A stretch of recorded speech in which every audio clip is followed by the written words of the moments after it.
Alrighty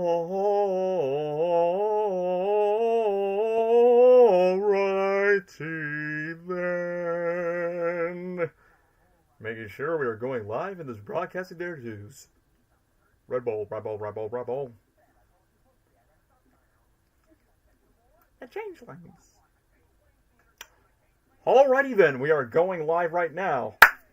It's party time! P-A-R-T. Why? Because I gotta! I can see that there's a couple of lighting shading that's kind of like ruining the scenery. Just make sure it doesn't do close. Going from light, dark, light, dark, light, dark. Where you can see I've been posting a bunch of... See, okay, now you see the light flicker. It just happened again. Just because it's nighttime. But anyway, I'm just rambling, so...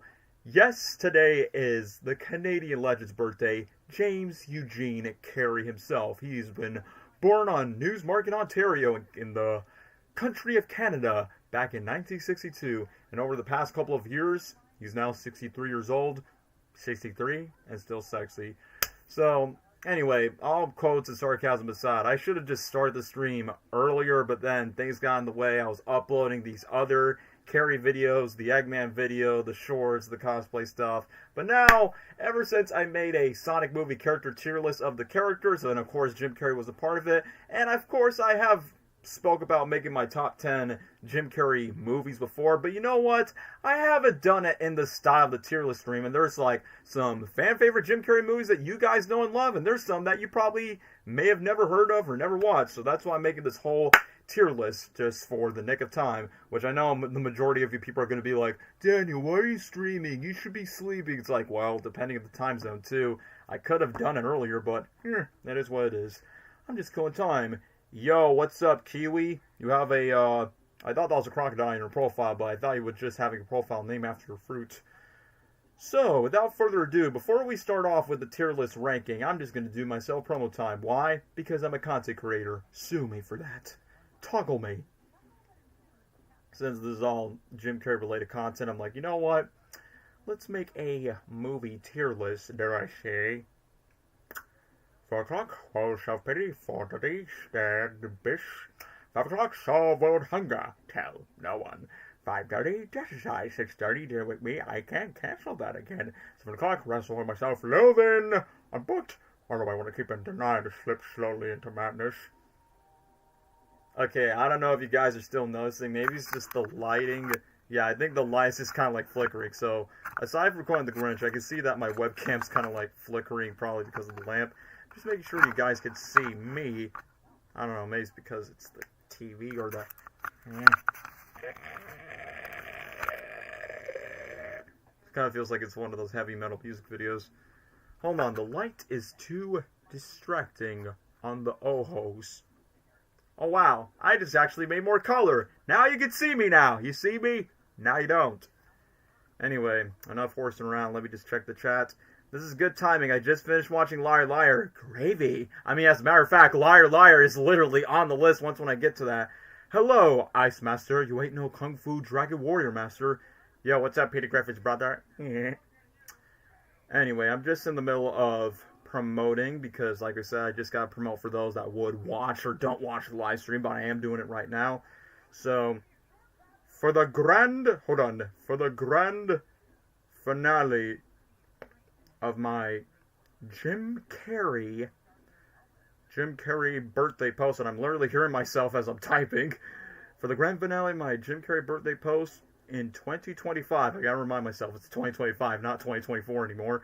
Since, I don't know, I'm just keeping out of time. Let's see. Here, 2025. I'll be ranking... Okay, hold on. Asshole, I'll be ranking my favorite Jim Carrey movies in a tier list stream. Somebody stop me! Yeah, you guys can see the mask is playing in the background. It's not really the movie. It's just like background noise of Jim Carrey movies playing in the background as we are talking about Jim Carrey stream. In a tier list live stream. Okay. Sugar Daddy's got a sweet tooth tonight! Ha ha ha! Don't not scream too loud because I don't want to annoy the neighbors. P-A-R-T. One of my favorite quotes from The Mask, which I can't wait to talk about The Mask next right away. Why? Because I gotta make a really good stop. Yep, I hear alrighty then in the background. Yep. Alrighty then. Love that quote, love that character. Can't wait to talk about on the stream, guys. Licensed song that I could play without any copyright. How about do. Okay, there we go. The Mask. There we go. There you go. Let's see. Jim Carrey content right here. Anyway, apologies for not catching up with the chat. What's good, my man? Happy birthday to Jim Carrey. Let me rephrase the last name. It's with a Y, not with an I. Not like the horror character.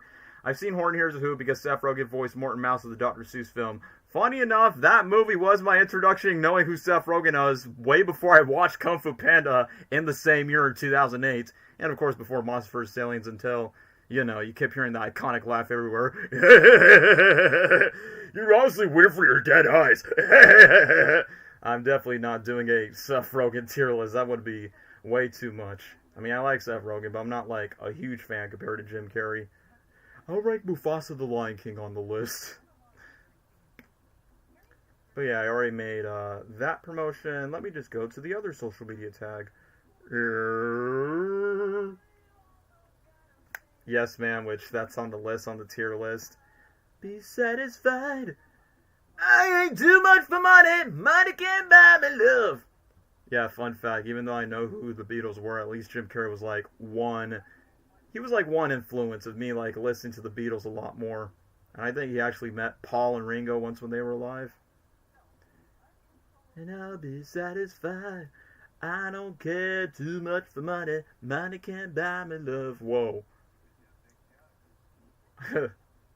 Liar, liar reference. That's because you have big jugs. I mean, your boobs are huge. I mean, I want to squeeze them. Mama. Comedy gold. Okay, so Jim Carrey tier list. Let's see here. Let me just promote the link. Don't worry, guys. Once when I'm done promoting, in the meantime, then I can finally start talking about the movies. Even though there's only like 2 people on the stream because, you know, I'm starting this very, very, very late. I mean, at least it won't distract me in a way. Okay, YouTube link. Okay, what's the title of the stream? Let me take a look. Okay, my Jim Carrey movies tier list ranking stream 2025 for the grand finale of my huge post for Jim Carrey's birthday in 2025. I will be ranking all of my favorite Jim Carrey movies in a tier list.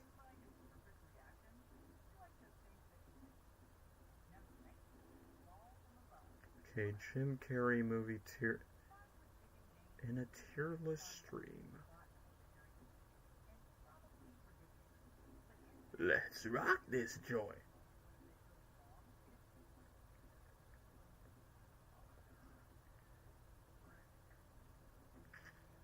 We got both keys. Anyway, sorry to keep you guys bored. Okay, I think I thought about Steve Carell's Gru's voice actor did a pretty good voice actor. Also, Jim Carrey did a great voice for Horton Hears Who. Yeah, I think Steve Carell, he first started voice acting in DreamWorks Over the Hedge as Hammy the Squirrel, aka, you know, he gets the crazy, what was it? I like the cookie. And I think his second voiceover performance was Horton Hears Who, and then, obviously, as years go down the line, his most iconic one is Suffer the Wrath of Gru from the Despicable Me franchise. And yeah, Horton Hears Who was like Jim Carrey's first big-budget animated movie, as I see on the list as I'm about to share. I mean, Steve is great in voice acting, but I honestly wish Jim would have done as much voice acting just like what Steve did in comparison. Anyway, Drop and roll! Now that I'm finally done promoting in the meantime to not keep the stream boring for you guys to wait, we shall now be getting to the Jim Carrey movie tier list stream. And since I'm only choosing his 1994 movies, because of course he has done earlier movies before the 90s, but I'm pretty sure the majority of you viewers don't know those films, so I'm just starting off with the most iconic ones, with shout outs with a couple underrated ones that I feel like it deserves to have attention. So I finally watched Sonic 3, it was definitely watched the Shrek 2, the Sonic movie trilogy, something that Shrek the Third couldn't be. Yeah, we can say that Sonic 3 is way better than Shrek the Third in retrospect. So, without further ado, let's just start off the list. So, first and foremost is Shashaka! Alrighty then, Ace Ventura Pet Detective. So, we know this was the movie that made Jim Carrey a Hollywood star in the first place, literally almost 31 years ago, back in February 4th, 1994, during Super Bowl season. So, I love this movie. Sure, it's a comedy film that may not go well with the critics. First of all, screw the critics. They have no good taste in good comedy. But that being said, this was a movie that I did not expect to love as much as I seen it, because when I got introduced to Jim Carrey, I was introduced from Bruce Almighty, Horton Hears a Who, and I think I saw Ace Ventura 2, then I did the first movie when I first watched it, and then when I watched The Mask, that's where I became a huge Jim Carrey fan. But as we're talking about the first Ace Ventura movie retrospectively, I mean, once when Jim Carrey got cast in the role, I mean, him and the directors and the producers were literally saying, like, this could either be, like, the birth of the rise of his career, or it could easily be the death of it. So easily, Chris think that the jokes were a bit, like, very juvenile, and the fact that, you know, only appealed to 12-year-olds around the time. And sure, there are some certain jokes that won't age well in 2025, but that doesn't matter because they got away with it in 1994. But that being said, I love the character of Ace Ventura that Jim Carrey plays because, one, it's definitely one of those roles that you can't really see like an actor that could fill in and replace the stuff. And what I love about Ace Ventura is he definitely has like the smarty wittiness of like what Jim Carrey does in like in his early Living Color days, but he kind of like has the hybrids of the detective skills like Sherlock Holmes, like he's the Sherlock Holmes of all animals. Secondly, he's kind of like the James Bond of all animals. And then secondly, he kind of unleashes more of his Tarzan spirit. And what I love about Ace Ventura is the fact that, number one, he's so quotable, like someone mentioned in the chat, like, alrighty then, was actually a reference to one of Jim Carrey's one of his early comedy acts, like when he first started in the 90s, and that actually became an actual line, which I think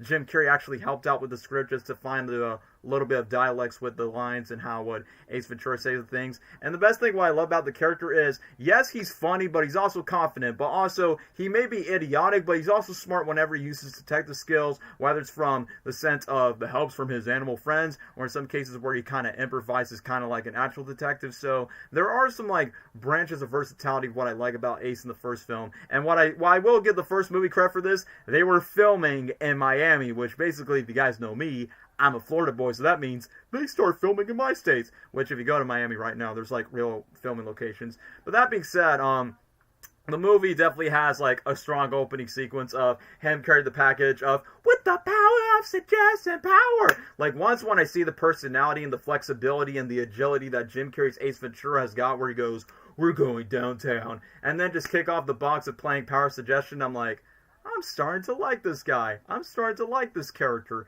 And the best thing about Ace Ventura is the fact that he's very witty, but once again, he's just so clever of what he does with his tactics. And then you got a bunch of other supporting roles, like you got Courtney, what's her name again? Oh yeah, Monica from Friends, Courtney Cox, who got into this movie way before she became famous for like Scream and the TV show Friends. And Jim Carrey was not that big around the time. I think the only biggest star around that movie was the rapper Tone Loc that goes, you know, the guy, the cop detective where he's like, "Ace, I don't want to talk to you or your ass." And that became to the, "Excuse me, I'd like to ask you a few questions." Like, what comedic actor will have the balls to talk out of their butt cheeks and actually make a joke out of it and just go, I mean, it's so outrageous, it's so outlandish that Ace Ventura, the first one, since we're specifically talking about the first film, it's one of those films that you'll love it just because, well, if you watch it Living Color, if you like Jim Carrey's style of improvised humor, then yeah, you'll like it. But if you're not really into this over-the-top type of comedy, like some critics say, like, oh, this movie's just dog food, it's not really that good. I mean, Ace Ventura is not really like a cinematic masterpiece. Like, it's no Oscar-worthy film, but I definitely say it's one of my personal comfort comedy films, especially easily one of Jim Carrey's like best characters they ever portrays on screen. And thanks to this first movie, that lead to Jim Carrey being in all of these older roles. Like, for instance, Ace Ventura led him to become the Riddler in Batman Forever. It led him to be in The Truman Show. And obviously, it led into, like, many other movies that you see on this list. So, without Ace Ventura, or in this case, without Living Color, Jim Carrey will not be in Ace Ventura. And without Ace Ventura, this movie will not be a big hit. And Jim Carrey will most likely be a poor Canadian boy that still lives in the streets. So, that being said, I know you guys are going to get bored, so I'm going to easily put Ace Ventura Pet Detective on a S tier ranking just because it's so good, like a glove. So anyway, I need to see Ace Ventura. Well, it's a good thing I didn't mention too many spoilers, so it is what it is.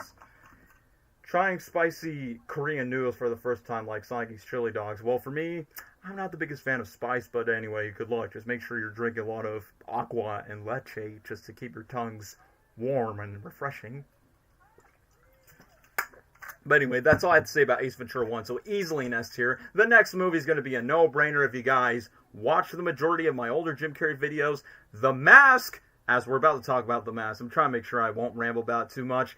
The Mask became the reason of, okay, I think Jim Carrey's my favorite after watching it, because I've watched earlier movies before. I've seen Bruce Almighty, I've seen Horton Hears, I've seen Ace Ventura 2, but once when I saw The Mask, I did not know, like, as a child, I didn't know it was based on a comic book adaptation. Like, the comics are a lot more bloody, more brutal, more violent, a lot more darker than what the movie intended to be, which back then, they wanted the original movie based on The Mask to be more like the comic books, where it's a lot more violent and scary like the comics, where it was going to be a horror movie, which is ironic because the director of this movie directed Nightmare on Elm Street, which is the third one in the franchise.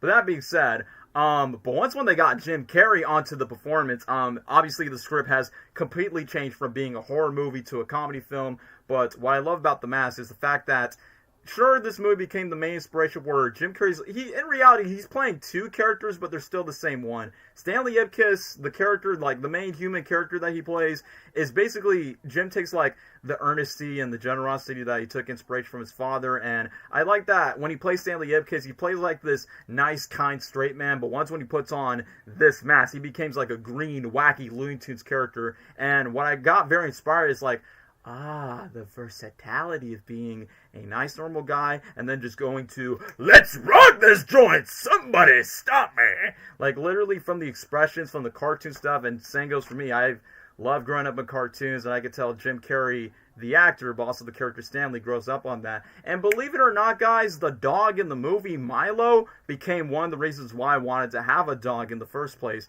And what I love about the dog, Milo, is the fact that, one, he's small, he's lovable, but in reality, he's the real hero of the movie. It's not Stanley Ipkiss, it's not Tina Carwile. Milo actually saved Stanley's life of breaking out of jail from the cops. Secondly, even during the moments when the evil main villain, Dory, when he puts on the green mask, where he kind of has like this Venom-looking mask, where he's kind of like the comic book version of the mask in that film, and the fact that Milo literally just take the mask away and put it on, just become this Wile E. Coyote, Tex Avery type of dog, and actually like do some cartoonish actions just to attack the gang thugs. I'm like, bro, I mean, as much as I want to credit Jim Carrey and also credit the sexy Cameron Diaz in that film, Milo was truly like a real scene stealer, which, funny enough, the dog wasn't like a part of the original comics, but they actually made him a character into the film, so kind of like they decided to add that in the movie.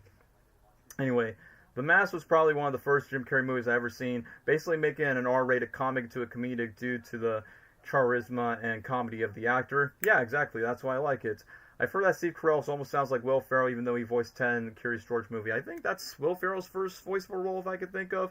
Hello, RIP_Phoenix. So anyway, as much as I want to get to the chat, let's just get back to talk about The Mask. What I love about The Mask is easily the performances, and what's best about, I feel like The Mask definitely trues me to understand, like, how can I know Jim Carrey's, like, his style of improv. Like, for instance, there are a couple of unscripted moments, like during the moment where he's trying to make all these balloon animals, where he goes, now, sorry, wrong pockets. I realized that wasn't a white balloon. Childhood ruined, dare I say. But that being said, there was like this one specific scene, once when he brings like this balloon animal and just turns it to a Tommy gun. He shoots the gang and then the gang runs away, and during the scene where he's like, it's incredible, with these powers I could be a superhero! I can fight crime, protect the innocent, work for world peace! But first, that was the moment where I got starstruck, where I'm like, I want to do something like him. And believe it or not, guys, The Mask was like a very influential movie in my childhood because not only I love recreating scenes from the movie, and secondly, around that time as a kid, I was like obsessed with the movie that I just looked up fan edits. I look up the merchandise, which I've actually owned half the merchandise. Like, I still own the 1994 board game. I have the Loki mask replica.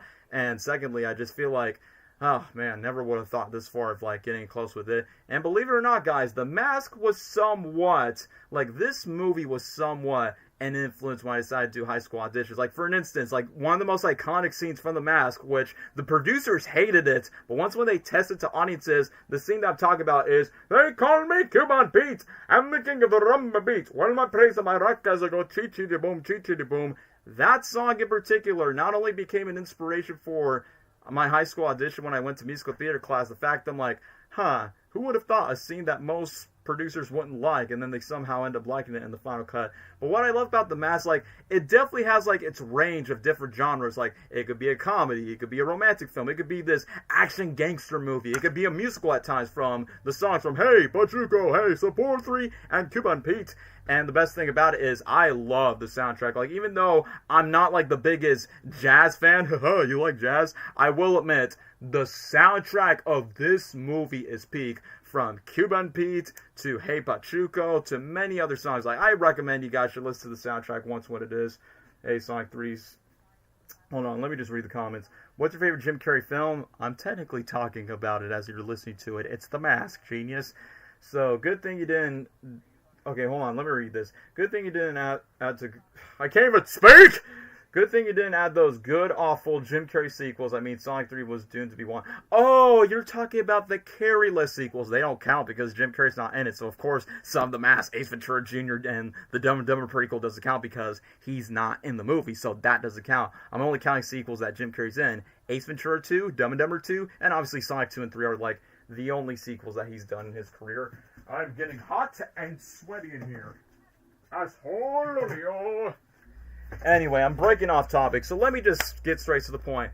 I would not be a Jim Carrey fan today if it weren't for The Mask. Like, The Mask became the reason why I became a Jim Carrey fan in the first place. Love the filmmaking aspects. I definitely love Jim's performance. I love the dog Milo. Cameron Diaz is so smoking hot sexy. Even the side characters are entertaining. Like, what's that fat cop character's name? Doyle! X8 with a later, eh? And then, Lieutenant Kendall...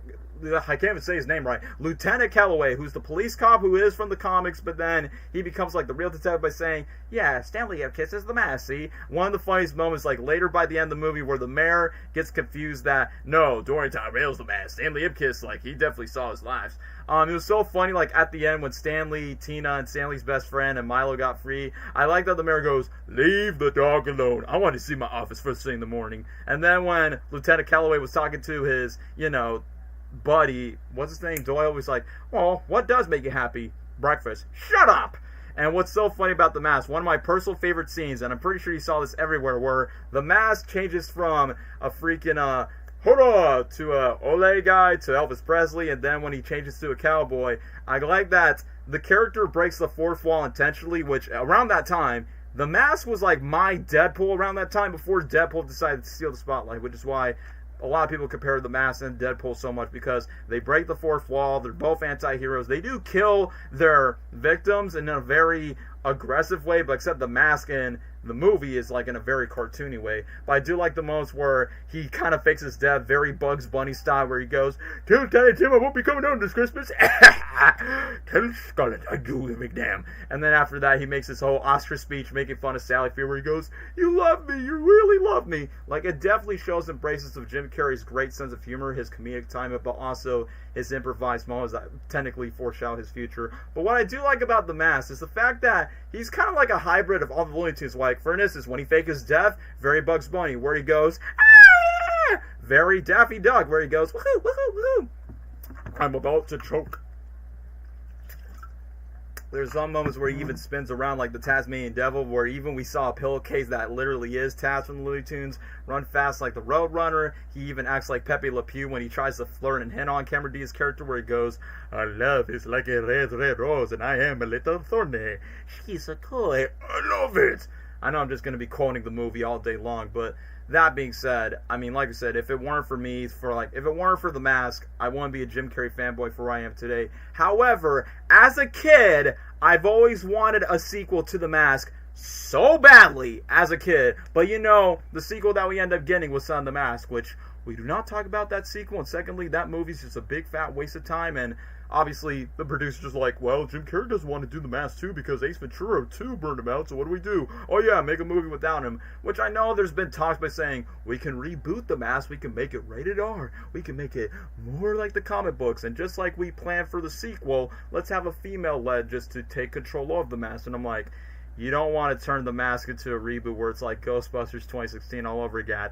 Nobody wants that. So, that being said, the one thing that did surprise me during the Sonic 3 press tours, so you're not doing any of Jim Carrey's 80s films. Yeah, I was thinking about it, but the reason why I'm not including it on the list, I'm pretty sure the majority of you viewers are like, wait, what's Once Bitten? What's Earth Girls Are Easy? What's Finders Keepers? Because I know, like I said, I know my audience, I know my generation. They're not going to look at Jim Carrey's older movies and be like, oh yeah, I'm going to choose that one. So I choose like his most iconic movies from 94 and all the way to 2024. So that's why I just chose that. What's up, Wad? I know you noticed me from Wayne Daffy Doug, but this is not the channel you're looking for. But either way, let me just wrap up about The Mask before I move on to other movies. So, as a kid, I still want that sequel to The Mask so badly. And funny enough, during the Sonic 3 interviews, Jim Carrey said he is open to the idea of The Mask 2 if it's the right idea. And recently, Cameron Diaz also said that she's open to the idea for The Mask 2. I'm like, hey, if Jim Carrey could get out of retirement for Sonic 3, then I definitely want to see Cameron Diaz out of retirement for The Mask 2 ever since she's coming back in Shrek 5. But that being said, I'm rambling too much about The Mask. Wouldn't be who I am today without this movie, so easily, you guys can already take a guess. The Mask would easily be on the S tier. You know what, Ace Ventura, I love you, but The Mask should be up on front. So, another easy S tier for The Mask. So now, let's get to Dumb and Dumber. This is easily my favorite buddy comedy road trip movie of them all. And also, name any other actor that has 3 big successful movies in the same year. Like Ace Ventura 1, The Mask, and Dumb and Dumber were all big box office hits. So I know between all 3 movies, most people will expect this will be the most dumbest of the Trinity. But however, you want to know what makes Dumb and Dumber like very funny outside of the gross out humor that most critics will be like, oh yeah, this movie's definitely made for 12-year-olds. There's a bunch of pooping, farting, and burping jokes. Hey guys, I'm here. Hey, what's up? Dumb and Dumber's great. It is peak comedy at its finest. But for what makes Dumb and Dumber stand out is where Jim Carrey is not technically the main star of the movie. And get out of my screen, you disgusting advertisements. This is not sponsored. Get out, get out. Get out of here. Anyway, as I was saying, what makes Dumb and Dumber great is the fact that Jim Carrey and Jeff Daniels, not only they have like really good chemistry with each other, what makes this movie really interesting is, yes, Jim Carrey is funny on his own and funny with Jeff Daniels, but when they bring Jim Carrey's character Lloyd Christmas out of the screen, can they see Jeff Daniels as Harry done pretty funny? Like, one of my favorite scenes, it's probably the most iconic scene that most of you guys know. Once when Lloyd puts Miralax on Harry when he decides to go on a quote-unquote date with the girl that he stalks, Mary Samsonite Swanson, whatever her name is, and then he takes like a big fat dookie with all the lactose siphon where he goes, ah! And then the worst thing is the toy wasn't to be able to flush, which I think that was super hilarious. So that's one of the things I honestly think that one has been super funny. But that being said, what makes Dumb and Dumber so great, like, despite it's definitely a buddy comedy road trip movie, you literally have 2 idiots. You got these 2 losers where you got Lloyd, who's a limo driver, who's really bad at driving. You got Harry, who's in charge of this Mudcuts van full of dogs, and then they mess up their jobs. And then once when Lloyd has a crush on Mary, aka that was soon to be Jim Carrey's second wife in real life once when they were filming the movie, the fact that he was simping for this chick and then left her briefcase, and then after that they have to go all the way to Aspen. And then after that, once when Lloyd and Harry decides to figure out that they're broke and they can't even go, like, despite being a comedy, there's this one scene that stood out to me, and it definitely shows more of Jim Carrey's drama side, which we've seen a little bit of that in The Mask where he's playing a Stanley Ipkiss, but in Dumb and Dumber where he goes, I'm sick and tired of eating my way in life. I'm sick and tired of being a nobody, Harry. I'm sick and tired of not having anybody. So I'm like, wow, despite this is just a goofy, silly, wacky, over-the-top movie, that actually hit me to the feels. And then, obviously, what's so good about the road trip aspect is the fact that you got some hitchhikers that wants to track them down, but then, obviously, both of them ends up annoying the hitchhikers. Like, for instance, like, they got the one hitchhiker in the middle of the road trip, and then you got one of the most popular and scripted moments. Want to hear the most annoying sound in the world? So that was definitely good. Another funny moment I also like is when they start, like, improvising their own song where they go, Mark, yeah, Ing, yeah, Bird, yeah, yeah, yeah. So, definitely good road trip shenanigans. But also, just like The Mask, I really love the soundtrack. Like, if you listen to the soundtrack of the movie, you got absolute bangers. I'm ready to on the shoes, so get ready, here I come. Wide on my day, oh, shimmy number lay.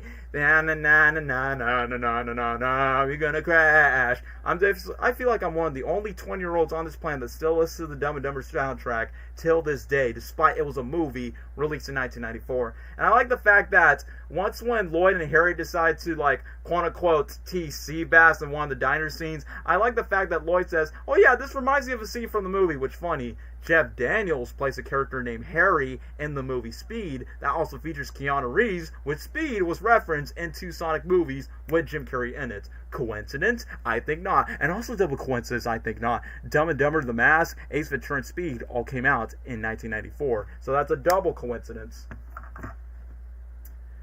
Hey bro, I'm watching. You're both streaming 3C Films at the same time. I'm aware that he is live streaming right now. I mean, shout outs to one of my favorite YouTubers I met in person, but it is what it is. You're most likely going to stick with 3C Films because obviously he's the bigger content creator. But I'll be excited.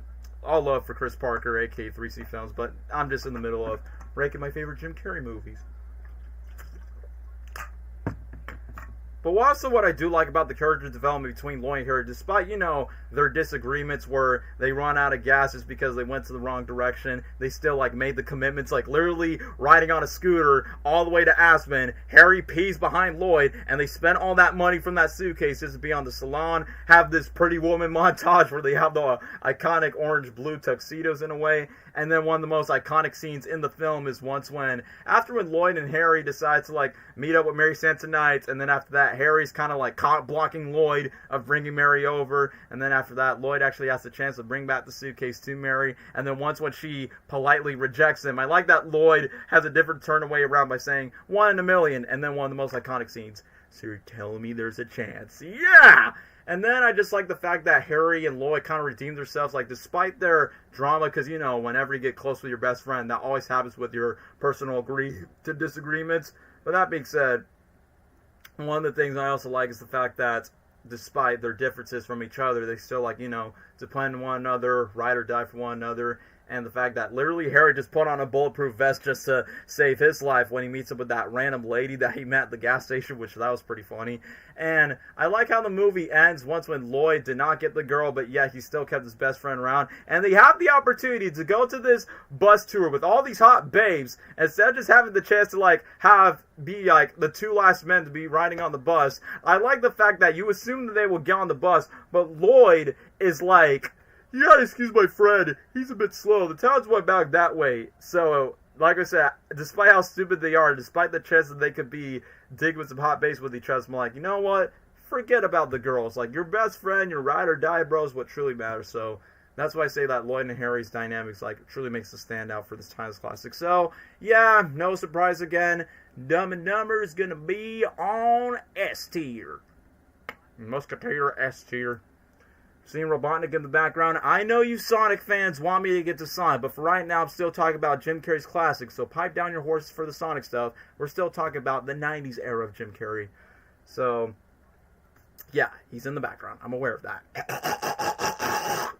Sorry, guys. Mucus is the one that binds us. I need to spit out my saliva.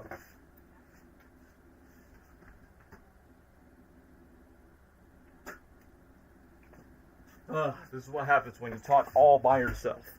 So now we've already talked about the 3 GOATs of Jim Carrey's career. Now let's get to his first real franchise movie. I mean, The Mask was going to be a franchise eventually, but you know, that sort of didn't happen. Ace Ventura was going to get a sequel. But then, Jim Carrey's first big budget movie that he's joined into, the Batman franchise in Batman Forever. So for those that are caught up with your Batman lore, Batman Forever is technically like the third Batman movie back in the old era of superhero movies, way before we got Spider-Man, the Avengers, and all the Marvel stuff that happened like in the later years. It was only just Superman and Batman films. But in Batman Forever, obviously the movie, I mean, tone-wise, it may not age well today just because it's more wackier, cartoonier, which feels like it's a big-budget version of the 1966 Adam West Batman show. But that being said, I still have a good time with this movie. Like, I know this movie was made just to, quote-unquote, appease the families and appease the kids. Like, after the criticism of Tim Burton's Batman Returns, where it becomes way too violent for the children, and where they promote Batman Returns toys at McDonald's. Until then, there's like some parents out there, some Karens that wants to bootleg the Batman franchise, and they want to bootleg. No. They basically just want to boycott Warner Brothers. That's what they basically wanted to do. So after that, we're like, yeah, I think our Batman movies is part of like being too dark, so let's just make it more lighthearted. Let's make it more kid-friendly. So then Batman Forever happened. Michael Keaton did not return to the role because once when he read the script by saying, wait, Batman's first line is, I'll get drive-through. And what do you know? Once when I'm talking about Batman Forever, there he is. Literally is playing the Riddler in the same movie I'm talking about it. What's a rush? I will talk about his performance as the Riddler. But that being said, you got Top Gun's Val Kilmer playing Batman, which I do say he takes like a pretty solid take on Batman, which I will admit, his voice kind of sounds a little bit like Kevin Conroy's Batman, especially in the final act where he fights Jim Carrey's Riddler, where he goes, wait, what am I? And it's like, bro, he sounds so close to Kevin Conroy's Batman, which is truly saying a lot. And there he is, he's playing as the Riddler. And yeah, I will say this, like, Batman Forever is not the best Batman movie, but that being said, for playing this over-the-top, wackier version of the Riddler, I love it. Yeah! And then after that, spits out, and then he picks up his balls. But yeah, that clip just came out at the perfect timing as I am talking about this movie. But yeah, even though Jim Carrey's Riddler, like, I will say this, Jim Carrey's Riddler is basically a pretty early version of Syndrome from The Incredibles. I mean, if you guys watch The Incredibles, you know how it goes. Where Syndrome used to be a fanboy that looks up to Mr. Incredible. My name is a buddy. I hate you now. Fly home, buddy. That's who Jim Carrey's character is in Batman Forever, where Edward Nygma worships the heck out of Bruce Wayne, where he's like, oh yeah, the future of technology is brainwaves, where he can suck the brainwaves of any human being. But once when Bruce Wayne is like, come on, like, all of the questions in mind, this is not how we should do it. But once when Bruce Wayne rejects the offer from Edward Nygma, that's where he goes into complete crazy vengeance mode.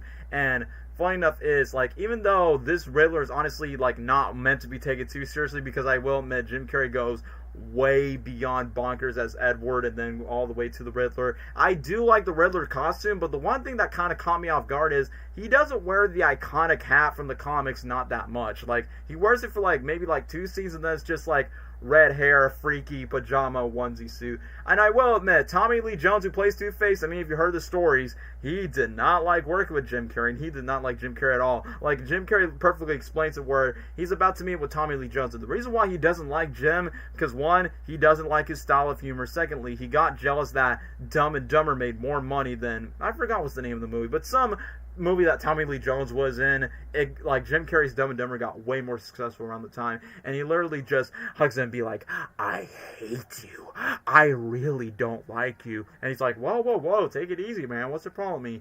I cannot sanction your buffoonery. I've seen those fan-made trailers of Rumors, correct your spelling, sir, of Spider-Man 4 and Carnage Clay's Cassidy.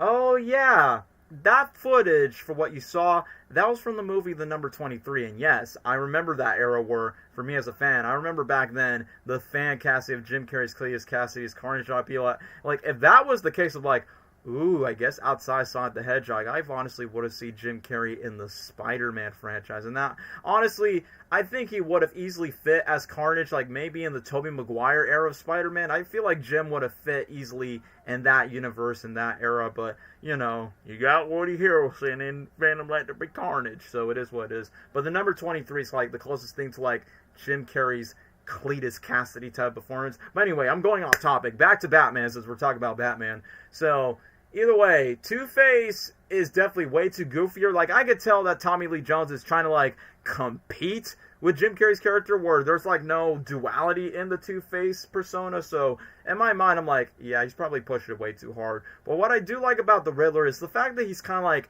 a contrast to Bruce Wayne, of being more rich, more admirable, and that's why when he becomes the Riddler, he decides to, like, you know, try to elevate and compete with his persona. And for an instance, I mean, one of the things I also do like is the fact that during the moment where he decides to throw bombs at his Batcave, he makes all these meta commentary jokes by saying, like, we're about to lose a tame animal into the wild, and they literally just beat the living crap out of Alfred, and then basically just ruining all the party shenanigans. But I like during the part, like, once when Two-Face and all of his thugs are crashing into the party, I like the moment where Batman, with his iconic bat nipples, literally just fly down, where he goes, your entrance was good, his was better. The difference is showmanship. And I'm like, even though this movie came out in 1995, I never would expect Jim Carrey to join in a Batman franchise, despite it's not the same one with Michael Keaton and the fact that it's the third one in the franchise.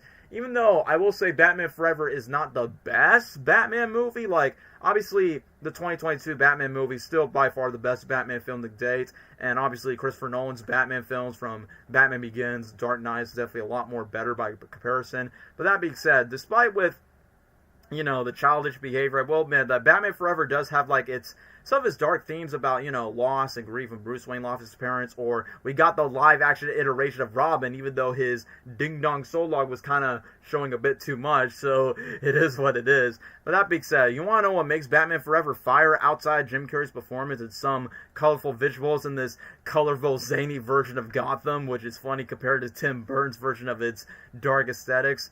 But the one thing is, what I like about Batman Forever is the killer soundtrack. Like, number one, I bet you know the song where it goes, baby, I could pay 2 kiss from a rose. Or the U2 song in the end credits, hold me, thrill me, kiss me, kill me. So, anyway, for my final verdict on Batman Forever, I would say it's S tier, but I wouldn't say it's on A tier. If I have to choose it, like, it's not as bad as most people say. I mean, definitely Batman Forever is better than Batman and Robin, where Mr. Freeze is played by Arnold. So, I would say Batman Forever definitely belongs on the B tier. So, yeah, you guys expected Batman Forever to be on S tier like the first 3 Jim Carrey movies. But you know what? For what a film what it is, it's just a fun popcorn flick, so I'll just stick with the B tier. So anyway, let's move on to Jim Carrey's first and only sequel around that time, before Dumb and Dumber 2 and before the Sonic movie sequels, Ace Ventura, When Nature Calls. Ah! So, we know that this is the sequel that Jim Carrey felt like, I don't want to do sequels anymore. I'm forever an anti-sequel guy. So, despite the sequel was rushed throughout production, the fact that Jim Carrey paid, like, literally Ace Ventura 2, aka The End is Near. I have no understand what you mean by that pun, but whatever.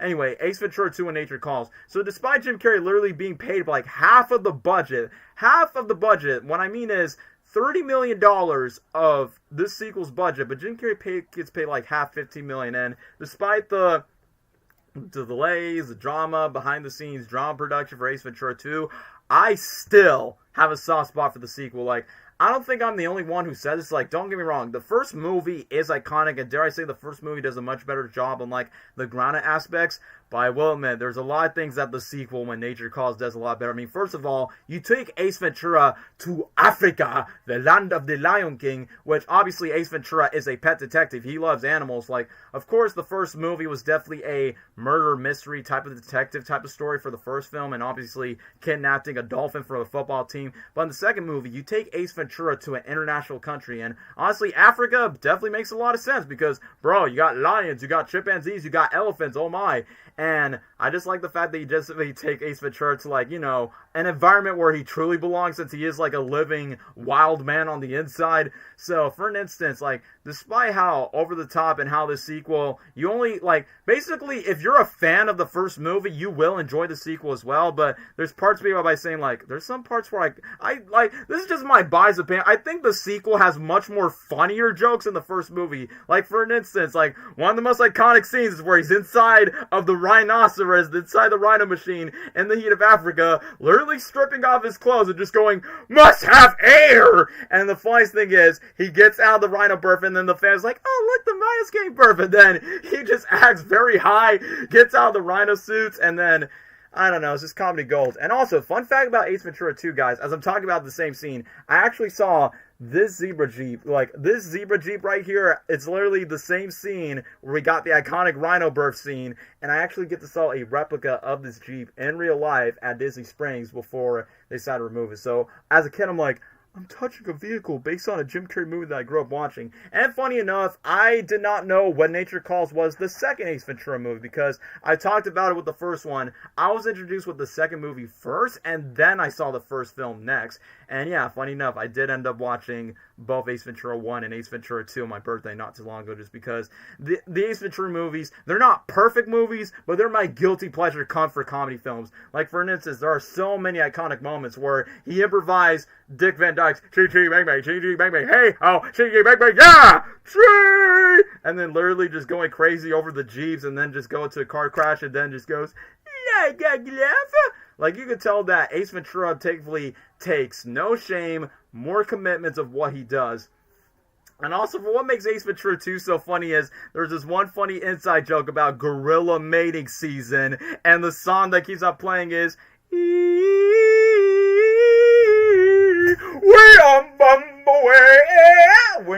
sorry, want to keep it PG for the kids, but either way, that's a hilarious scene that I want from the gorilla. Speaking of the heat, must have air. And also, I got my doggo right here. It's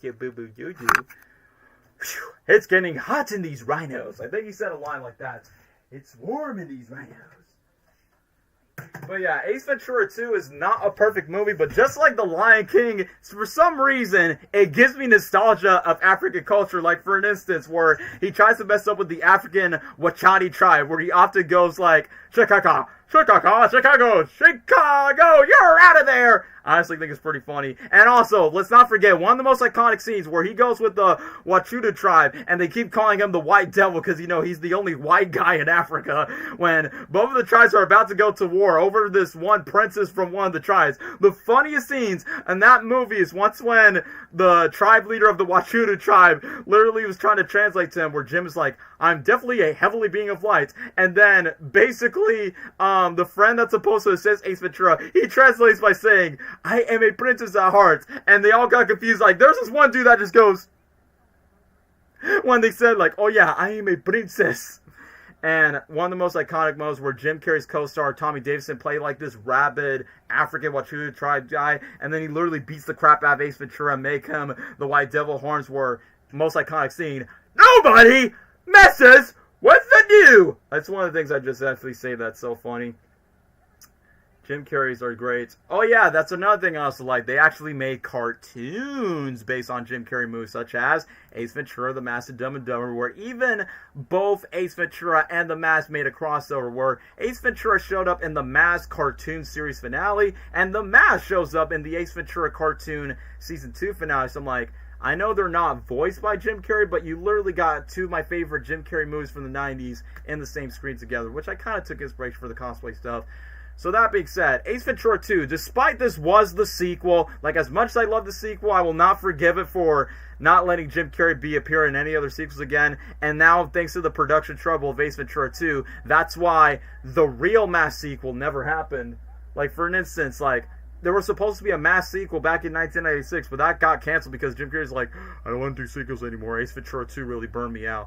And then sadly, we're never going to get Ace Ventura 3, but instead we got Ace Ventura Pet Detective Jr., but we're not going to talk about that. And fun fact, we were supposed to get Ace Ventura 3 back in 2021, written by the same writers that gave us the Sonic movies with Jim Carrey. But I think the writers recently confirmed that the studio was thinking that Jim Carrey would have been interested to play Ace Ventura one more time. Like, I know Sonic is like the only trilogy that he has done, but if there's one Jim Carrey franchise I would love to see him to like do a trilogy of that's not Sonic related, I would love to see Ace Ventura 3 next to The Mask 2. Like, my most wanted Jim Carrey legacy sequels, The Mask 2 is definitely number one, then Ace Ventura 3. I'm kind of iffy on Dumb and Dumber 3 and The Grinch 2, if I'm being honest with you guys, so it just really depends. And I wouldn't mind The Cable Guy too, which, funny enough, we will talk about Cable Guy. So that being said, I don't want to keep you guys bored and waiting. Ace Ventura 2 is easily an S tier, and you know what? I'm going to be biased. The first movie is iconic, but I think the sequel is a lot more funnier by comparison to the first film in terms of comedy. Anyway, Ace Ventura The Mask, our crossover, theoretically a predecessor. I cannot understand your... Dude, I'm not trying to be rude, but I cannot understand what you're trying to say. Dr. Robotnik and Gerald scenes in Sonic 3, 2 Jim Carreys for the price of one. I mean, yeah, that's what I love about the third movie. Anyway, as I'm talking about Ace Ventura 2, look guys, the Rhino butt scene, it's literally happening right now. this is one of the reasons why Ace Ventura 2 is on the S tier ranking, just because of this one scene alone. This is the deleted scene that Ace Ventura was supposed to have a cameo, Kraven the Hunter, where he gets out of the rhino birth scene and he goes, "Arr!" There's even one deleted scene where you actually see him naked. You don't see his ding-dong so long, but he goes, "Man, was I lost. Woo!" So, like we said, despite no Ace Ventura 3, the Ace Ventura movies are kind of like my favorite comedy duology. But anyway, that's all I have to say about Ace Ventura. Let's just get to, I would say, kind of underrated, but it's also kind of not the same, like, not at the same time, but it is what it is. Cable Guy!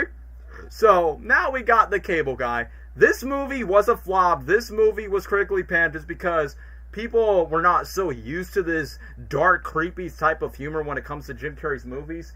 And when it comes to Cable Guy in particular, it's the fact that he got paid $20 million for this one movie. It wasn't a franchise, it wasn't a sequel, it's just a standalone movie where he got this clingy cable electrician that has no friends and got so brainwashed by television where he's so consumed by it by saying, television could definitely be your best friend or your worst enemy. But you want to know what makes Cable Guy quite interesting, quite ahead of its time? He surprisingly predict the future of modern technology. Like, he predict modern technology where he was like, you can play Mortal Kombat somewhere far away from Vietnam. It's like, wow, I can't believe Jim Carrey just predicts online gaming in a way, despite this movie came back in 1996, and the fact how technology and television can be very consuming. But what makes Cable Guy quite interesting, it's directed by Ben Stiller, a.k.a. Alex the Lion from the Madagascar movies. Also, you got Matthew Broderick, the voice of Simba from The Lion King. You got Bowser himself from the Mario movie. Jack Black and Jim Carrey were in the same movie. So yes, kids, Bowser and Eggman were in a comedy movie together. And also, speaking of which, there was a scene where Cable Guy has like a mustache and he beats the living crap out of Lightning McQueen himself, Owen Wilson. So I have to be like, wow, for a comedy movie that became a big flop that was forgotten, but then it became beloved years down the line, Cable Guy actually has like big name actors that were a part of this movie. But that being said, it's not the best Jim Carrey movie, I would say, but I do remember recalling that Cable Guy is one of his more personal favorite Jim Carrey movies that he's ever done. Which, funny enough, despite Cable Guy never it never got a true sequel, but he actually reprised the role in a Super Bowl commercial back in 2022. Once when they were promoting Sonic 2 back in the day, he literally come back as the Cable Guy for a Verizon Super Bowl commercial where he just goes, Cable Guy! Instead, in the original movie, he sings Jefferson Airplane's Don't You Want Somebody to Love? You better find somebody to love! Such an iconic scene, arguably my favorite scene throughout the entire movie. And then in the Super Bowl commercial, he's singing a song from The Weeknd where he goes, I can feel my face and that was yours. One of my favorite scenes I also like is where Jim Carrey's Cable Guy character and Matthew Broderick's character Steven was having like this medieval fight, and then he makes like this Hannibal Lecter reference where he puts the chicken skin on his face where he goes, hello Clarice, it's good to see you again. And then once when they're doing like this medieval duel where they have all these knight armors where Jim Carrey randomly makes a Star Trek reference, which he'd done that in Ace Ventura 1, where he goes like Spock and Trek and Star Trek, and then literally playing the exact same song. So I don't know, man. I think Cable Guy, like I said, it's not a perfect Carrey film. I definitely say, I'm thinking about it. Maybe I would say A tier would be a funny thing. Like, don't get me wrong, Batman Forever is a good movie, but I just think like in terms of like the over the top Batman Forever has had to gone through. But I think Cable Guy is not a perfect Carrey flick, but it definitely is ahead of its time. So I honestly think that's pretty funny.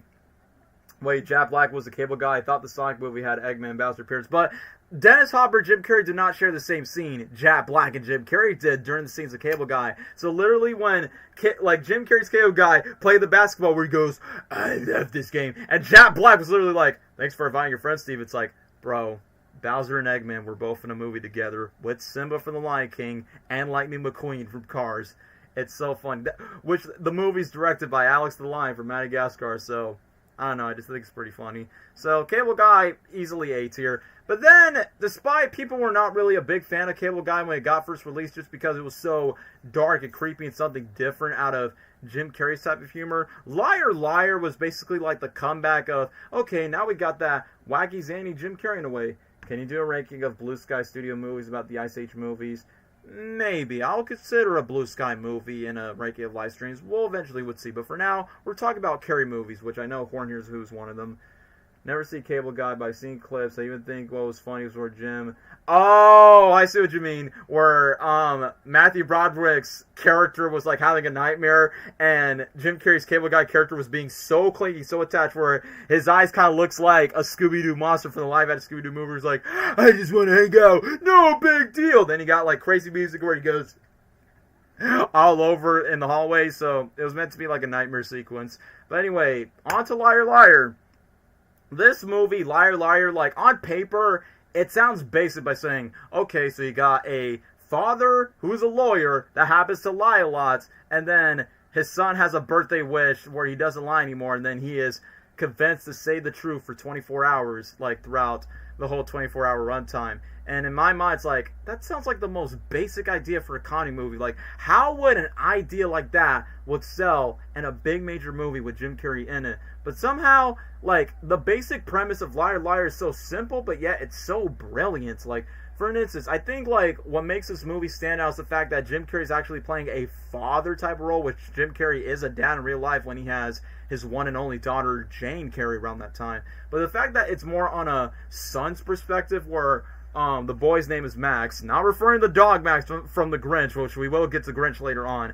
Liar Liar was definitely like a good movie where it definitely shows like his more father type of side, where, you know, he has like very wholesome moments with his son where he goes, someone gets out the claw, and then just messes with his son. But funny enough, okay, this one actor, what's his name? Cary Elwes, I think, the guy from Robin Hood Men in Ties, The Princess Bride, which that dude played Pistol Pete Whipple in the Knuckles series, if you guys know who I'm talking about. And he actually worked with Jim Carrey in this one and only movie. And I'm surprised after Liar Liar, they still remain to be long-term friends in a way. So yeah, Dr. Eggman and Pistol Pete Whipple, close friends ever since they worked on the movie Liar Liar. So honestly, I think that's a pretty good trivia fact. But anyway, for what makes Liar Liar stand out, like aside from the iconic comedy scenes of the pen is blue, the pen is blue, like he messes with the pen and then it just like goes out of control, where his son makes his one only birthday wish that he wishes his dad was not a lying lawyer. And the fact that is, thanks to that one birthday wish, it actually becomes true, where Jim Carrey's character literally has to be brutally honest on everything that he says. Like, for instance, when he had one night stand with his clients where he says, I have better, and then gets kicked out and gets rejected by that chick. And the one scene where he meets up with another baddie in the elevator where he goes, that's because you have big jugs. I mean, your boobs are huge. I mean, I want to squeeze them. And then gets punched by the baddie in the elevator. It's so hilarious. Or that one moment where he's trying to like be brutally honest during the one time where he's trying to like expose one of the clients during the judge jury, where obviously it's a lot of adult jokes. I'm not going to get too in depth so I won't get demonetized, where he goes off the walls crazy, where he goes, you just suffer like a Thanksgiving turkey. And then basically just exposing the heck out of his clients throughout his brutal honesty, just because he literally says it in front of the judge. I can't lie. Jim Carrey was considered to play Gru from Despicable Me in the early production. He missed the project and turned it down, with Steve Carell was voicing him. Funny, which we will talk about Steve Carell and Jim Carrey once when we get to Bruce Almighty. But for now, I just want to stick to Liar Liar. So, despite, you know, being a silly over-the-top comedy, the movie itself has heart. Like, I definitely like that, the fact in the final act where Jim Carrey actually went to the realization where he's talking with his quote-unquote ex-wife when his car got scratched. He literally confessed the truth by saying, I'm a bad father. And then in his mind, it's like, I'm not lying. I'm actually speaking the truth by saying, I'm not being a good example of being a good father to my own son. And then once when he exposes the truth to one of his clients to win the trial case, and then once when you move on, that's where he has like a huge giddy out for his confession by saying, I love my son, that he literally chased all the way to the airport through security just to talk with his son and reunite with him despite all the pain of being flung around the airplane throughout the airport scene. So it shows a lot of love and loyalty for what Fletcher Reed, aka the character that Jim Carrey plays, and then wants to bring like his love and his reward of his son's love in return. And then the one sweet moment that I also like from the ending is the fact that Jim Carrey's character and the mother, aka the ex-wife of Jim Carrey's character, Fletcher Reed, they had another birthday with the son Max, and then once when they turn off the lights, they kind of rekindle their relationship. And I'm like, man, this movie's so wholesome. And then you got like funny bloopers in the end credits. So if I had to put Liar Liar on the list because of its heartwarming ending, I mean, no brainer, easily an S tier on my book. So we're definitely going to put Liar Liar on S tier for sure. So let's just put that in the way. S tier for Liar Liar. Hold on, guys. My dog is whining. What's wrong, Roxy?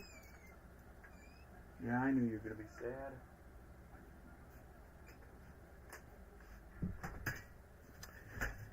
Anyway, let me just continue on. The phone call, the elevator scene, that's what I was really talking about because all those scenes are comedy gold. But anyway, now that we're on the topic of The Truman Show, easily, for those that says like, oh, Jim Carrey just does nothing but like funny, silly comedy movies, I don't think he's much good of an actor. Boy, The Truman Show definitely convinces in a way that Jim Carrey's more than just a funny man with comedic faces. Truman Show definitely showcases Jim Carrey as an actor, not a comedian, an actor. Like, basically his earlier movies like The Mask, Dumb and Dumber, and even Liar Liar shows hints of that. Like, hints of that drama, vulnerable side of The Truman Show. And what makes this movie still stand out today for what I love about The Truman Show is the fact that, I just really love the fact that in The Truman Show, it definitely shows, like, the depiction of what's it like if you ever become famous one of these days. Have you ever feel like you're being watched? Have you ever depict yourself that you're living in your own TV show? Like, for an instance, now that we got YouTube, now we got streaming, you people are living in my Truman Show right now. All these cameras recorded all over around. You're living in my own Truman Show right now. But that being said, Truman Show is a masterclass of a film. Like, outside of Jim Carrey's vulnerable performance, which I actually shed some tears when I watched the movie, just like Ace Ventura 1, the Truman Show was filmed in the state of Florida in the Seaside Hills. So I'm like, a fan favorite Jim Carrey movie filmed in my state, which I also love that.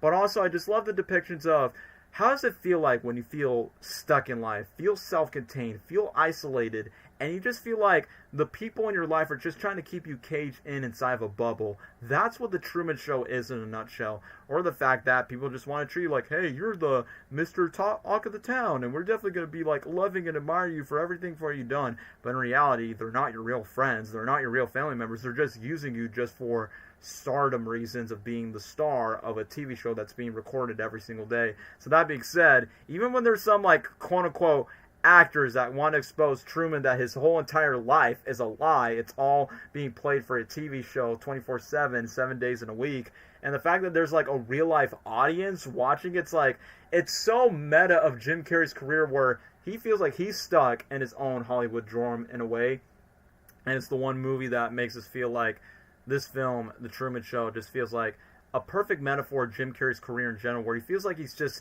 stuck in his own bubble, where he's just playing all these characters, but he's never having like the escapism to feel free and just do whatever he wants. So I know this doesn't age well now, but during the time where he announced his quote-unquote retirement in Sonic 2, where he goes, I have enough, I've done enough, I am enough, and during the moments where he wants to be free out of like, you know, the Hollywood system, I feel like The Truman Show was like a metaphor of that. And what was so heartwarming is the fact that I think Truman has like this crush on this one girl named Sylvia, not forced by this Lauren and Lenny character in the way, which it's kind of funny. It kind of feels like fan fiction where they force one relationship in, but then you go, the real relationship matters like across the side when Truman meets Sylvia. And I like the fact that she was the first person in the movie that kind of warns by saying, Truman, all this is fake, this is not real, all of you is just like being used, like you are being enslaved by this giant corporate system, which is basically the dorm of The Truman Show. And then all these people that pretend to be his wife, his parents, and pretend to be his best friend by saying, oh, like, dude, Truman has lied to you. It's like, it's honestly dark and heartbreaking as you think about it. But then once when Truman gets to know the dark secrets about his life, but also the dark secrets of being caged in a corporate system, being caged of just being a star in a TV show that he doesn't know about, but all these other actors do know. So the fact that they're just looking for him, and the fact that the creator actually wants to kill Truman on live television, like one of the bold moments, like once when he quote-unquote had trauma of being in the water just because his fake dad quote-unquote died in the show, but in reality he didn't. He just come back just to quote-unquote bring some nostalgic flashbacks to Truman Burbank.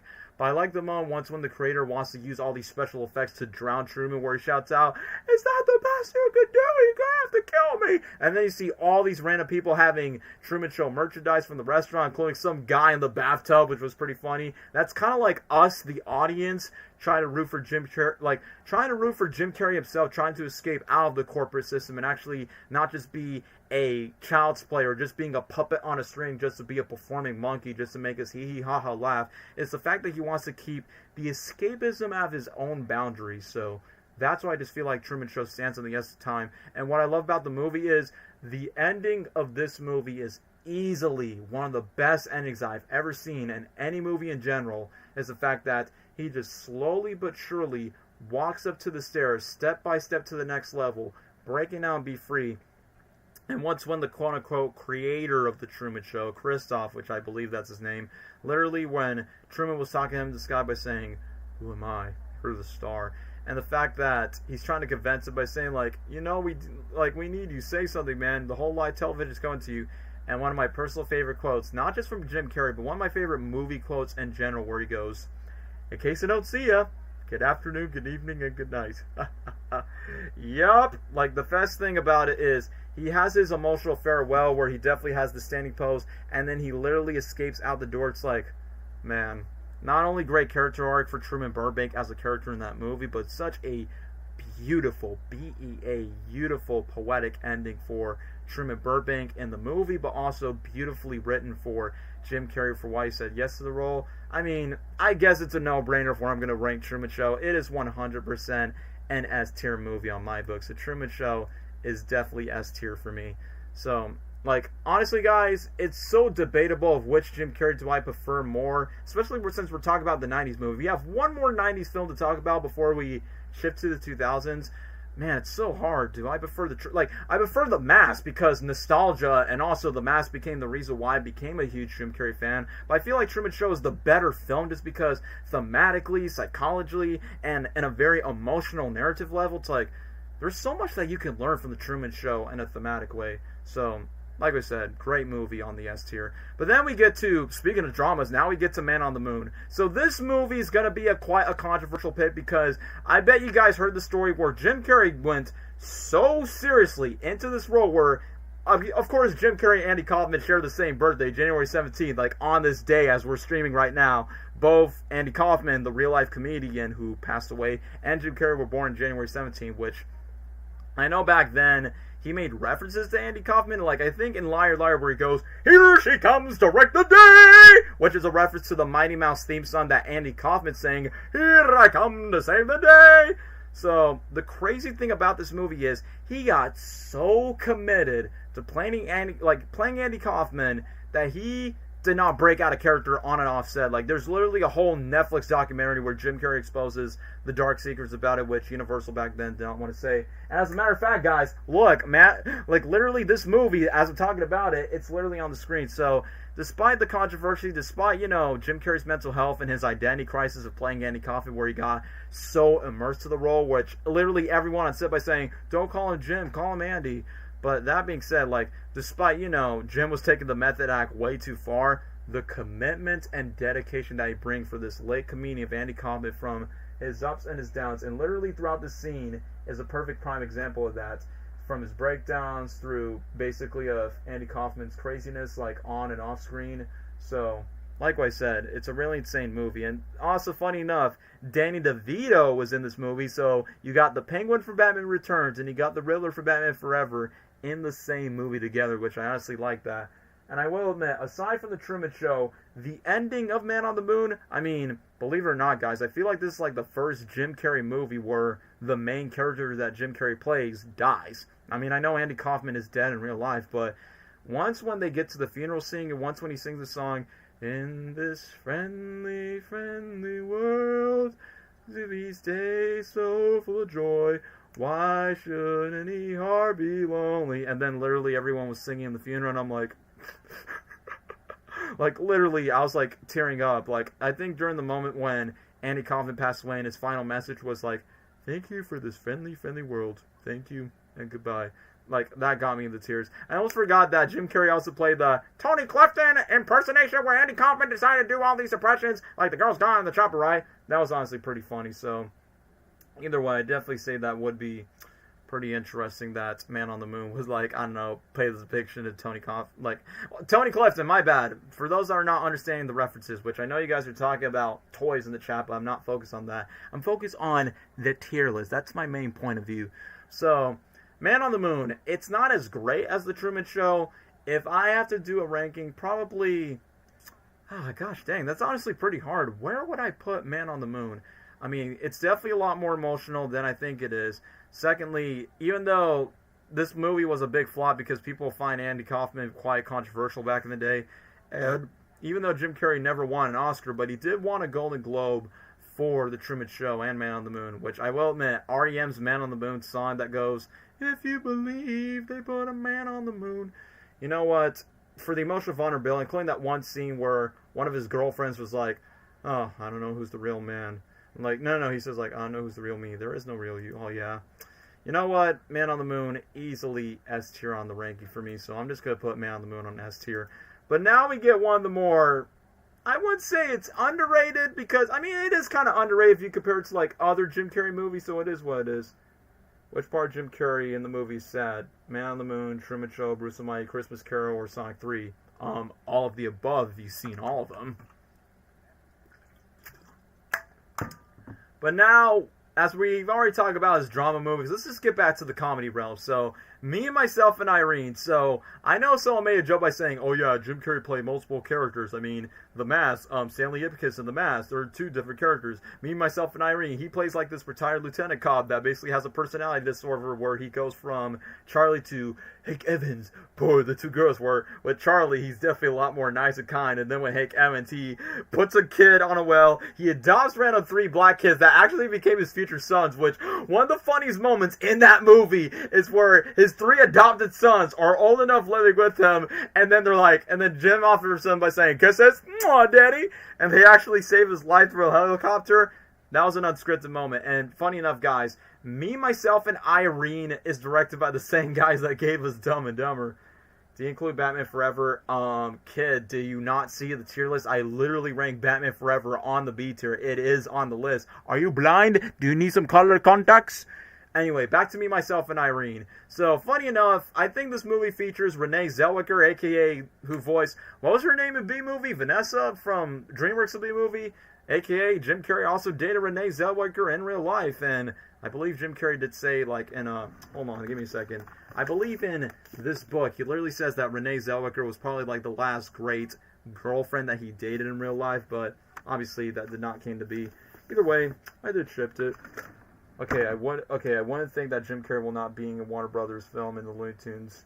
Yeah, I honestly, like, outside of, you know, Sonic, I honestly wish Jim Carrey would have been in a Looney Tunes movie. Like, I honestly wish that he could have been a part of Looney Tunes Back in Action, but, you know, they cast Steve Martin to play the Sherman villain. But that being said, I feel like The Mask is probably the closest thing I could see to being a Looney Tunes movie. Despite The Mask, like, not Jim Carrey, but the character The Mask shows up in a cameo in Space Jam: A New Legacy, but that's not played by Jim Carrey. That's just played by, like, some random background actor, I guess. But either way, off topic, back to Me, Myself, and Irene. So, he does have some really good chemistry with Renee Zellweger, and the fact that he accidentally punched her in the car, and the fact that this movie is a lot more edgier with the humor. Like, literally, I believe this movie's rated R, where you definitely see a wiener, like, in a way, and then he literally just zipped down and went streaking out by saying, "I just got myself a footlong in a bag of nuts." So, I don't think this movie is great compared to the other Jim Carrey movies. I would definitely say Me, Myself, and Irene is probably like somewhere on the B tier. I think B tier would honestly fit it more appropriately in a way, because despite, you know, it's not the best like the other two, but it is a way smoking. But now let's get to another iconic Jim Carrey movie that most of the majority of you people watch every single Christmas. It's The Grinch! Wait, I messed up the voice. Let me fix that again. The Grinch! Jury duty, jury duty, jury duty, blackmail, jury duty, hate, double hate, loathe entirely. Anyway, let's see. I saw a clip of Cable Guy where the main characters go to medieval times at the Buena Park, California.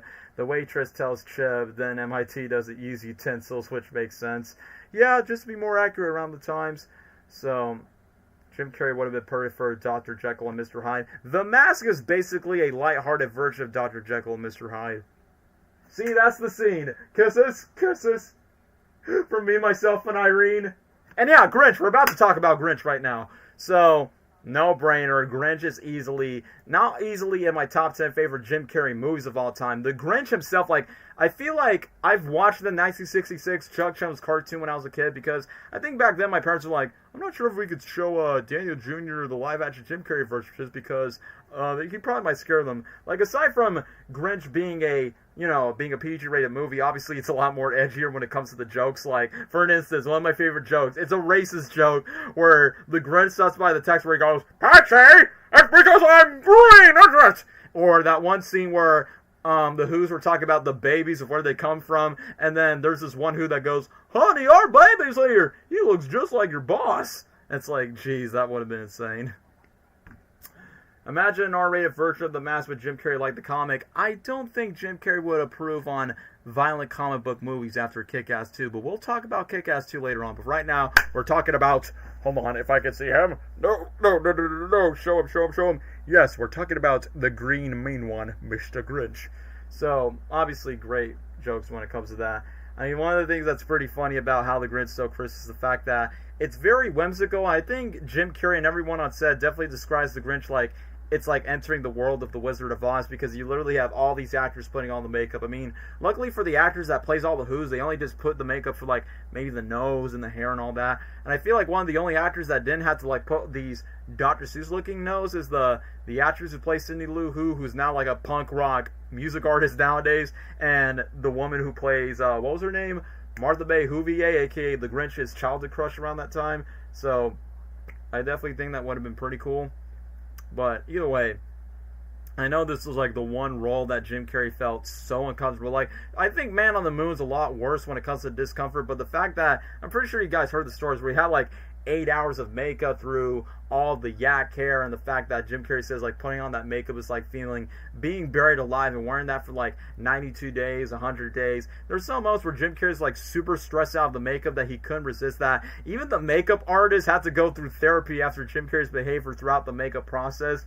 And the fact that Jim Carrey, obviously, he almost quit the production, but once when the director Ron Howard put the Grinch makeup on literally behind the scenes just to get the hang of it and try to comfort Jim, once when Ron Howard, the director, actually put on the Grinch makeup, and the producer Brian Grazer actually put the CIA operatives how to calm down throughout the makeup process is either just turn the television on, let someone smack you in the head, and the fact that yanked someone on the knee and then smoke as you want, and then also listen to the Bee Gees. So imagine seeing the Grinch dancing to I see the life behind the scenes. Comedy gold. But that being said, I think the 1966 Chuck Jones cartoon is the most faithful adaptation to the Dr. Seuss book, but this is going to be my biggest hot take. I feel like the live-action movie, for what it was able to do, it goes more in depth of the Grinch's backstory, it goes more in depth of Cindy Lou Who as a character than just some random character. Your performance as the Grinch is 10 out of 10 is perfect, or in other words, somebody's fabulous! I don't know, I just feel like it's so funny from that one quote. But that's one of the things I love about the Grinch is look, outside of Truman Burbank, The Mask, and Ace Ventura, dare I say Lloyd can be relatable at times, the Grinch is so me on Christmas. The fact, I'm not saying I hate Christmas, it's the fact that he's definitely one of those grumpy, introverted outsiders that doesn't like to socialize that much. He has his dog, which Max, just like Milo stole the show in The Mask, Max himself is definitely a good dog, which is funny because the actual character in the movie is female. And as we're talking about the Grinch, one of the most iconic scenes is playing right now, where one of the unscripted scenes was, there was 2 unscripted moments where he's talking about his schedule, which is the one scene that's being meaned on, and the one scene that you can relate to is, my schedule won't allow it, is where he starts having the realization by saying, dinner with me, I can't cancel that again. There was one improvised moment where he was supposed to remove the tablecloth, but then the items on the table did not fall off, so then, in character, yeah, you're literally, the scene's playing right now. This scene right here. Sarah, 5 o'clock, solve all hunger. Tell no one. 6:30, exercise. No. 6 o'clock, 6:30, exercise. 6:30, do I can't cancel that again. That was unscripted right there. 7 o'clock, stressing myself, loathing. I booked. What do I want to keep it denied? It slipped slowly into madness. And then go, what will I wear? And yeah, I do like the montage where he's trying to like find different outfits, which is pretty relatable when you try to go to occasion. But what I do like about the movie is the Grinch never really hated Christmas. It's the Who's. Like, the Who's and the bullies are the one that makes Grinch, like, leave Christmas a bad impression for him. So, since Grinch is the one that basically thinks that Christmas is all about the commercialism, where he literally exposed in front of the Who's when he literally went down on Whoville, where he goes, that's what it's always been about. Gifts, because this whole Christmas season is stupid.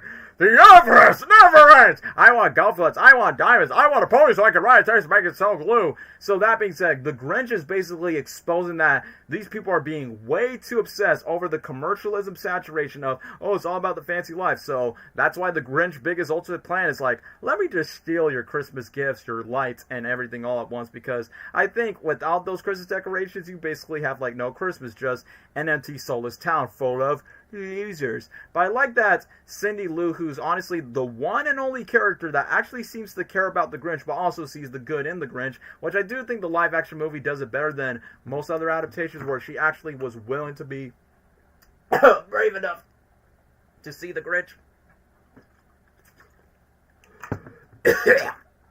Sorry, I'm choking. My dad loved the Grinch because he was laughing so hard. The Grinch being bullied is something that was in Sonic Movie 1. But yeah, the difference is at least we get to see baby Grinch, but also Grinch being bullied as a kid. So that's like one major difference.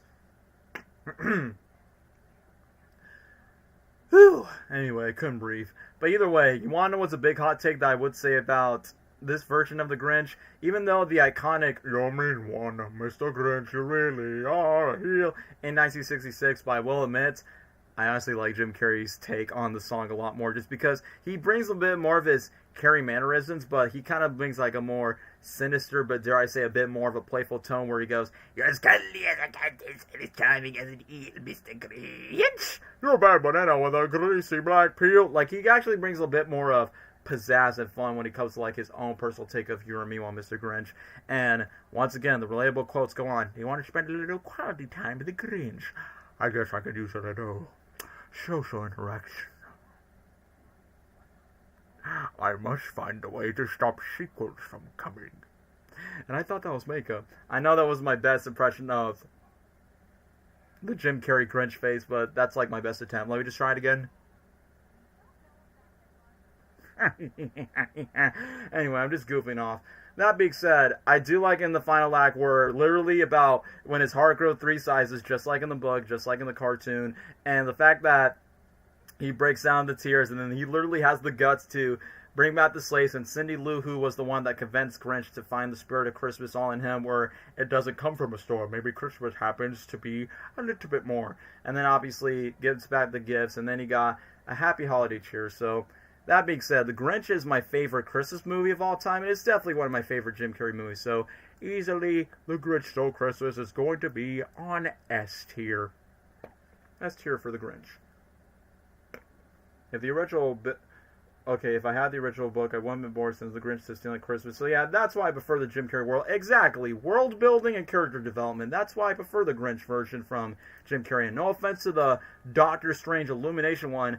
That version of the Grinch in that Illumination film, that he is not mean. He does not have teeth that's yellow. Like, literally in the 2018 version, it's like, oh yeah, well, his teeth all yellow. It looks more white than yellow to me. They make the Grinch more adorable than not mean. So, easily, whenever I think of the Grinch, Jim Carrey's performance is like the most iconic one in my head. So that's why it's easily S tier. And once again, it's literally playing in the background. Oh, what will I wear?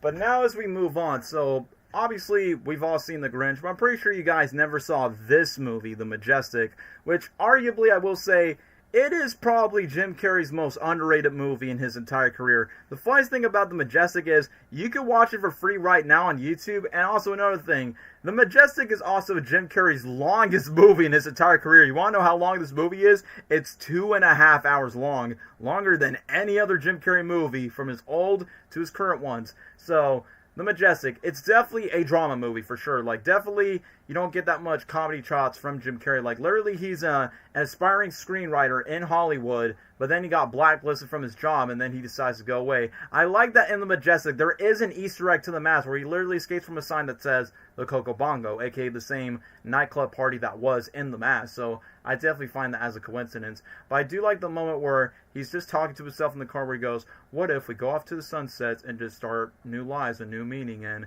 basically, once when he went to a car crash to the bridge, he suffered like amnesia where he doesn't remember his memories. Until then he got washed away to like this random small town that was like home to like a long lost veteran in the war. And most people were mistakenly confused that Jim Carrey's character, Peter Appleton, like despite he was a Hollywood screenwriter, they were mistaken that he was like a long lost veteran to the small town, including like this old man that happens to be the father of that long lost veteran. And the fact that they got so attached with him by saying, oh, are you the long lost man? And then they met his love interest, they met basically everyone that they know who he is. And what was so personal was this classic movie theater that quote unquote the father was running over. So this movie is very long. I could tell that this movie is going to bore the younger viewers. Like The Majestic is definitely more made for an older audience for sure, so it's not going to be like as beloved or as praised as like The Truman Show or Man on the Moon. But that being said, I definitely say we see like this is one of more Jim Carrey's grounded performance like The Truman Show. Like there isn't that much comedy out of him.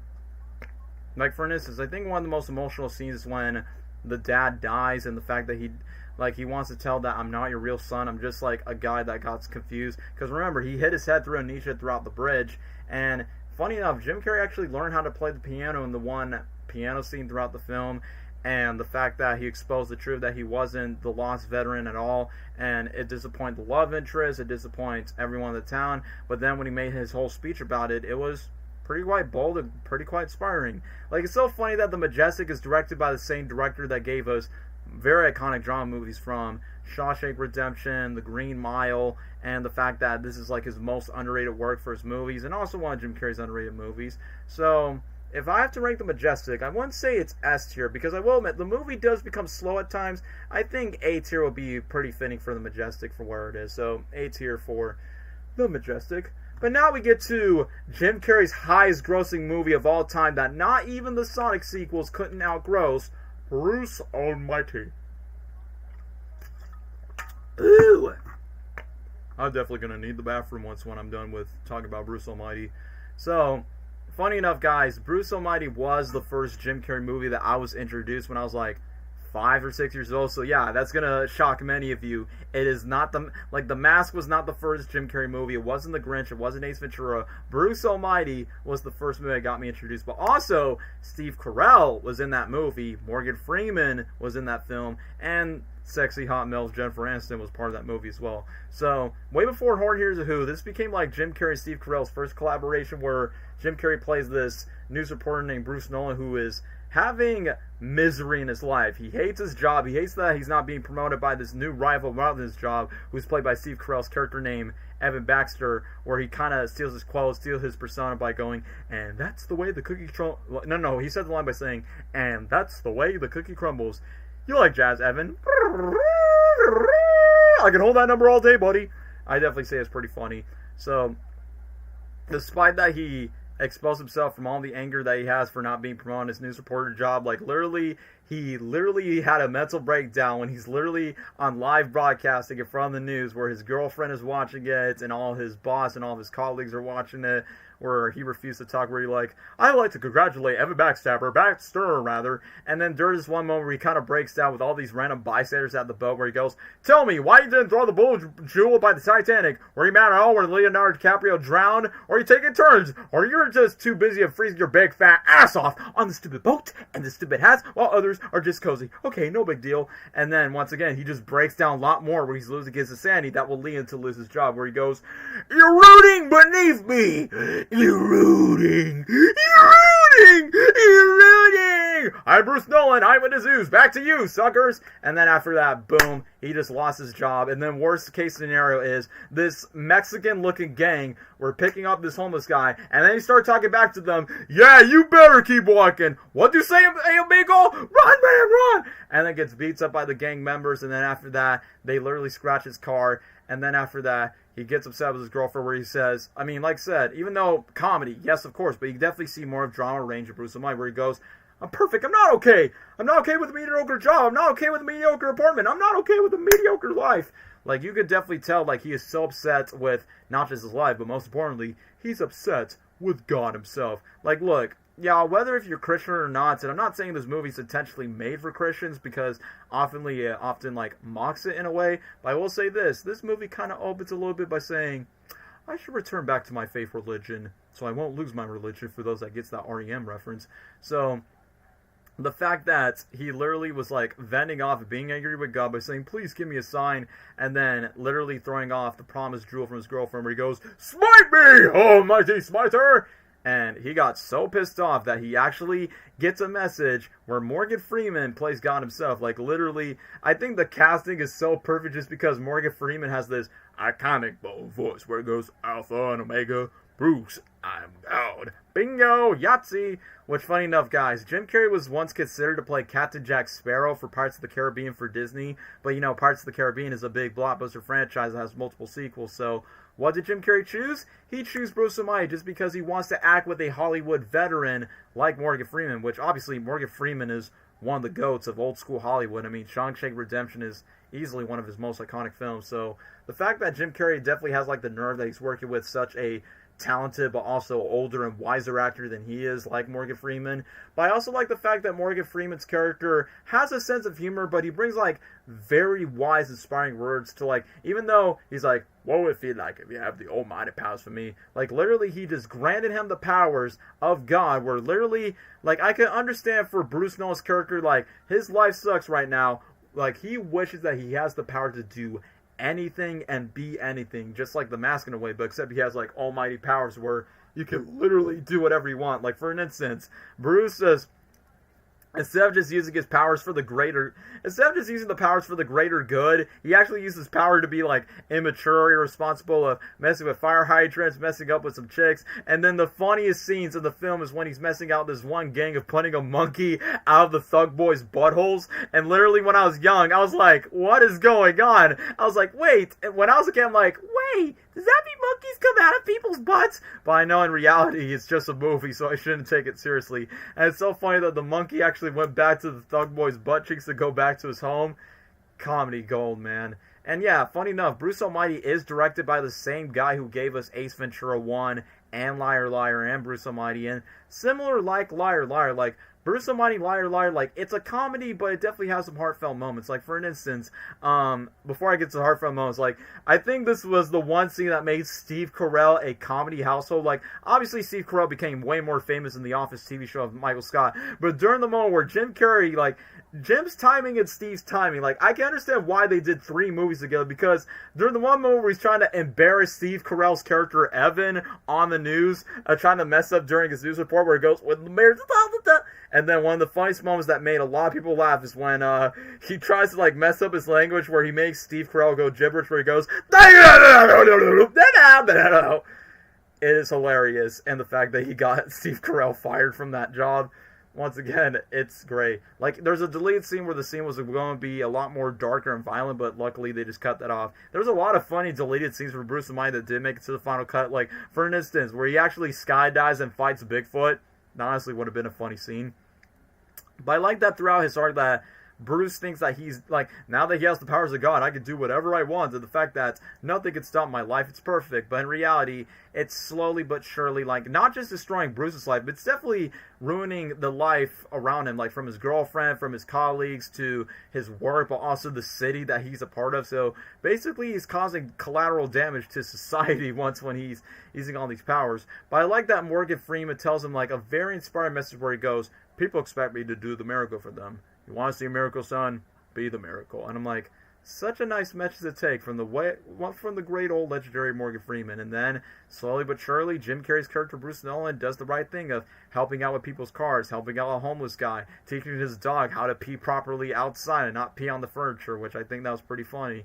And most importantly, thinking that he can have his relationship back with Grace Connolly, who's played by Jennifer Aniston. But in reality, you just can't convince someone to love you back once when you have all these powers. But then, I like the emotional moment once when she breaks up with him. And I will admit, the ending actually caught me teary when he's walking in the rain. He actually gives up to having God's power. He goes, I surrender to your will. I don't want to be God. It's like, the music score, Jim's acting, including the rain. It's like, I'm in the tears, man. And then during the moment where he's calling a quote, in heaven with Morgan Freeman's God, literally when he's like, ask a prayer, son. Go ahead. Lord, feed the hungry, and bring all the goods for mankind. How's that? That's good, if you want to be Miss America. But then when he prays for Grace, a.k.a. his girlfriend around the time, instead of just, like, winning a relationship back with her, he's like, I just want her to be happy. And I just wanted to see her that she could be happy with someone that could look out for her. And then one of the most iconic lines from the movie is, it's good, which is, like, the most iconic gif where he's, like, using the computer to answer all of his mails, which he's seen on the internet. So, once again, this brings back to the heartfelt message. Once when Bruce got run over by a truck and then literally reunited with his girlfriend, but also got his job back, one of the most iconic quotes is like, remember, if you want to see a miracle, be the miracle. So you know what? This movie was my introduction of knowing who Jim Carrey was, so it is 100% easily an S tier on my book. So I would say Bruce Almighty, I'm thinking. Yeah, I'll put Bruce Almighty on S tier when it comes to...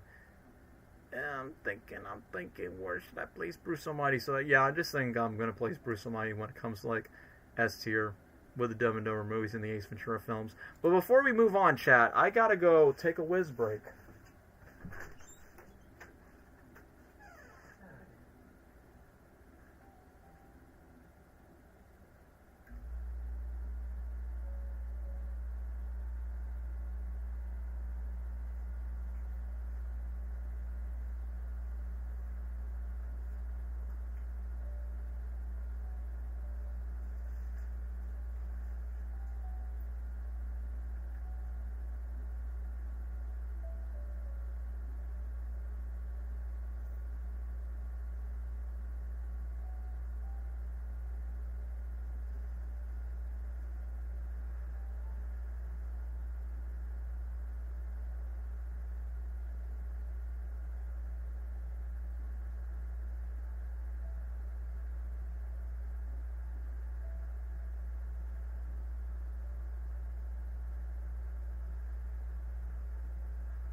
Alright, why is the screen so black?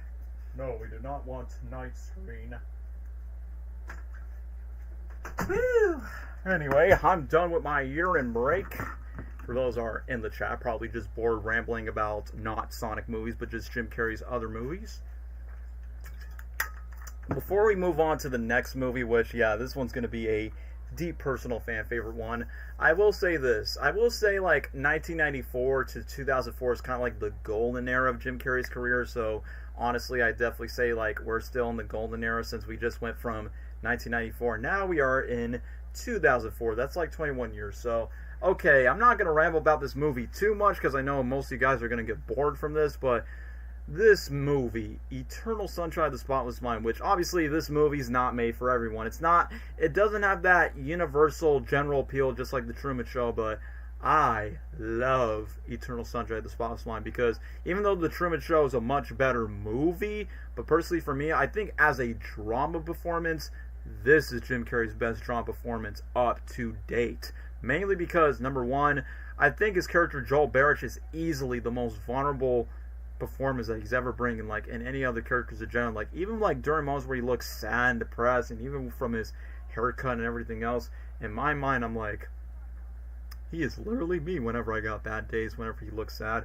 But the one thing that most people did not expect, which the marketing kind of killed it for Eternal Sunshine of the Spotless Mind, where they're like, oh yeah, it's a romantic comedy, sun is shining in the sky, Mr. Blue Sky, please tell us why. Which, no, this movie definitely has comedy, but in reality, it's a science fiction romantic dramedy between Jim Carrey and Kate Winslet's character, Clementine, I can't even say her last name, Clementine Krasinski, that's her name.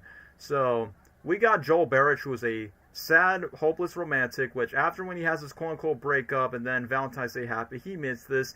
Like, he's very quiet, shy, and introverted, which that's one thing I love about this performance. Like, it's not the, alrighty then, or being, like, over the top and over crazy like most of Jim Carrey's comedy roles. Like, this is definitely Jim Carrey at his most emotional and grounded performance that I've seen in any of his movies, probably aside from Truman Show, Man on the Moon, and The Majestic. Eternal Sunshine of the Spotless Mind, it came off at the right time for me, because since this movie is such a popular breakup story, I mean, in real life, I actually went through like a real life breakup, and this movie around that time helped me out through that breakup and actually have like a different perspective about loving relationships, because I really love the chemistry between Jim Carrey's Joel and Kate Winslet's Clementine, where they're definitely both opposites attract, where Joel is definitely more shy, quiet, and introverted, while Kate Winslet's character Clem is definitely a lot more outlandish, sociable, more goofy, more extroverted. She definitely is the more social bird type. But the thing is, they both have their own tragedies of her, like, basically Clementine's with her past, and the reason why her hair colors just because she definitely shows the signs of someone who's being bipolar in a way. And the fact that Joel never felt this type of love before, so then once when it happens, when quote-unquote Clementine's ex-boyfriend came around, the fact that they both had to broke up, that's where he goes to this doctor's office where he has to forget all the past memories with Clementine, make sure that they never forget each other. And this movie has a lot of big actors. Like, you got the Hulk himself, Mark Ruffalo. You got Mary Jane Watson from the Sam Raimi Spider-Man movies with Tobey Maguire, Kristen Dunst. Who, like, funny enough, she's playing a character named Mary, and her next movie was literally Spider-Man 2 in the same year, so that makes it a big coincidence. And you got Elijah Wood, who plays Patrick, who's like the current new boyfriend for Clementine. So you got Frodo from Lord of the Rings, Mumble from Happy Feet being the boyfriend, and then the guy who plays the Doctor was from Batman Begins, I think. So you got really big actors a part of that movie, so they all did a really good job for their parts. But I really love the filmmaking aspects of it, especially when they film scenes at the beach, whenever it goes night, or whenever like the science fiction stuff, when they go to Joel's mind or Clementine's mind, where it kind of like transitions through. Like, the filmmaking is very top notch, and also the music score, similar like Truman Show's, it's very therapeutic. Like, not just very therapeutic, it's just like very comforting, where you just want to listen to. Like, I'm not joking with you, like, just like Truman Show, Eternal Sunshine is one of those movies that I would actually listen to like on a micro level, but also on a very therapeutic level, where I decide to listen to the music score and whenever I'm just venting about life or just having past memories. And one of my favorite moments is when Jim Carrey's character Joel was talking to Clementine, even though she doesn't remember him. Like, literally, he's like she's like, you know, this thing is not gonna last forever, and he's like, I know, just enjoy it. It's like, ah, man, the script. Like, I know this movie won for best screenplay at the Oscars, but once again, like, I think Kate Winslet was nominated for best leading actress, but once again, the Oscars are snubbing Jim Carrey's like greatest acting potential in The Eternal Sunshine. And honestly, as much as I love Jim Carrey in his comedy roles, I definitely want to see Jim Carrey to be in more movies like Eternal Sunshine and more movies like The Truman Show. So, that being said, I know you guys are not going to be interested, but this movie means a lot to me. My teenage years, it means a lot to me throughout my breakup times, and it's the perfect, like, it's not just the perfect breakup movie if you've been to like a real relationship or a platonic bond in a way. So, easily, Eternal Sunshine of the Spotless Mind is on the S tier, including the ending where they're just okay from the time of them being fade away and the fact they're just going to rinse and repeat the relationship all over again. Not as bold as Truman Show's ending, but still a very bold ending. So yeah, that's all I have to say about Eternal Sunshine. But now let's get back to the comedy, aka his more PG-rated movies. And I will say this, probably like the last innovative Jim Carrey movie throughout his golden career, which there are some prime exceptions as we go along the way, is Lemony Snicket's A Series of Unfortunate Events, which I will admit, guys, I know the trailer for this movie throughout the SpongeBob movie on DVD because Lemony Snicket came out the same year in 2004, same goes for SpongeBob as well. So once when I saw the trailer of Jim Carrey playing this one character named Count Olaf where he goes, "Hello, hello, hello, I'm your beloved Count Olaf." So I know this movie is based on the book franchise, which I am aware there is a Netflix adaptation where they go more in depth into the source material, which I think this one and only movie went like adapted like the first 3 books, but I feel like diehard fans of the source material were like not too pleased with it just because they try to cram like the majority of it, which I think way before Jim Carrey played Robotnik in the Sonic movies. I feel like, and funny enough, Truman Show was like his first Paramount movie, and then Lemony Snicket became his second Paramount film before the Sonic films. I feel like before Sonic, this Lemony Snicket movie, I think this is like one of the only movies that Jim Carrey was open to like come back for multiple sequels, which back then they were making plans for the sequel, but it never came to be, since you have 3 orphan kids that lost their parents throughout a fire, and the fact that they're being adopted by Count Olaf being their guardian and just wants them for their money. But the funny thing is, Count Olaf is intentionally a bad actor, so that's why whenever Jim Carrey goes to like different multiple disguises, there's even one moment where he break out of character where he literally forgot his line in the scene. And what's funny about it is the fact that they actually kept to the final cut where he goes, "Give me that line again. Come on, well, it's fresh in my mind. Our parents just died," and then dramatic acting. Like, that's the one thing I just find it pretty funny. Like even like unscripted moments, he intentionally made Count Olaf a bad actor. Like, there's some moments where Count Olaf actually brought his friends over where he actually changed himself to like a southern accent where he goes, "Now we must go to electric chair. I think we have to turn it up. Is anyone out there?" And then I will admit, the bloopers for this movie, like, of course, when his friends were just sleeping throughout his boring stories, the fact that this one hilarious moment is, okay, there's this one scene, it's not, like, in the final cut, they changed it to be different because in the original bloopers cut, the crew members, including the cast members, could not stop laughing, so he literally, like, this scene cracks me up where he goes, "Not enough time for history, now it's time for a time machine, time machine, time machine, 5 o'clock, 3 o'clock, woo, woo, woo, woo, woo, and now we're going back to a time when dinosaurs ruled the earth." I mean, this isn't the first time that Jim Carrey does, like, these dinosaur arts things, and once when he's trying to, like, bite off his cast members' ears, like Mike Tyson, where he goes, they could not stop laughing. Like, they were trying their best to stay in character, and then they burst out laughter where Jim stays in character, where he goes, "Okay, now you're just ignoring me." I just think he plays the character Count Olaf so perfectly from the books, just because he's menacing, he's sinister, he's evil, but also he doesn't take himself too seriously. And I do like the disguises that he takes, like when Count Olaf's trying to like be in disguise, trying to chase over these orphan kids. So, despite the fact, I definitely say it's a fun movie.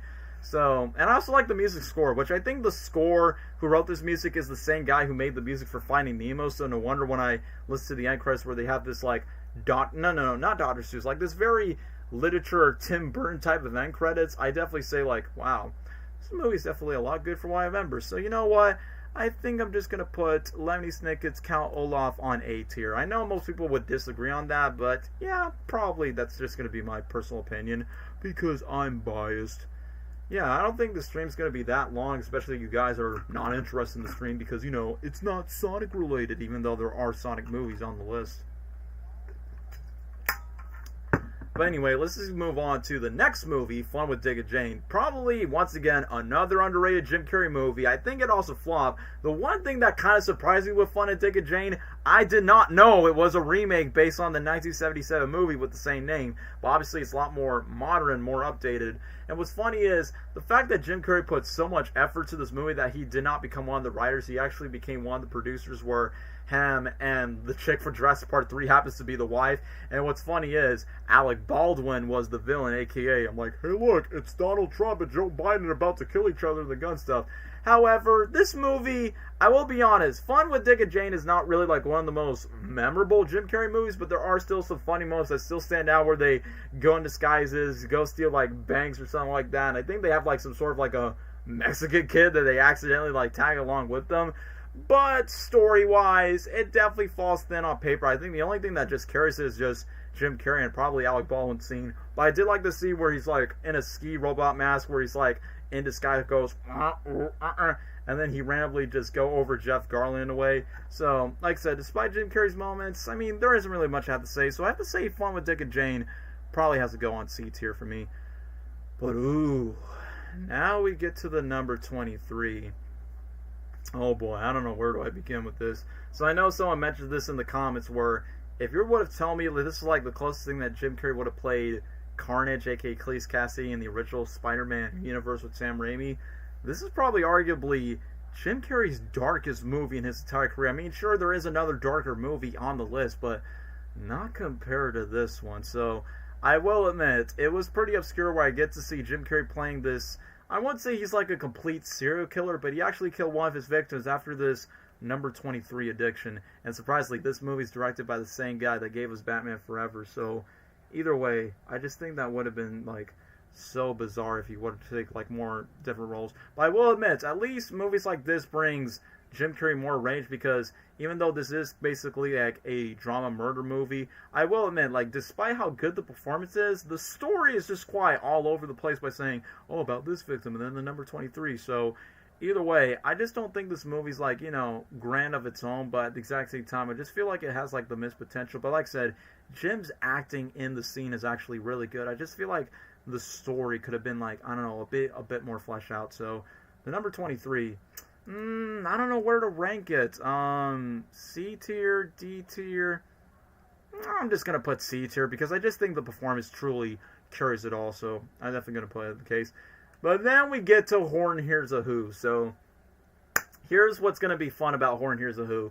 So I believe, as we're about to talk about this, this is literally his first animated movie in his entire career, and that often shocks me. I'm like, Jim, like, obviously you're great with your comedic energy from all the physicality, but how come you can't do voiceover roles? Like, you made so many impressions of all these random celebrities in your stand-up comedy days, and you never would have to type to, like, you know, be more like Robin Williams, where Robin Williams take most of these voiceover animated roles. So I'm glad that it finally took Jim Carrey, like, for all these years to finally be in a big-budget voiceover animated movie. And despite the fact that Horton Hears a Who is, like, his second Dr. Seuss film adaptation after The Grinch, because despite The Grinch was a success and the widow of Dr. Seuss approved the casting of Jim Carrey as the Grinch, but once when they made the live-action Cat in the Hat movie with Mike Myers, which that movie is a guilty pleasure, by the way, I think that movie was so critically panned, it was a box office flop, and I feel like the widow of Dr. Seuss literally told the company by saying, we're never going to make live-action adaptations of Dr. Seuss movies ever again.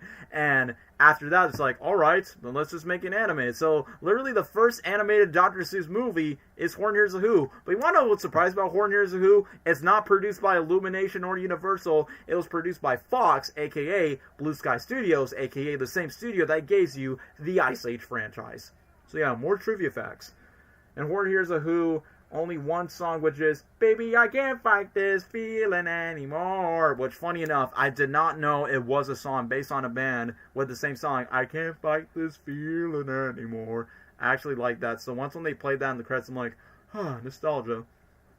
And even though I did say that Bruce Almighty was like the first Jim Carrey and Steve Carell movie that I saw as a kid, Horton Hears a Who was the first Jim Carrey and Steve Carell film that I saw in theaters. I mean, number one, it's animated. Two, it's Dr. Seuss. I grew up reading the Dr. Seuss books when I was a kid. So around that time, it was like I was at the right age and the right time to watch this movie. And literally after watching Horton Hears a Who, I was obsessed with this movie. Like, I was obsessed with Jim Carrey's zaniness as Horn, where he goes, Horn to Bear, Eric, come in there. How's this? Can you hear me? Like, I honestly think that's pretty funny. And of course, Steve Carell's iconic scream where he goes, "Ah!" every time, where he talks about the other chairmans from Whoville, where they call him, you blottering boob, which I know most parents obviously complain about. Oh, you said boob in a rated G movie, which, yeah, Horton Hears a Who is surprisingly a rated G movie, but they point out jokes by saying, calling him a boob. Look at you, yuck. Look at your face, and you look better with a staple on your head. I mean, outside of Jim Carrey and Steve Carell's movie, which I can understand, like, after the success of Bruce Almighty, they're like, we like these two. Let's put them in an animated movie together. And honestly, despite Horton and the mayor never had like a scene together, because you know the mayors live in like in a tiny speck on the clover, just like in the movie. I do admit, like Jim Carrey and Steve Carell, they both have really good chemistry with their characters.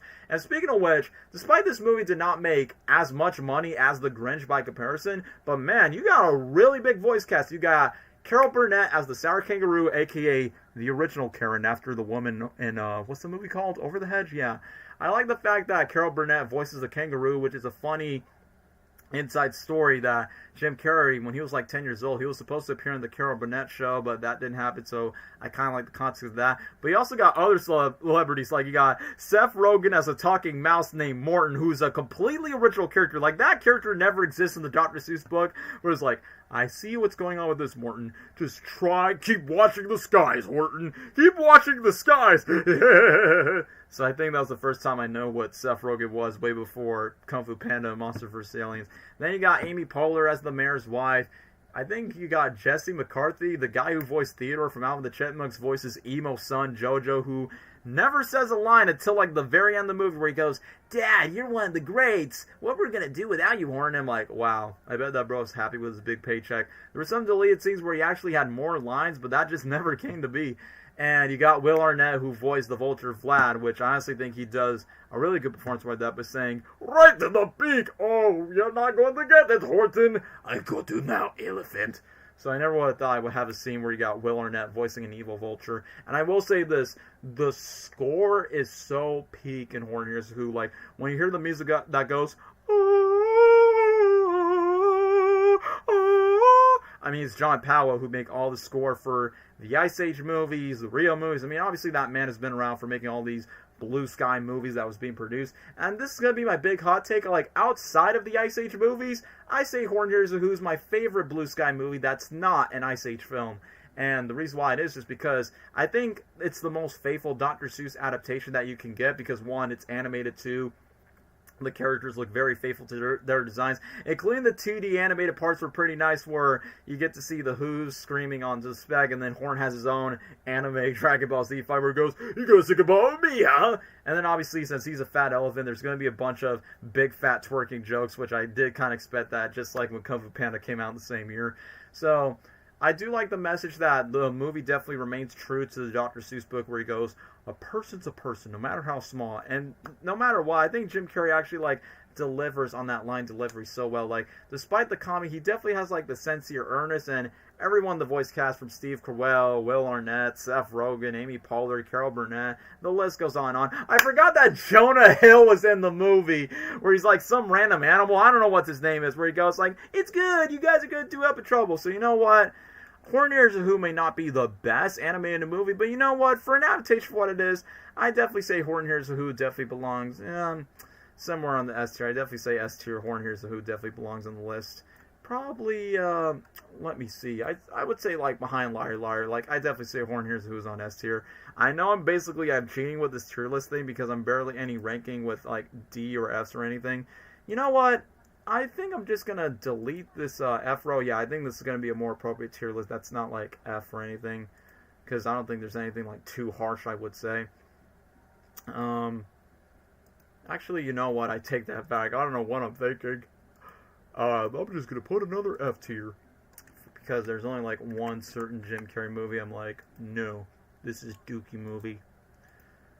But yeah, that being said, that's all I have to say about Horton Hears Who. Let's just move on to Yes Man. So, one of my biggest criticisms with Yes Man is I kind of feel like it just rehashes Liar Liar's plot by saying, oh, you can lie for 24 hours. But in this movie, for Yes Man, is the fact that, oh, you can say yes to anything for 24 hours just because you're just rejecting for your job or anything. But the one thing I did not expect Yes Man was going to be, it was half a romantic comedy with, you know, the Manny Pixie dream girl for 500 Days of Summer, Zooey Deschanel. If you don't know who she is, she's the main girl from the movie Elf with Will Ferrell. She was a new girl with Peter B. Parker himself, Jake Johnson. She was in 500 Days of Summer, which that movie became a meme everywhere.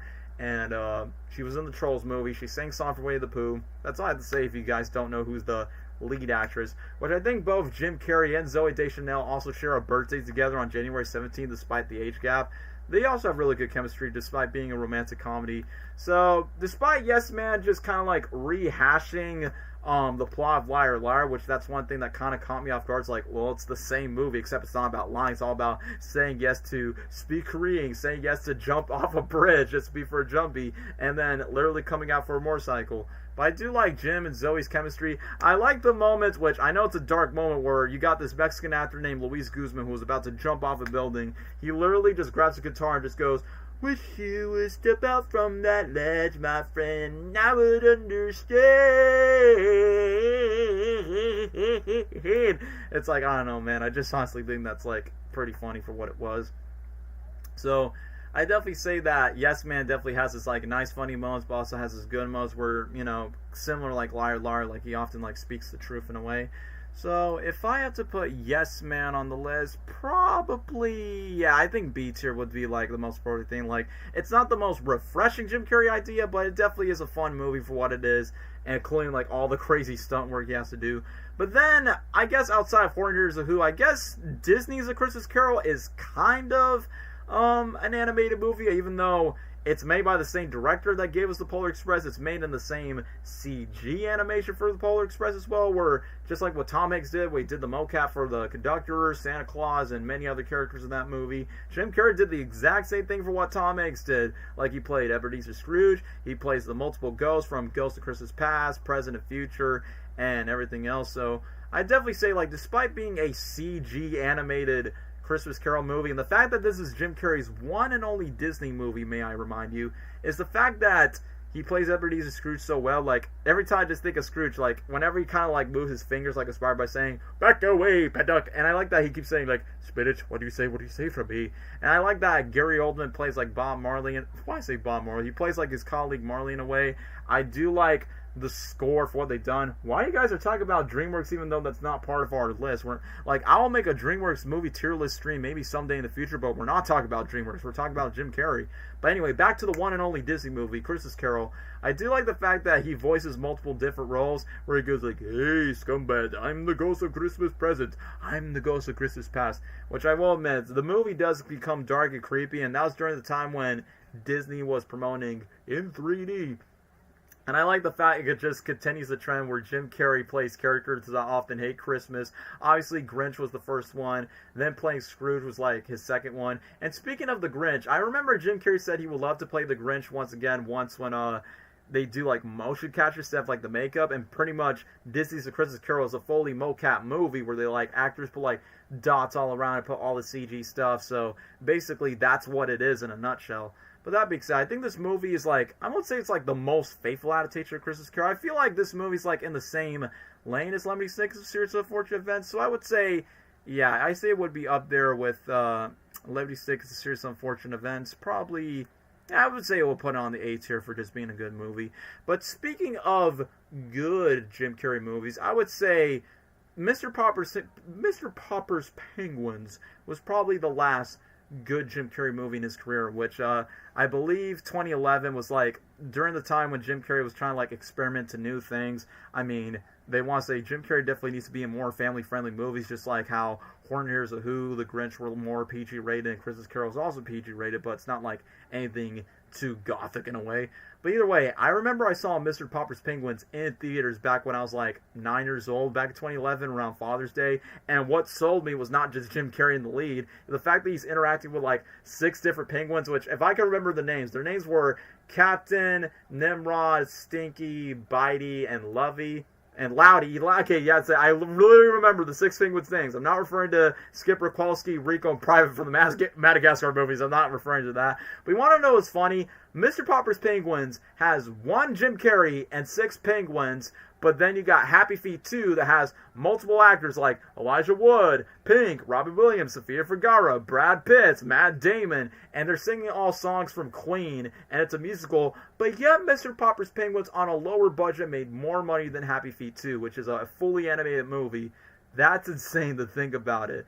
So either way, Mr. Popper's Penguins is based on a book, and obviously if you see other Jim Carrey's movies, they're not really like, you know, half of them are book adaptations. Like The Mask is based on the comic books, Grinch and Horton were like based on Dr. Seuss film adaptations. Lemony Snicket is named after the book, so obviously Jim Carrey has his history with book-to-film adaptations, and Mr. Popper's Penguins no begs to differ, which the movie is definitely different from the source material, where it doesn't take place on an earlier time, despite some flashback scenes. It takes place on the New York modern setting, but I like the fact that, kind of like Liar Liar, he sort of plays like a father type of role in a way, and the fact where he got all these 6 penguins, it definitely reminds me of what Jim Carrey has done with Ace Ventura, where he like interacts with different type of animals, but it's like 6 different penguins. Like, I could tell there's some I'm like, alright, that's actually the penguins on set, and there's some moments where they actually put like, you know, CGI just to make sure like the animals don't get hurt on set. But I like that the main villain of the movie is Clark Gregg, aka Agent Phil Coulson from the Marvel Cinematic Universe, who got killed by Loki in the first Avengers film. Like, I did not know Agent Coulson was a big fan of Jim Carrey, but hey, that's honestly was pretty cool. But I remember Jim Carrey agreed to be a part of this movie, not just because, like, oh, it's a family movie, the fact that I can interact with animals, that it is not an Ace Ventura movie, and it's based on a book. I think Jim Carrey wants to aspire for, like, what Dick Van Dyke did, because Dick Van Dyke is one of Jim Carrey's heroes, where Dick Van Dyke was kind of, like, dancing with the penguins, and even the penguins have, like, we're watching this Charlie Chaplin movie, like, on the big screen. So I definitely say the penguins themselves definitely carry the scenes for, like, the spotlight and the family wholesome scenes, and then obviously you got the wacky comic shenanigans. But I like the change of heart where they try to, like, make sure the penguins grow up out of the eggs, and then this zoo animal instruction guy who's played by Clark Gregg try to, like, separate the penguins, and then Jim Carrey's character is trying his best to, like, be a good dad to his teenage daughter and his young son. So either way, it's a really good family movie. Like, as a kid, I thought it would get a sequel just because of the penguins, despite them making, like, one animated short. So, like what I said, guys, Mr. Popper's Penguins was probably, like, the last good Jim Carrey movie on the list. I wouldn't say it's S tier, but I would say it's probably, like, somewhere on the A tier. So, honestly, that's so hard of where I want to place it. So, Cable Guy, Count Olaf. Yeah, I would say Mr. Popper's Penguins is, like, somewhere in the A tier. So, you guys excuse me, my bladder's about to explode. I'm about to urinate like a camel in Dumb and Dumber. We have a giraffe! There you go, son. Now get out of here, you're bothering.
Rebel. I know this chat is dead because they have no idea what I'm going to be talking about. So, how many movies have we been ranking so far? Because we just went from 1994 to 2011. So, let's go straight ahead. So, starting off with Ace Ventura, that's 1. The Mask, that's 2. Dumb and Dumber, that's 3. Let me see. Let me think. Number 4, Batman Forever. Ace Ventura, When Nature Calls. Cable Guy was number 6. Number 7 was Liar Liar. Number 8 is Truman Show. Number 9 is The Man on the Moon. Number 10 is Me, Myself, and Irene. Number 11 is The Grinch. Number 12 is The Majestic. What is number 13? Bruce Almighty. Bruce Almighty is 13. Eternal Sunshine is 14. What came after Eternal Sunshine? Lemony Snicket is number 15. What was after Lemony Snicket? Fun with Dick and Jane, number 16. And then the number 23, 17. 18, Horton Hears a Who. 19 is Yes Man. 20 is A Christmas Carol.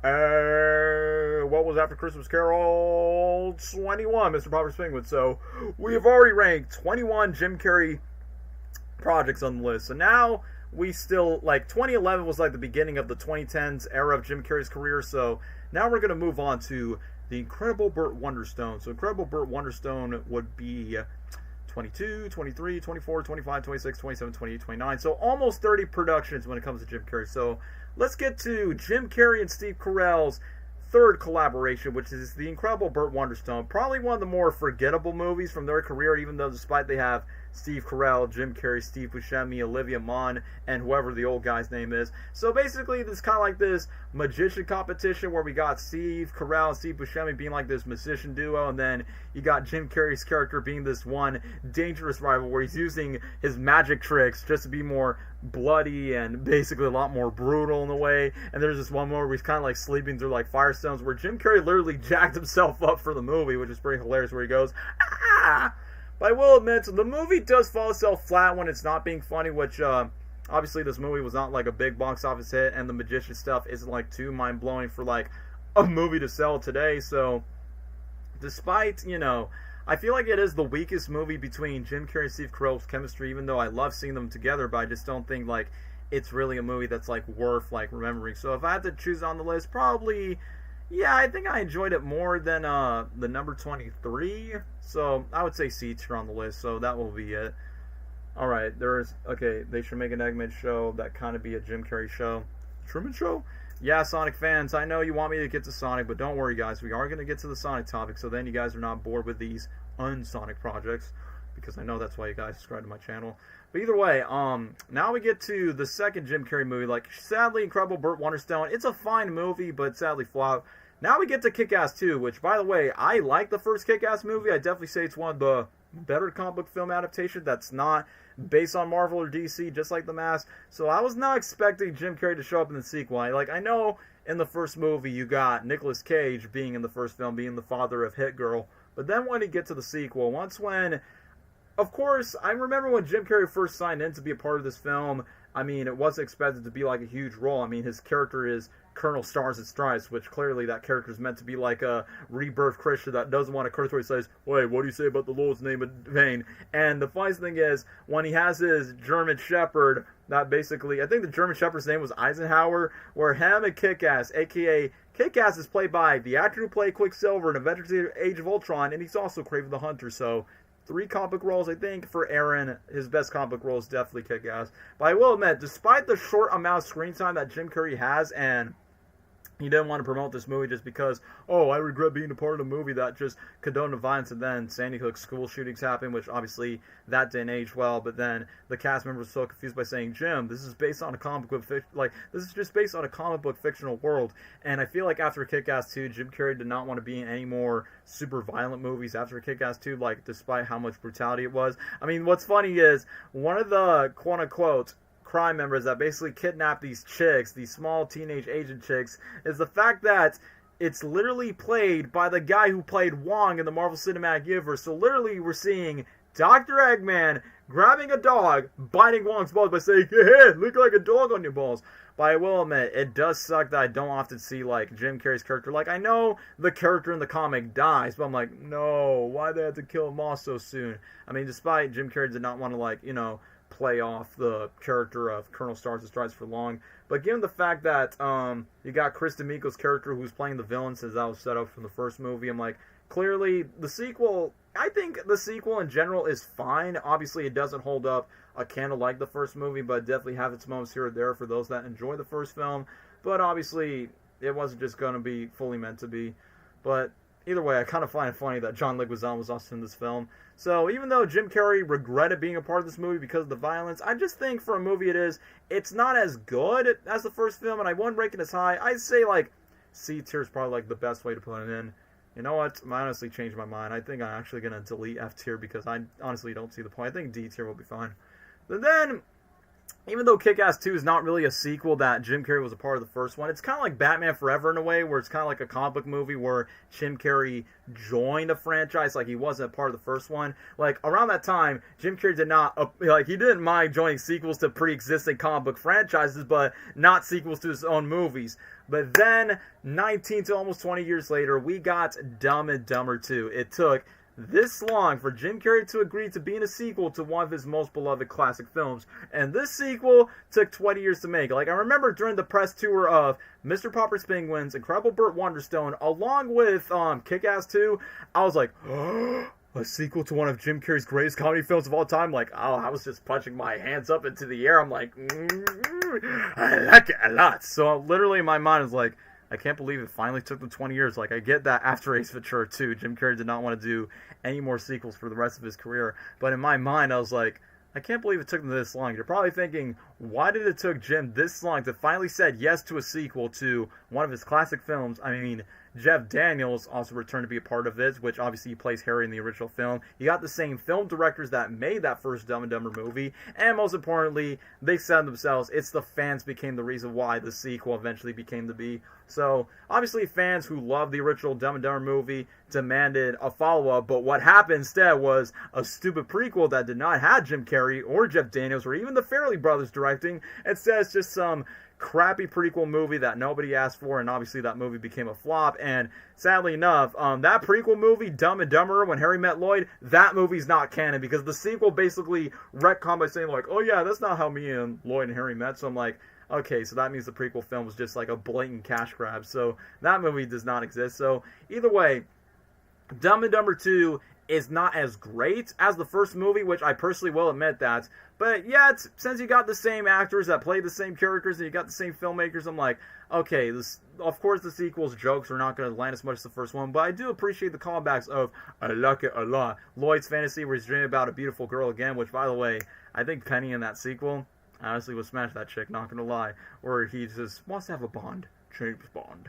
But that being said, the chemistry between Jim Carrey and Jeff Daniels definitely shines through. Sadly, I guess aside for Penny and Rob Riegel's character, most of the supporting characters don't really shine as much as the first one from Seabass, which we did got a cameo from Seabass, and basically, he only just shows up like in the post-credit scene. We did get a cameo from the blind kid with the dead bird from the first movie that Harry decided to bring him over. He goes, "Pretty bird, can you say pretty bird?" Which that was a funny scene in the first film, so kind of funny that they bring back that guy for the cameo in the sequel, and the fact that Lloyd and Harry goes back to the exact same apartment. But they kind of wasted some talented actors. Like, they got Bill Murray cameo in a hazmat suits, which obviously I could tell that bro's not having the time of his life.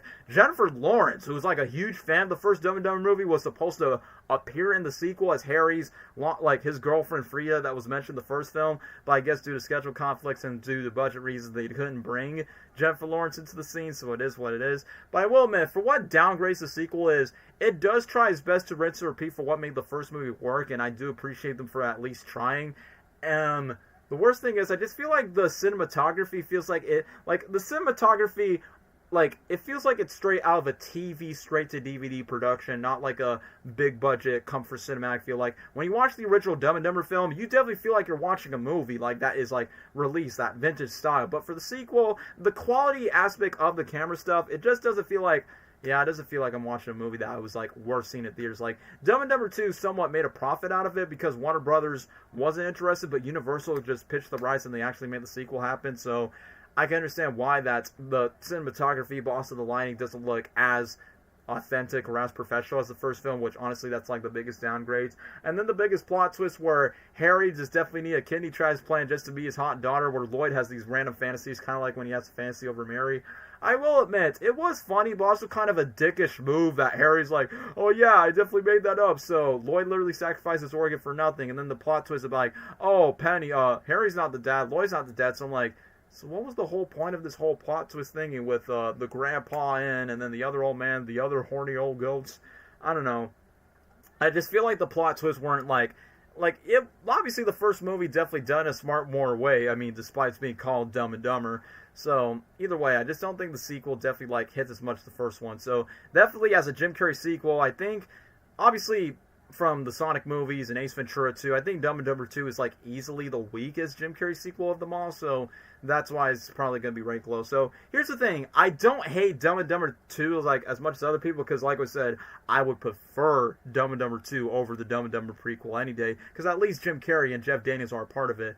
And the one thing I will say what's really good about Dumb and Dumber 2, I'm not joking with y'all, the credits. Like the end credits was easily the best part of the sequel where it goes flashbacks of the first movie and the fact where they decide to do this heartwarming song that goes, "No, they won't catch me and you." So I'm like, heartwarming nostalgia vibes. So I know there's been rumors that the directors are open to make Dumb and Dumber 3. I know most of you kids don't care about that because most of you kids want Sonic, but I remember Jim Carrey made this one joke by saying, just call it Gum and Gummer, just because they're old now. Because, yeah, Jeff Daniels is about to be 70. Jim Carrey recently turned 63 today, so I think that would be quite hilarious if that's the way. Even the directors talked about a third Dumb and Dumber movie. Like, I'm not saying Dumb and Dumber 3 is necessarily needed, but if that was the case, if we can't get Ace Ventura 3 or The Mask 2, you know what? Screw it. If it has to be like straight to streaming on Netflix or Paramount Plus, whatever streaming app it's going to be, I say just make it regardless. So it's so funny that 20 years later, Dumb and Dumber 2 became the one and only sequel. Like, sure, I would 100% prefer an Ace Ventura 3 or The Mask 2, but you know what? Can't complain about the next best option. So Dumb and Dumber 2, it's not as great as the first movie, but I will say, yeah, C tier. I think why not? But now we get to my least favorite Jim Carrey movie on the list, which most of you guys never heard of it. It's Dark Crimes. So this was the movie that during Jim Carrey's era in his life, he was going through depression, a lot of personal stuff, which I'm not going to talk about because even that stuff kind of depresses me in a way. So obviously after Dumb and Dumber 2, that was like the last Jim Carrey movie that I got excited for a Carrey flick. But then when I watched Dark Crimes, like, it has the potential to be like such a very interesting story of like, oh, being this murder investigator for all these murder crimes, but it was boring, soulless, a waste of my time. And I will admit, like, I get that Jim was having like this new spiritual sensation in his mind. He's not doing like the same movies like he used to, because even though he was trying his best to make a comeback with Mr. Popper's Penguins and Dumb and Dumber 2 with movies like that in the 2010s, that's where I feel like Jim Carrey's career was going on a complete nosedive around this era. And he's like not appearing in movies anymore. He's not doing the same comedy stick. Like, heck, not even this drama movie doesn't hit the same feels like what Truman Show did or Eternal Sunshine did. So literally when I was watching the movie, I'm like, this is not the same Jim Carrey I remember. Like, I'm not expecting like not the comedy faces, but in my mind it's like, this is not my Jim. What have you done to my Jim? And basically I just felt like out of all the movies in his career, I've never been so disappointed in this one. So I guess you guys can already take a guess. Dark Crimes, I mean, it's literally in the D. You're just going to be on D tier. Okay, so now that before we get to talk about Sonic, guys, okay, before Sonic the Hedgehog redeemed Jim Carrey's career after his downfall, I have to give a shout out to this one TV show. Like, I know it's not a movie. Like, I know in this tier list it's meant to be movies, and I know I'm sort of cheating in this one, but I gotta give shout outs to Kidding. So it's not a movie, it's a TV show that sort of made Jim Carrey's comeback in a way in his own, not just spiritual awakening, but his awakening just to find more creative and innovative projects that feels 100% him, not just in a comedy perspective, but more in a drama personal perspective. Which, funny enough, like, I think one of the directors of the show is literally the director who made Eternal Sunshine of the Spotless Mind, Michel Gondry. And what's so interesting about the show, like, it does become weird, bizarre, and dare I say messed up at certain times, is the fact that this show is kind of like a hybrid between Mr. Rogers' Neighborhood and a hybrid of Don't Hug Me, I'm Scared. Like, even the puppets kind of has like its own weird Don't Hug Me, I'm Scared acid trip type of sequences. So in my mind, I'm like, yeah, it is going to be disturbing like Don't Hug Me, I'm Scared. But I do like the songs that he does sing. Like the first episode where he's singing with Conan O'Brien and Danny Trejo, where he goes, "You can feel anything at all, you can feel it." Like, I like the fact that he's supposed to be like this childhood TV star icon that will make kids smile, kind of like Mr. Rogers, who was in a way, but then deep down inside he's having troubles with his relationship. He lost one of his twin sons that he was raising, and then it becomes dramatic, and then his wife's relationship is falling apart, that she falls in love with some other guy, and his relationship with his father, his sister working on the production. It just becomes really dark, but yet again, it has its heartfelt, sincere moments, despite how messed up it could be, including for what the kid's done. And yeah, it's not a kid's show. Of course, it's going to be like quite disturbing. No, Jim Carrey did not audition to play Loki in Marvel. That's not true. He did try to audition for Rocket Raccoon for Guardians of the Galaxy, but that never came to be. But the one thing that's pretty surprising is I never expect this Kidding TV show to run for like 2 seasons in a way. And what's so funny about it, like in season 2, Ariana Grande herself, way before she got famous in the movie Wicked, obviously, Ariana Grande's like a huge Jim Carrey fangirl, which I never expect Kat Valentine from Nickelodeon's Victorious would be a huge Jim Carrey fan. Where she met him multiple times, even during the Dumb and Dumber 2 press tour. But she actually plays a character in the season 2 episode of Kidding, where they sing song of "Stick Together, what do you do when the herald will bears you, son that carries you." So that means Ariana Grande literally gets to perform with one of her biggest childhood crushes, which is Jim Carrey. And yeah, I guess way before her Wicked fame as Glinda, she actually likes to sing a heartfelt song about Jim Carrey's character, like in his episode depicting of letting go of the puppets and over the divorces in a way. So, like I said, this show really goes into deep topics, and I feel like the show definitely ends us off nicely where it didn't need a season 3 because the show got canceled because after season 2 it went down to the quality, but it has really good acting, really heartfelt moments. So I would say Kidding is probably somewhere on the A tier. Hold on, let me just put Kidding up. There you go, that's where I would place Kidding, somewhere on the A tier despite Stop the Movies. Hold on, guys, I gotta blow my nose, and then we gotta talk about Jim Carrey's last 3 movies, and you guys know what I mean. Literally his last 3 movies in his career ever since the 2020 started, but we'll get to the one and only trilogy in a second, folks. Woo! Best unscripted moments 101. Let's play another Jim Carrey upload in the meantime. Sorry, chat, I gotta go blow my nose, and then we're gonna talk about, you know, the one and only trilogy featuring the Stinging Blue Hedgehog.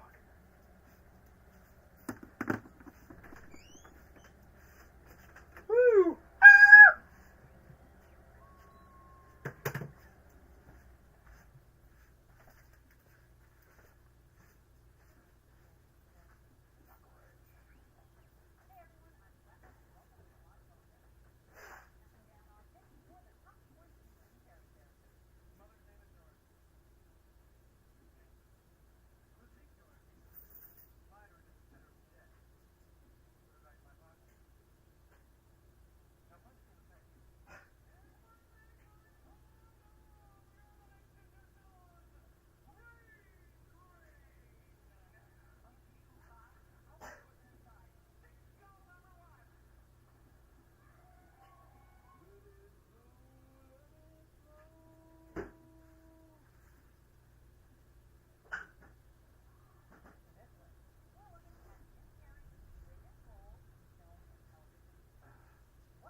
Ah! I'm sorry, guys. I couldn't breathe.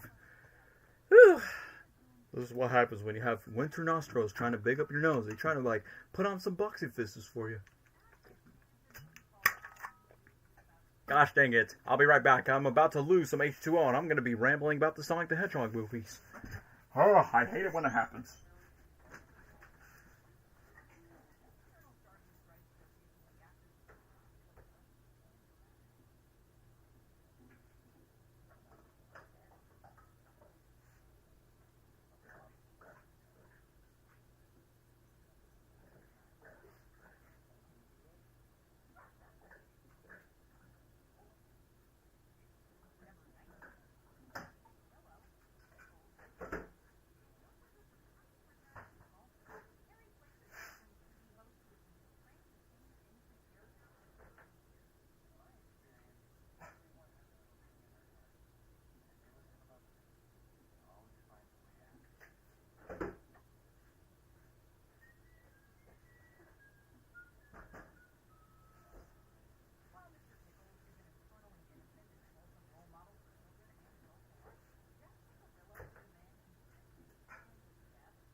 Alright, no more interruptions. Let's just wrap up with a bang, y'all. I know I've been boring you lately with the non-Sonic stuff, but now, even though I've already talked about... Hold on, my camera's not focusing. There you go. even though it's been a while since we've seen Jim Carrey on the big screen, and it's been a while since I've been excited for a Jim Carrey movie since Dumb and Dumber 2, so how can you make Jim Carrey make a huge comeback on the big screen of bringing back his classic 90s comedy performances, but at the exact same time, try to introduce a new generation of fans to introduce who Jim Carrey is?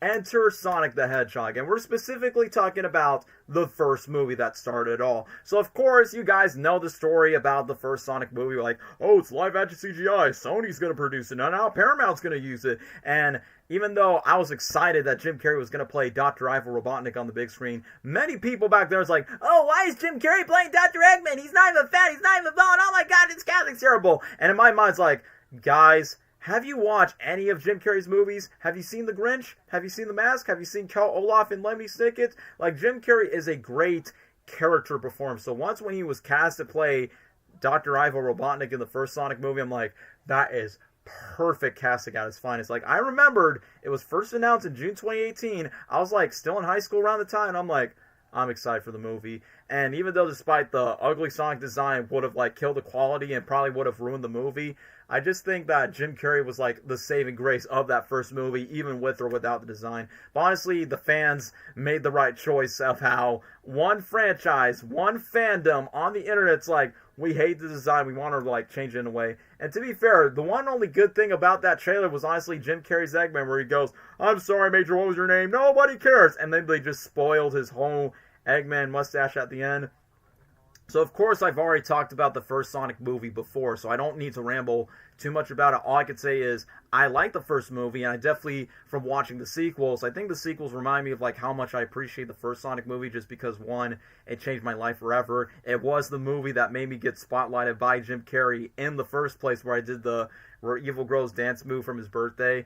No. It was during the time when the first movie was popular, and I did like my first cosplay attempt. And I will say this, like, not only adding Jim Carrey being a part of the Sonic franchise, like, in my mind, I was like, I grew up watching Jim Carrey's movies as a kid. He's my favorite actor. I grew up playing the Sonic the Hedgehog video games as a kid, and I followed up to Sonic Mania just because I had a cousin that was, like, into Sonic. And as a kid, I'm going to be honest with you guys, I wasn't really a huge Sonic fan when I was, like, I would say, like, at the age range, like, probably somewhere for, like, 1 to 9 years old, I wasn't really into a Sonic fan. I was, like, more into Mario. But I think when I was, like, 10 or 11, that's where I become more into a Sonic the Hedgehog fan. And around that same time, I also became a Jim Carrey fan around that age, around 6 or 7. But the point is, I knew Jim Carrey first, then Sonic second. So either way, that's, like, what I personally would think of in my mind. So I'm like, it's so rare to get a fan favorite actor based on a franchise that you know and love. But what's interesting about it is this is not a book adaptation. This is a video game adaptation. Like, when I first heard when Jim Carrey got cast as Eggman, I'm like,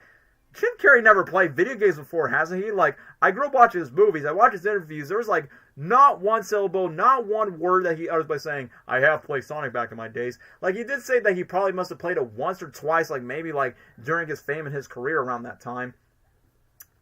When I watched Sonic, I was, like, 5 years old, and I didn't even know he had hair. Are you, like, 10 years old, kid, watching my stream? That is what it is. But yeah, anyway, first Sonic movie is the fact that when that movie first came out, and despite, you know, the redesign that just changed the franchise forever, the one of the greatest things that Jim Carrey joined into this franchise of why he got invested, because I'm surprised, like, Jim Carrey's not into sequels. Like, obviously he did Ace Ventura 2 and Dumb and Dumber 2, but around that time, he was like, it would be nice to have this franchisable character, and I'm like, what? Did you just say franchisable character? Like, around that time, of course, he was open to, like, The Mask 2, Ace Ventura 3, Grinch 2, if they have, like, the right script and the right idea. But the reason why he got so invested to this Robotnik character, because, I mean, what makes this character so interesting, I mean, outside the video games, like, he doesn't stay the same, he doesn't look the same, his goals aren't the same, like, he morphs and grows, evolves, and has, like, more multiple places to go, and throughout the whole trilogy, we see that. But since the first movie is basically his origin story, like, way before he becomes the Eggman that we all know and love, like, fans complain by saying, oh, he's not Eggman love. not like it or not, guys, that was the point. Like, Sonic is not the Sonic that you know because that's his origin, and Eggman's not the Eggman that you know because this is just a pretty early version of Eggman. But I really like Jim Carrey's performance. Like, I know I should be talking about the first movie, but I'm specifically talking about Jim Carrey's performance in the first film because I've already talked about the movies before. But Carrey's performance in the first film, obviously, as a longtime fan, I got, like, smiling with joy in my head where literally he's like, it's like you merge Ace Ventura. Like, there are some moments where it kind of gives me Ace Ventura vibes where he's talking really fast where he goes, Mr. Wachowski, are you aware by 010 Article 104? And there's this one moment where Tom was talking about it for, like, some neighbor named Spencer where he goes, ha, Spencer, he's a good man. And I'm like, Ace Ventura vibes. There are some moments where he does kind of remind me of The Mask because obviously the bald cap like The Mask and he acts very cartoony, including this one dance move where he does this where evil grows, kind of like a homage to Hey Pachuco or Kim and P. He is, like, very smart with his intelligence, just like the Riddler, but just like the Grinch, very antisocial, but at the exact same time, kind of have bitterness with over humanity over anyone from one his side. Awesome, Andrew. Grinch is number 1. Yeah, that's why Grinch is on the list. But for right now, we're just talking about Sonic 1, the first movie. But that being said, I feel like Robotnik is like a mashup of Ace Ventura, The Mask, The Grinch, Cable Guy, and you just mash them all up into one. That's why I feel like that's like the hybrid that you did. And the best thing about Robotnik is, like, outside of the nostalgic Jim Carrey mannerisms that he put into this one movie, he does nail the mannerisms of Eggman himself. Like, for instance, like, he is intelligent, like, he definitely has this high megalomania of ego by him, and just like Eggman in the games, like, he has this attitude where he's like, I'm more superior than you. Like, literally, like, he said in front of Tom Wachowski where he goes, I have a chance everything you're ever going to do. Like, literally, like, showing his sense of superiority. And what the heck is going on my camera? It's kind of like flashing. Sorry for those that have seizure warnings. Thank you. Now the camera's a lot more clear. But that being said, one of my biggest complaints with Sonic 1 for Jim Carrey's Eggman, it's not the fact that, oh, we didn't get to see Eggman in the post-credit scene. Like, I feel like he was more of a villain towards Tom Wachowski in the first film, because even though, kind of wish they would have said that, yeah, I would 100% agree. Like, I remember, like, I was in high school when that first movie came out. I was like, oh, I'm so hyped for this movie. The design looks great. Ben Schwartz sounds perfect as Sonic, which obviously both Jim Carrey and Ben Schwartz were, like, the true standouts in that first movie to me, honestly, because obviously those are, like, the main hero and the main villain from the franchise. But the one line, it's not in the movie, but thank you, Rocket Man, for putting this, where he goes, you're mine, Hedgehog! Like, there's even, like, one, like, there's even, like, the Super Bowl TV spot where it sounds a little bit different, like an alteration where it goes, you're mine, Hedgehog! Like, literally, in high school, I was trying my best not to squeal, but I was like, like, literally on my mind by saying, Jim, you're proving the haters. You're proving the haters to, like, never underestimate by saying, oh, Jim's not a perfect cast for Eggman. No. That one voice sample, despite it was not in the movie, that sounds very Eggman-ish where he goes, you're mine, Hedgehog! And I'm like, Jim, I'm so glad he's perfectly cast for this role. And obviously, in that first movie, you can easily tell he's having a good time, whether he's bouncing off screen with James Marsden or talking to a talking CGI blue hedgehog. And, of course, just like what I admired by Jim Carrey in the past, his quotable lines will always be stuck in your head where he goes, you're not allowed up there, that's one of the 7 wonders! And I will admit, during in the final act, he definitely acts more like Eggman in a way. Like, during the moment where Ben Schwartz was nailing it with his voice performance once when, you know, the scene where he goes like, I'm using it to protect my friends. And then when he literally spin dashes Eggman's ship just like in the games, and where he goes, now you've done it, to where he's grunting with his teeth. I'm like, that's very Eggman energy, and you're doing it so well, Jim. And then, obviously, the best part is, like, literally in the Mushroom Planet where, okay, that's when he gets over crazy. Like, even though he's not fat, but he definitely has the bald head and the mustache. Like, obviously, I cannot tell. Like, I remember in the commentary, both Jeff Fowler and Ben Schwartz by saying, oh, wow, he's actually nailing the Eggman voice. I'm like, wait. So you're telling me it was kind of intentional that Jim Carrey listened to Mike Pollock's voice? Like, obviously I'm not saying that, oh, Jim Carrey took inspiration from Mike Pollock. He kind of bring his own take on the character, which that's what I love about Jim Carrey whenever he plays these pre-existing characters, like from, like, for instance, The Mask, The Grinch, Ebenezer Scrooge, Count Olaf. Like, these characters already exist from their respective source material, but Jim Carrey just makes these characters like his own, but yet again faithful to what they look like in the source material. That's why, in my mind, it's like, yeah, he's perfectly cast for Eggman. Like, literally where you just bounce out with his Eggman voice where he goes, do some reconnaissance! Reconnaissance! Come on, that's hilarious! What's the matter with you? And then the most iconic line for what he says, I'll be home by Christmas. Like, literally to my Jim Carrey Carrey Bunch t-shirt. So literally around that time, like, okay, Eggman, aka Dr. Ivan Robotnik, is easily one of his best roles in recent times. And yes, can't forget about this one iconic scene. I forgot about your latte, sea monster, goat milk. What do I look like, an imbecile? Of course I want a latte. I love the way you make them! And the first movie, it was funny. The third movie, very heartfelt and emotional.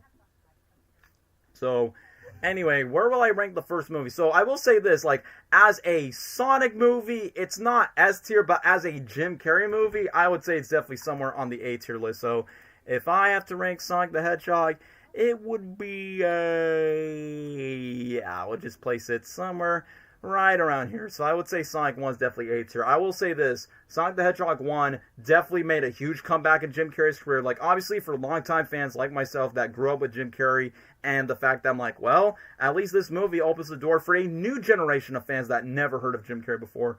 Honestly, if Jim Carrey wants to voice act in video game movies, I'd like to see him voice act as Waluigi in the Mario movies. How dare you? Like, don't get me wrong, it's a nice, inspired casting choice, but at the exact same time, I don't want to see Jim Carrey betraying the Sonic franchise and jump board to the Mario franchise. I don't know, cast someone like Steve Buscemi or Willem Dafoe to voice Waluigi for Mario movie 2, if they ever consider that, and then cast Danny DeVito as Wario. So, like I said, I like the choice, but, you know, we don't want it to betray the Sonic franchise, because Jim is more committed to Sonic. Which, once again, I would think, like, first of all, since the first movie literally came out, like, almost 5 years ago on Valentine's Day 2020, way before COVID happened, the first movie was still a big hit that it convinced a sequel. And I remember during the press tour, because we're about to talk about the second movie in a second, I was so surprised that Jim Carrey says, I'm up for a sequel, and I'm like, really?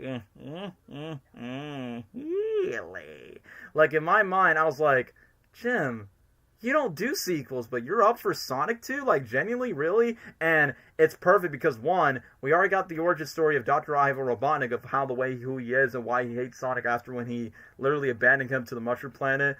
And the fact that the first movie, obviously, it sets up Tails to be, like, the main focus in the second movie. I mean, it did sort of tease Knuckles because of the Echidna tribe in the first film. But the fact, I'm like, we could see Jim Carrey's Eggman do more with the Eggman evolution becoming more Eggman-ish, which leads us to the sequel where he embraces more of the Eggman role. I mean, I know he does have the fat body, but personality-wise, motivational-wise, he acts a lot more like Eggman in the sequel than the first film, which I do think he does a good job. Obviously, the first movie, he wasn't really Eggman yet until, like, the final act of the film, but in the sequel, fully embraced the Eggman title.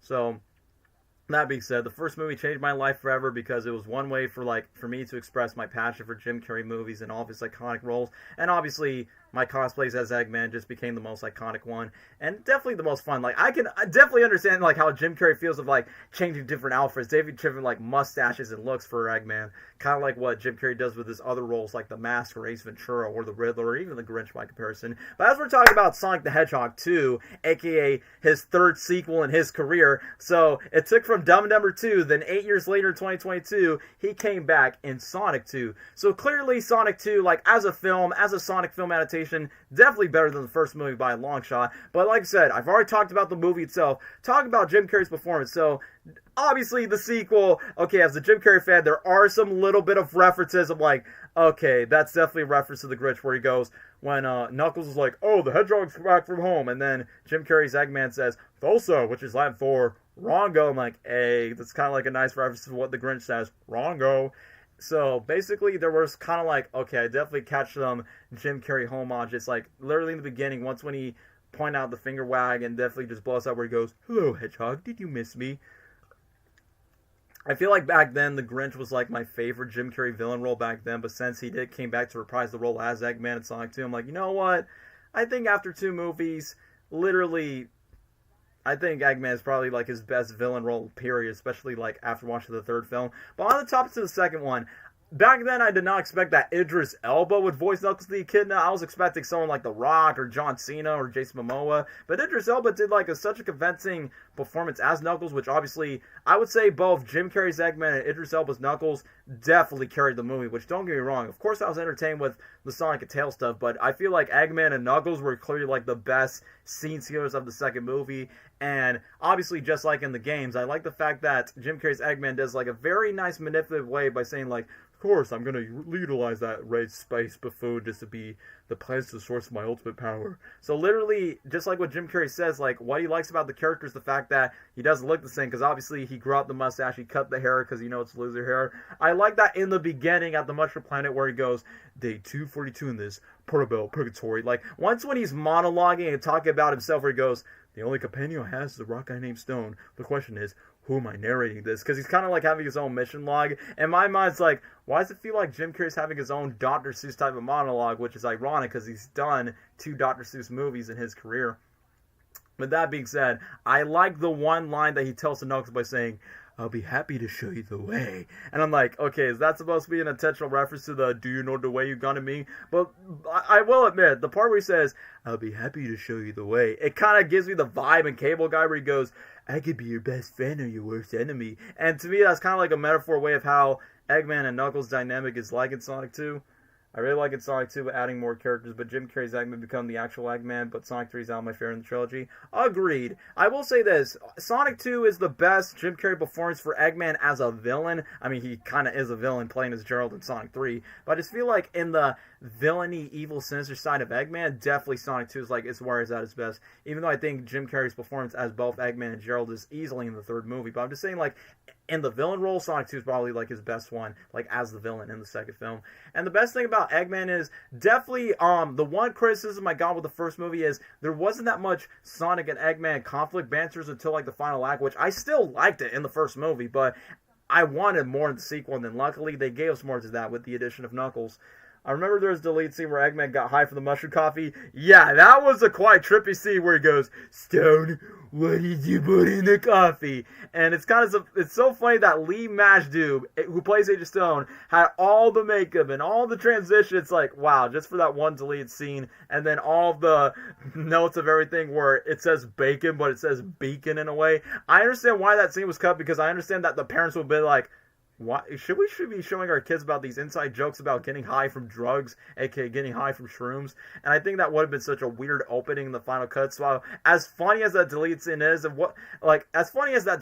is, I mean, it would have bring like such a funny, awkward vibe if we would have ended up watching that scene in the theater. But either way, it's good bonus content. And either way, I will say this, I think the best deleted scenes in Sonic 2 are obviously the ones that involve Jim Carrey's Eggman and Agent Stone. And Roxy, why are you barking? Do you want to go outside? Alright, fine. You can go outside if you're mad or something. Sorry guys, my dog is being cranky. But anyway, as I was saying, one of the things I also like that, there's this one deleted scene where Jim Carrey's Eggman is putting Agent Stone on the table where he talks about the longest word in the English dictionary, aka a rare lung disease, numeral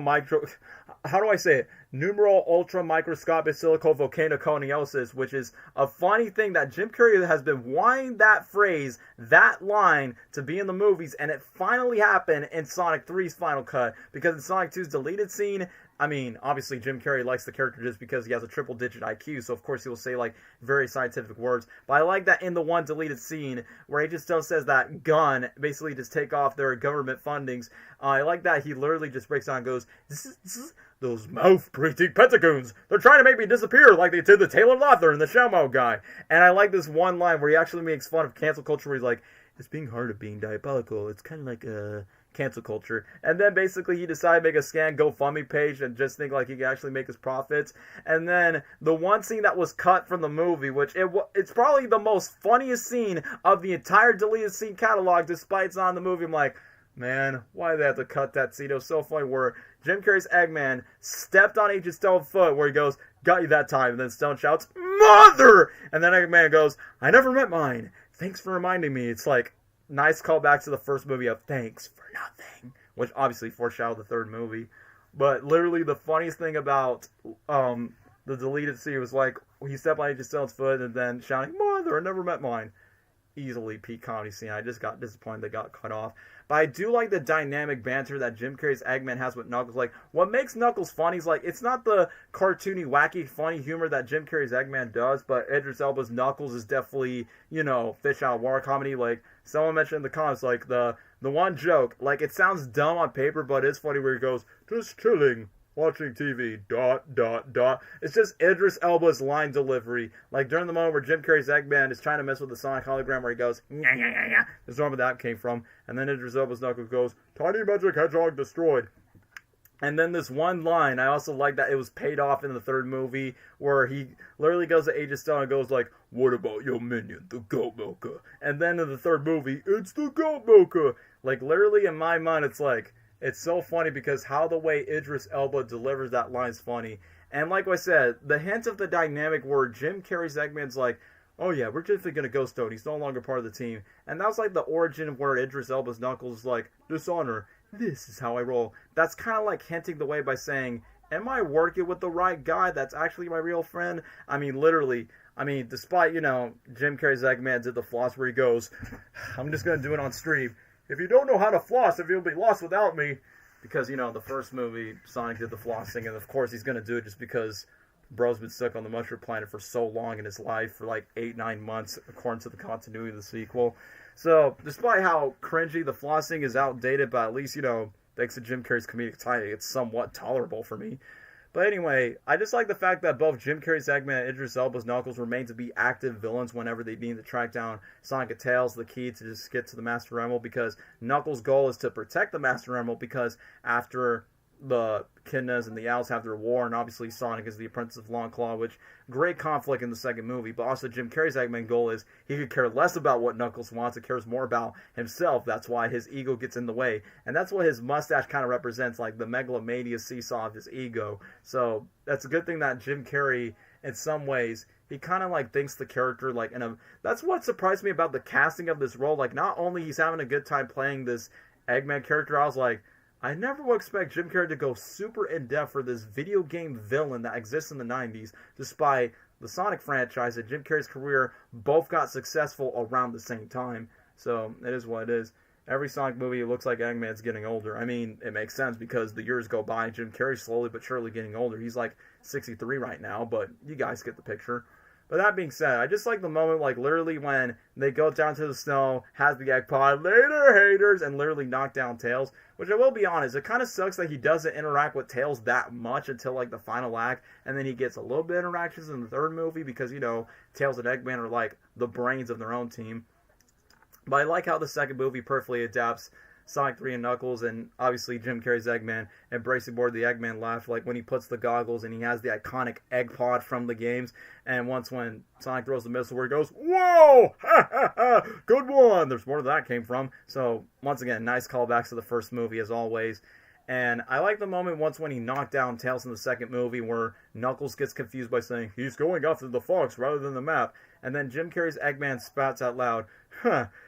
New friend, same pathetic weakness." And then once again, it hence implies where Knuckles is like, why am I working with this guy that he could care less about others that are being harmed than himself? Because, Knuckles was raised in a tribe it's about honor. We look out for one another. My favorite from the second movie, which, I'm more than okay. I'm upgrading. Sinister 3.0. My game is next level. I actually love that scene. I'm just waiting till like another Jim Carrey upload pops up. I'd like to ask you a few questions. However, I do like the scene where Jim Carrey's Eggman and Knuckles actually went to the sandwich. I will admit, one of my biggest complaints of that second movie was the wedding subplot. Because, look, I get the wedding subplot was one way to bring the human characters have their own subplot, and then someone brings Sonic and Tails into the mix, and then they get kidnapped by Gun, and also introduce Gun into the movie universe. But it sucks that we spend like whole 10-15 minutes of, Rachel's wedding and all this and all that, which I've already made my Sonic movie character tier list that Rachel's on the D tier, and my mind's like, am I watching a Sonic the Hedgehog movie, or am I just watching like a Tyler Perry Medea's wedding type of parody movie? And in my mind's like, can I just get back with Jim Carrey's Eggman and Knuckles, please? And then once we get back to the scene, I'm like, there you go. The real scene stealers of the second movie, but also the plot driving forward. So literally when they place the key just to get to the labyrinth zone, first of all, really well adapted from the video games to the movie. And I like that Jim Carrey's Eggman embraces more of the Eggman persona where he literally goes, "Ha ha ha! Yes, Eureka! I found it!" Not gonna lie, when he says, "Eureka! I found it!" literally gives me flashbacks of Horton Hears a Who, where he says, "Mayor, I found you!" Like, it kind of got me the same vibe. And then the funniest moments, which we've never seen this in the games, but I'm glad that the second movie kind of did their own version of it, where Jim Carrey's Eggman and Idris Elba's Knuckles are literally running to the Labyrinth Zone temple, just like in the games, and then they have this Indiana Jones style, when the spike, I mean, it happens before in the games, when a spiky boulder comes in where he goes, I don't want to die like this, it's the Revenant, make room for Daddy! Like, literally, when he slides down and plays feet up, I'm like, okay, that's where I see Jim Carrey kind of bring, like, his comedic slapstick moments, just like in The Masters, because he's playing another bald, cartoony character. Like, it gives me the vibes of, look, Ma, I'm roadkill, ha, ha, ha. And I like the line where he's next with Knuckles, where he goes, great, we're still bipedals, more than less. And then, literally, when he dodged a booby trap, I like the one inside innuendo joke that's, the best thing about Jim Carrey's jokes, like, obviously there will be some jokes that aren't intended for the kids to laugh, but for the older audience that might get these small adult jokes where once when the acts slide through where he says, so glad off it didn't cut up, like, he says, so glad it didn't cut off my mustache and not his pangus, if you know what I mean. And then I like the fact that instead of just going to these random booby traps where they almost died, he literally has to trust technology and use his glove as a GPS and then just tells Knuckles, work smarter, not harder. Because, you know, Knuckles is the brawn, Eggman's the brain, so it makes a lot of sense on this temporary dynamic duo.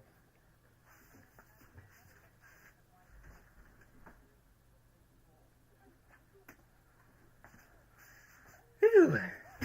It is the mucus that binds us. So either way, as I continue on, I definitely like the moment where it gets to the buildup of the Master Ramble where Jim Carrey's Eggman, you know, acts cynical. He's like, such a lovely sentiment, Knuckles. I fell a single tear for me. And of course, for those that play the games, you know that Eggman is going to betray Knuckles as you expect to be afterwards since we trapped him. But I was not expecting Jim Carrey to say this random pop cultural band where he's like, you're a useful beat to me now. It has a backstage pass to Limp Bizkit. Around that time, guys, I did not know who Limp Bizkit was, but I realized it was a heavy metal music band. I'm like, right, Jim Carrey is a huge heavy metal music junkie himself, so it definitely makes a lot of sense. And then during the moment when Sonic crashed to the Labyrinth Zone, he kind of rises up with the Eggman voice where he almost tried to, like, tase Knuckles and just goes, this guy is always trying to spoil my thing! And then after that, just got away with his betrayal. And then, in classic comedy trials, you should rank all Keanu Reeves movies or Ben Schwartz movies next. I mean, if you guys want me to, then maybe. I mean, for Ben Schwartz, he's done TV shows more than movies, if I'm being honest, but Keanu obviously does a lot of movies. But that only depends if it's, like, their birthdays in particular. But either way, let me just get back to the sequel. I like the fact when Sonic and Knuckles were fighting, there's more, I think it was, like, in the bloopers, in the deleted scenes where Jim Carrey's Eggman goes, the kid is having no presence today. Sonic asks hard, where he's using the quill to live, being, like, the referee once when the boys are fighting. And then the bloopers where he's, like, goofing off on set. I wish these slides were kept by saying, come on, boys, go keep it dirty. Don't go for the groin. Eat lightning and drop thunder. So I feel like he was just embracing that, but I understand that would have just make it over the top. See ya, Pop Culture Dude. I'm going to go, but the Sonic movies are on my list. Number 1, Sonic 3. Number 2, Sonic 2. Number 3, Sonic 1. Yeah, I'm pretty sure that's, like, everyone's list in a nutshell. And I guess you'll place Knuckles in the last place. But that being said, I do like the moments, like, in the first movie, he learned how to speak Japanese where he says, Omochiroi, which means interesting in Japanese. And then in the second movie, he's speaking Italian where he goes to the Master Ramble where he goes, hi there, beautiful.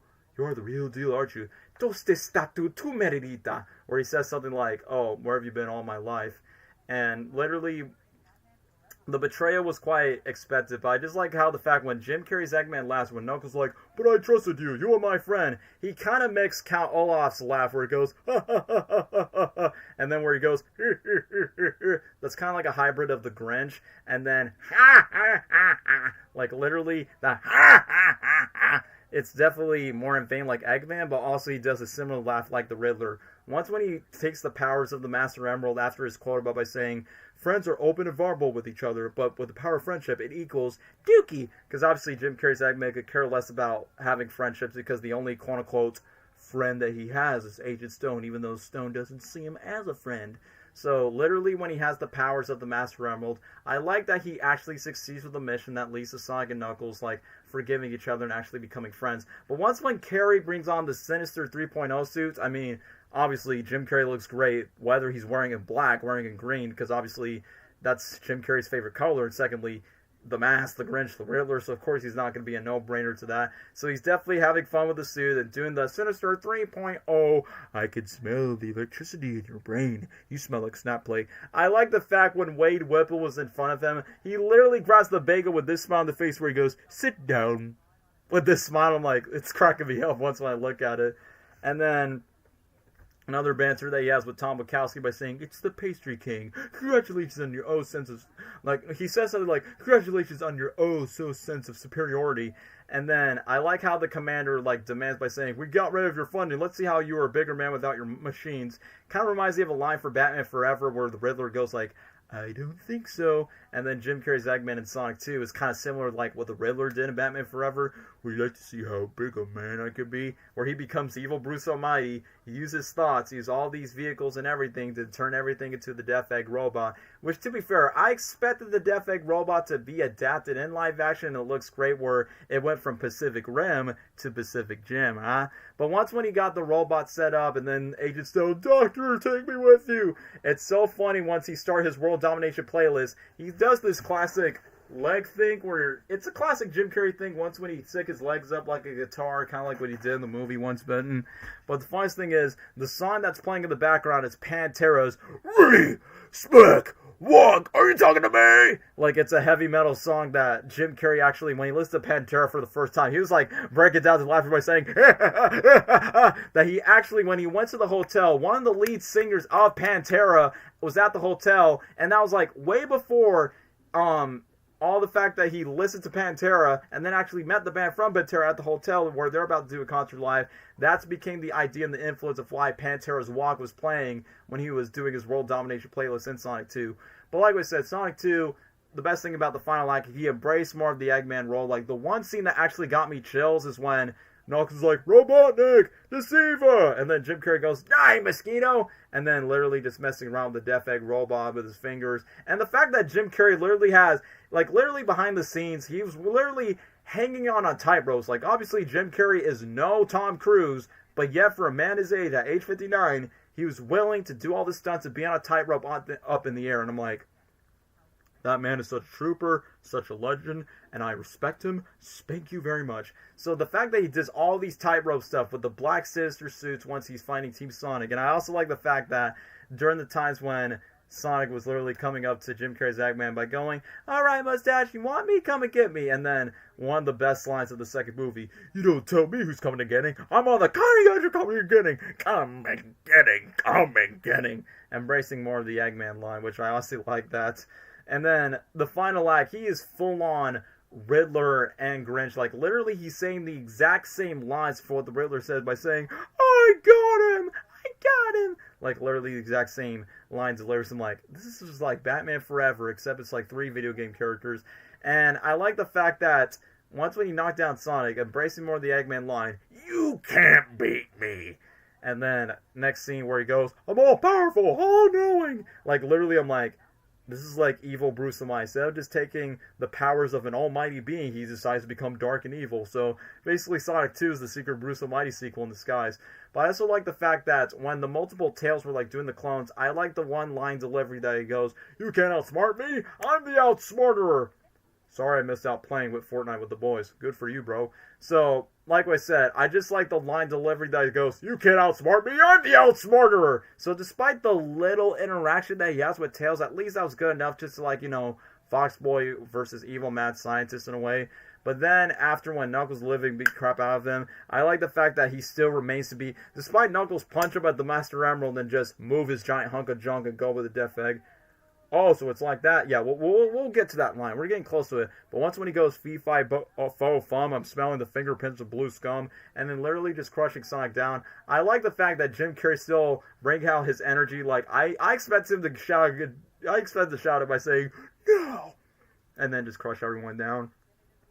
Literally the line where he goes, "Look at the happy little family." Like, in my mind, I was just thinking that one line for what Will Ferrell's Lord Business said in the Lego movie, "What a bunch of hippy dippy baloney." Like, literally, that's the mind that I was just thinking about. And then once when he crushed Sonic, which once again, it feels like a mismatch of the Riddler and the Grinch, where he goes, "I got him!" Like, literally, like in the sequel where he literally says the exact same line. All I need to know is favorite Jim Carrey moment. I was just talking about it all stream long, and if you're asking me for a specific one, it's going to be extremely hard, and that would have extended the stream. But that being said, one of the coolest things about Sonic 2 is obviously Super Sonic comes on over. It kind of reminds me of a scene from Unleash in the cutscenes, and literally where he's like, parent by saying, like, I like the new outfit, like, I like the new look, it's look for you. Why you say, like, bygones be bygones? I did some things, you did some things, there are good people on both sides. And I like the moment where we get, like, a very Unleashed moment where he tries to, like, trap Sonic, and then, yes, the line in Rocket Man, oh, it's like, that's okay, we're not friends, later, hater. Like, literally, back then when he announced his quote-unquote retirement back in Sonic 2, in my mind, I was like, that's how you're going to end your career? That's the end of your character, like, Eggman in a way? Like in the Grinch, I'm number one, no child can beat the Grinch, I beat you, ah, ah, ah. I like that scene from the Grinch.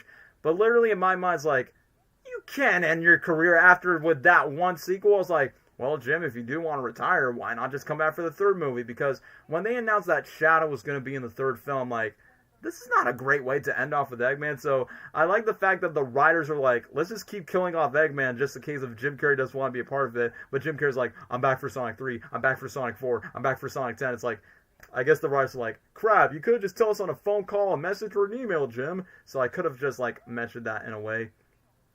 So I honestly think that would have been, like, hilarious. So, that being said, one of my biggest criticisms about Jim Carrey's Eggman in Sonic 2, like, outside the fat bod, even in the third movie, they never explain on how did he survive. Like, if we go straight forward to the third movie, Eggman's alive? Yeah, but how? He doesn't have the Master Emerald. Agent Stone survived at the exact same time. Love your impersonations. I mean, that's why this man has become a huge influence in me. Because, you know, I'm the Master of Disguises. So, obviously, that's why this whole stream is dedicated to Jim Carrey's birthday, even though it's past midnight. So, yeah, back to my criticisms. The fact that we didn't really get to see much of the fat suit, which I did like the Easter egg of the classic Eggman look and one of the holograms that Agent Stone was looking forward to. And even though despite originally it was his last movie, but till then, like, you know what, Jim Carrey says for a script of gold ink, here, let's just go to his house and literally give him a script of gold ink, and then, oh yeah, Jim, you're going to play 2 roles in the next movie. So, either way, I think I've already said what I had to say about Sonic 2, so as a Sonic film, it's definitely better than the first movie, but as a Jim Carrey flick, definitely somewhere in, I think I would place it around, yeah, I think I'll just place it around Dumb and Dumber and Liar Liar. So you know what, I think I would place somewhere around here. So now that we get to Sonic 2, we literally thought it was the end for Jim Carrey's career where he's like, I have enough, I've done enough, I am enough. And now we get to his one and only trilogy, the one and only movie franchise that Jim Carrey doesn't mind being so immune of returning back to. I mean, the words of William Afton, I always come back. So now we've already talked about literally every movie in his career, well, not all of them, but for the majority of his iconic ones.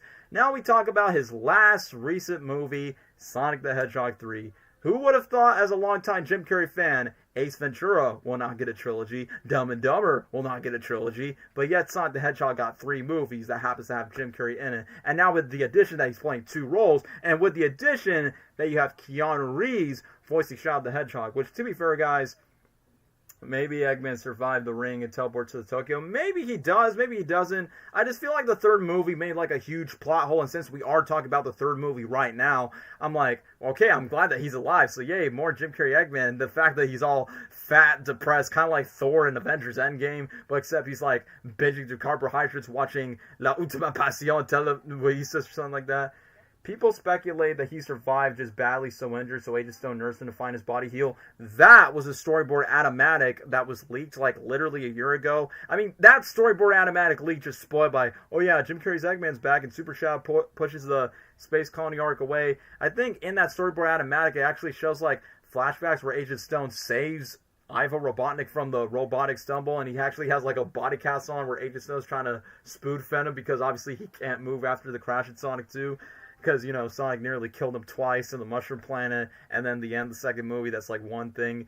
But then the third movie, now he's just all gaining weight. Which, to be fair, in the second movie's press tour, he actually wanted Eggman to gain weight in the second movie, but the producers were like, no, we don't want to at least see how your character's imperfect is. But now the fact that Jim Carrey's like, oh yeah, I'm definitely taking a break from acting, that's like, you know what, let's have Jim Carrey's Eggman get the fat suit. So I'm like, good. Even though the fat suit's definitely made by prosthetics, but at least throughout Jim Carrey's quote-unquote retirement, literally he grow out his hair in real life throughout his retirement, which I remember that from his birthday last year, where Adam Sandler, David Spade, Carrie Elways, and Ben Schwartz were all at his birthday, and he has like this super 70s hipsies haircut. And while they're filming Sonic 3, I'm like, wow, the fact that he literally grew out his hair not only just in his quote-unquote retirement era, the fact that it fits for the character after his misery defeat after when Sonic and his friends fight him multiple times in the last 2 movies, and the fact that Lee Majestic, which I'll admit, I got jealous of Lee Majestic by saying, you get to cut Jim Carrey's hair in one final takes throughout behind the scenes,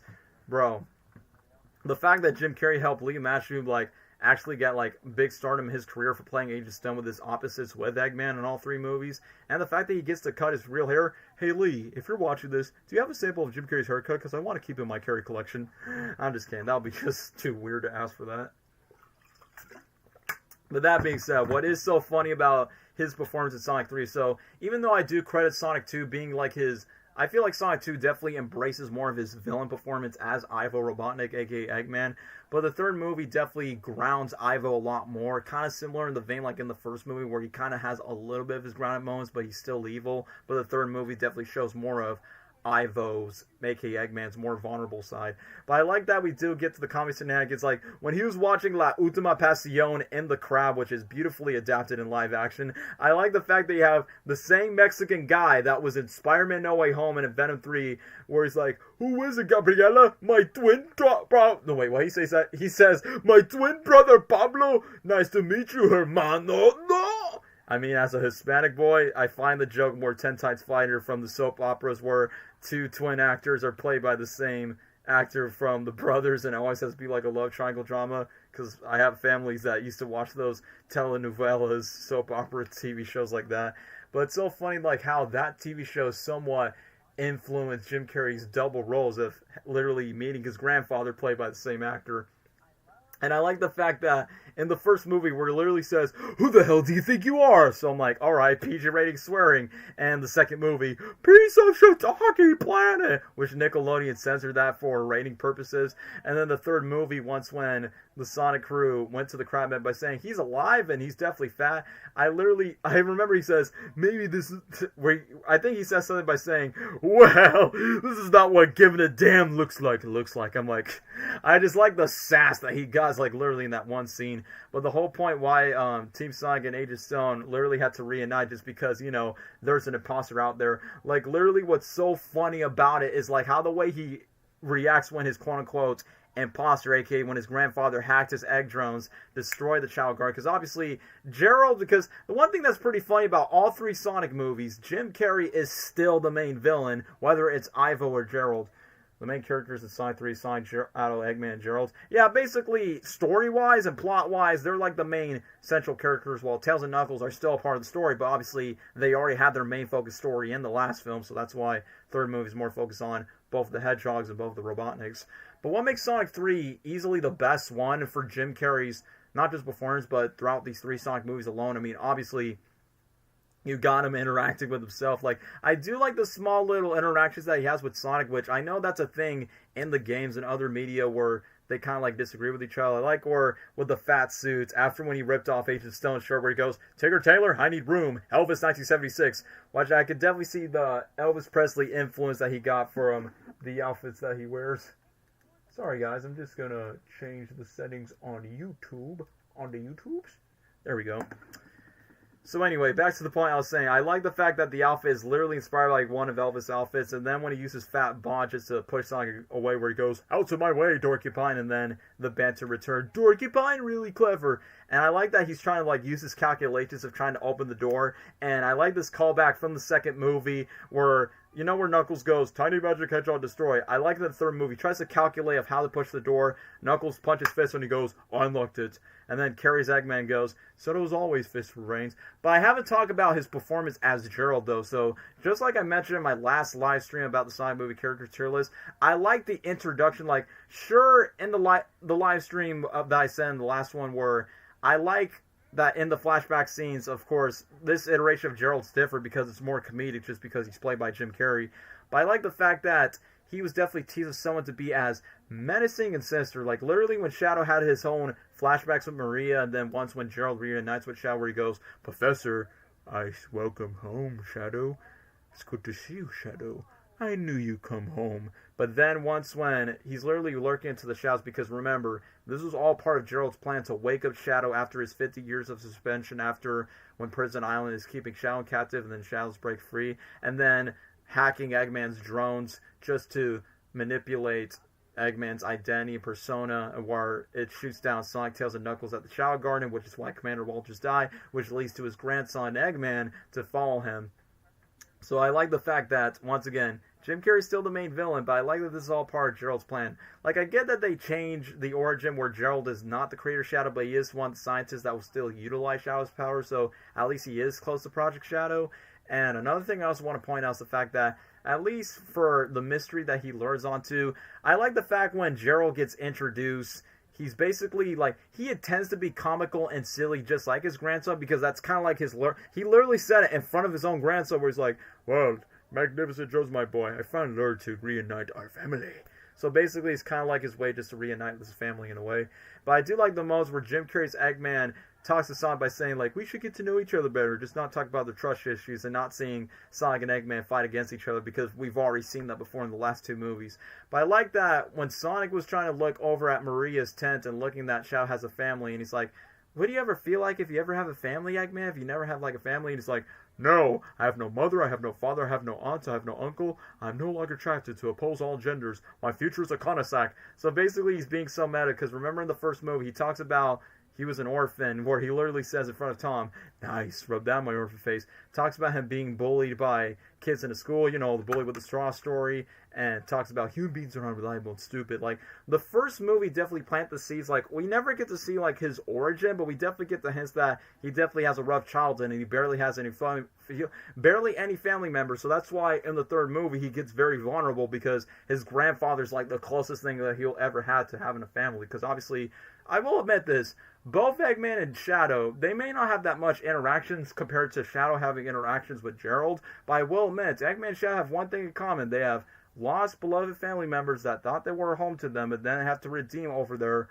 evil deeds, but not just evil deeds, but overcome their own fundamental insecure flaws for what they've traumatized from their own past. Obviously, Shadow is more darker, Eggman is more comical, but that's how I think of it in my head.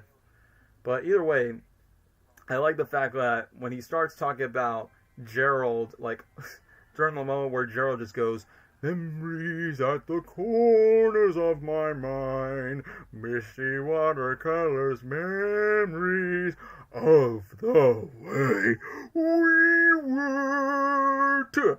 Like, literally the reference where Gerald's singing The Way We Were, it's basically a reference to this one 1973 movie with the same title of the song, but also rekindling two lost souls being reunited. That's why he decided to sing that song. And the way that Jim Carrey says, Gerald, of the way. And I will admit, just like I said in my last stream, there's some moments where Jim Carrey's Gerald actually sounds a lot like Grinch in a way, where he goes, easy, Shadow. Those were the guests I were expecting. And, like, it reminds me of a line from the Grinch. Then I was expecting for the face of pure evil.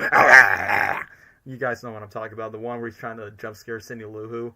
So, it definitely reminds me of that scene. So, that being said, I honestly like the interactions where, no. There's one moment where Gerald goes like, you hail from an ancestry. I'm like, Jim, you're pulling off your Count Olaf voice or Scrooge voice, and I'm liking it. And then, literally, when Eggman literally quizzes Gerald, because remember, they're both 300 IQ, and literally compares himself to his grandfather by saying, you do look like me, but fatter and older, minus the smell. And then literally quizzes each other by the most scientific equations. Like, I like that he drops a reference to the movie Speed with Keanu Reeves, because obviously that was a reference to the first movie that foreshadowed Keanu Reeves, that shadow where he goes, divided by the speed. No, what he says, I think he says something like, divided by the bus in the movie Speed. And then literally just calculate that. And then once again, this one deleted scene about the longest word in the English dictionary from the second movie that never made to the final cut. And then in the third movie, where they both said at the same time, a rare lung disease, the longest word in the English dictionary, numeral ultra microscopic silicovolcanoconiosis. And then obviously that's where Ivo becomes very vulnerable, and I like that they're being so sincere with it. Like, it's so funny where Gerald reveals age by saying, looking pretty good for 110. Because obviously both Robotniks have like a fetish addiction for licking their own hedgehog quills. Like Eggman has Sonic's quill, Gerald has Shadow's quill. But the thing is, Shadow's quill is what keeps Gerald alive despite his age. And then I like the moment where Eggman gets emotional by saying, Grampy Boo, where have you been my entire life? And then classic Jim Carrey shenanigans, where have you been my entire life? And then literally Gerald confessed by saying, locked in a prison for 50 years. While I use my unparalleled intellect to convince you here, while I do what the compounds of my unparalleled intellect. Come on, kiddo.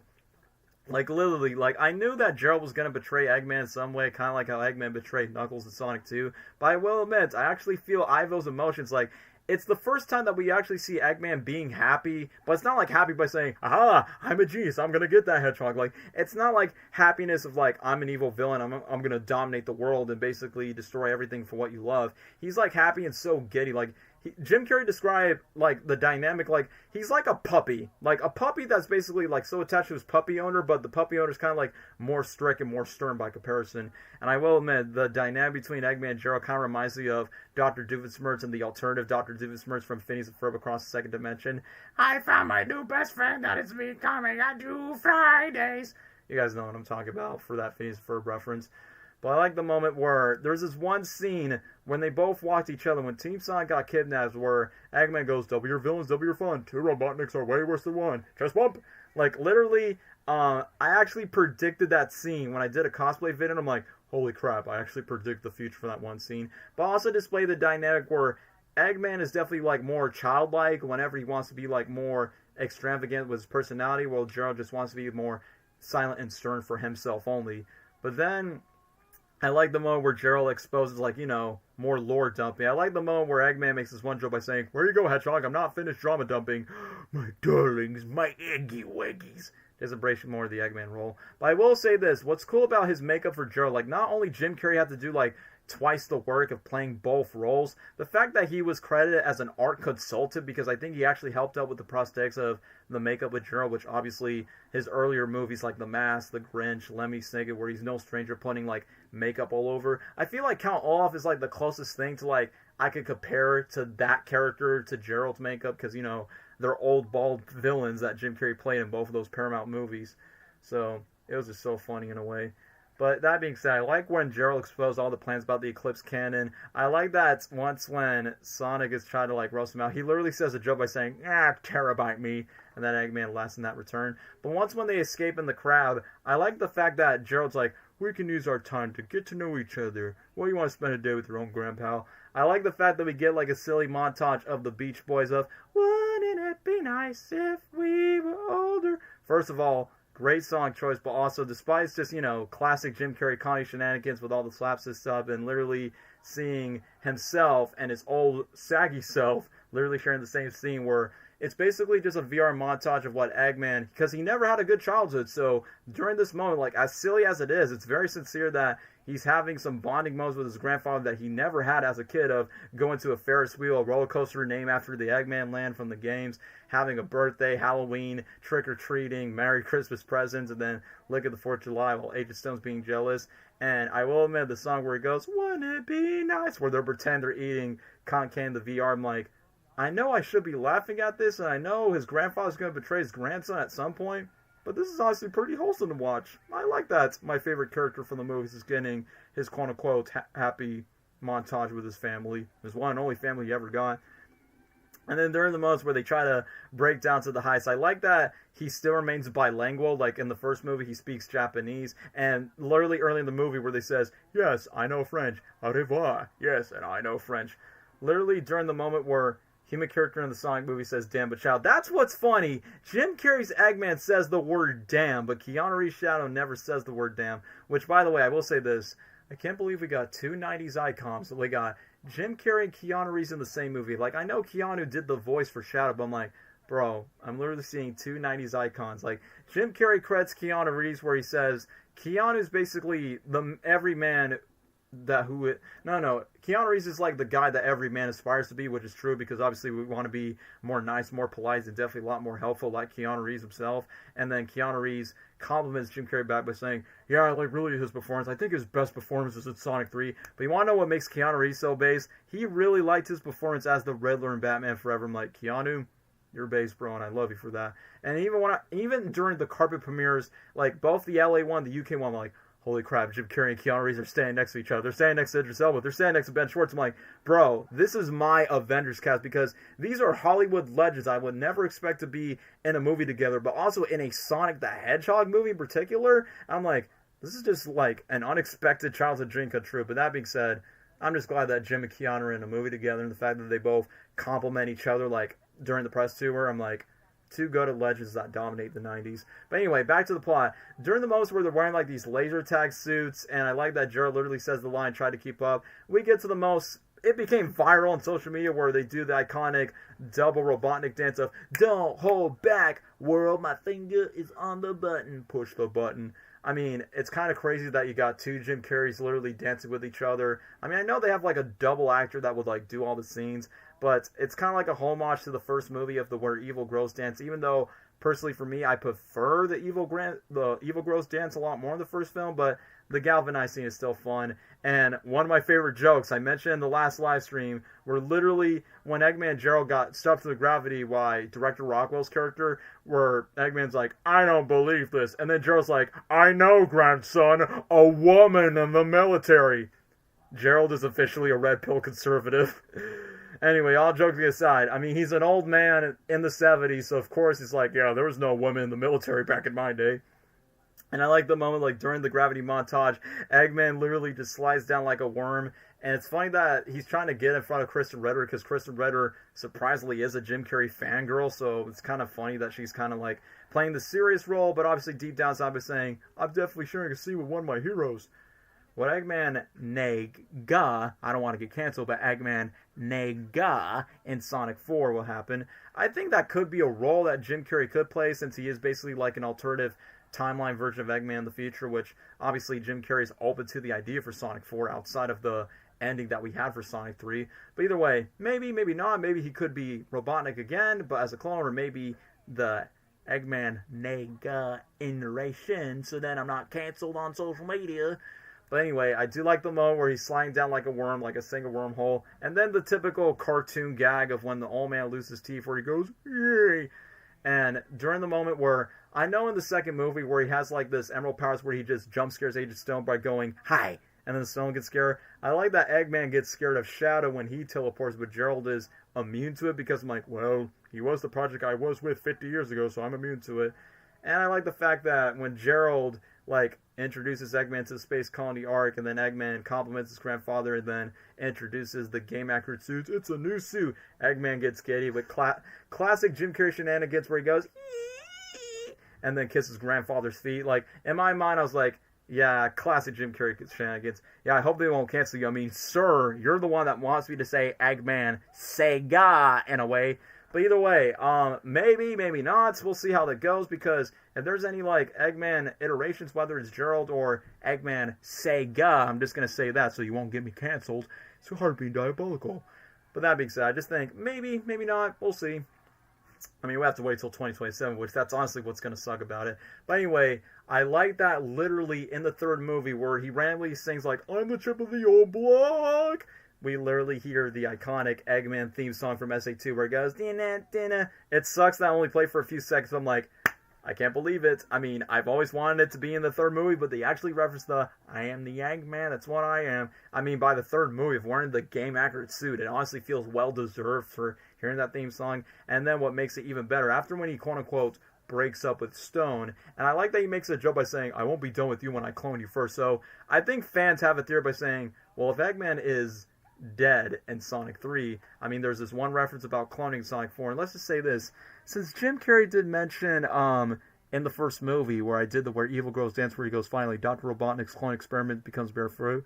If Jim Carrey does come back in Sonic 4, if there's like cloning things, I'm secretly taking credit for that idea in the first place since the first movie. Just saying. But that being said, throughout 3 movies in the trilogy, it feels satisfying to hear the iconic 06 Eggman theme.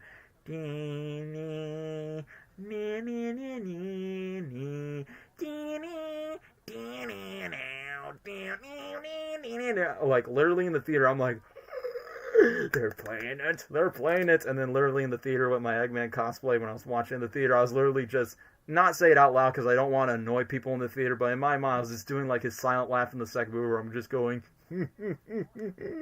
like obviously the Carrey fanboy me and the Eggman fanboy me is like 3 movies in, he's wearing the suit, he wears the fat suit, he's in the space colony New York, he's in the scene with Keanu Reeves, and the fact that I'm literally hearing the Eggman theme song, which, funny enough, guys, Sonic 06 was the first Sonic game that I played when I was a kid, and in my mind, I was like, I feel like that game's like the closest thing to a live-action Sonic movie because you got a realistic Eggman. But little did I know, Jim Carrey will play Eggman for 3 movies. They play the same song with the exact same suit. And I'm like, my childhood self would be screaming so loud would join the inside if that was the case.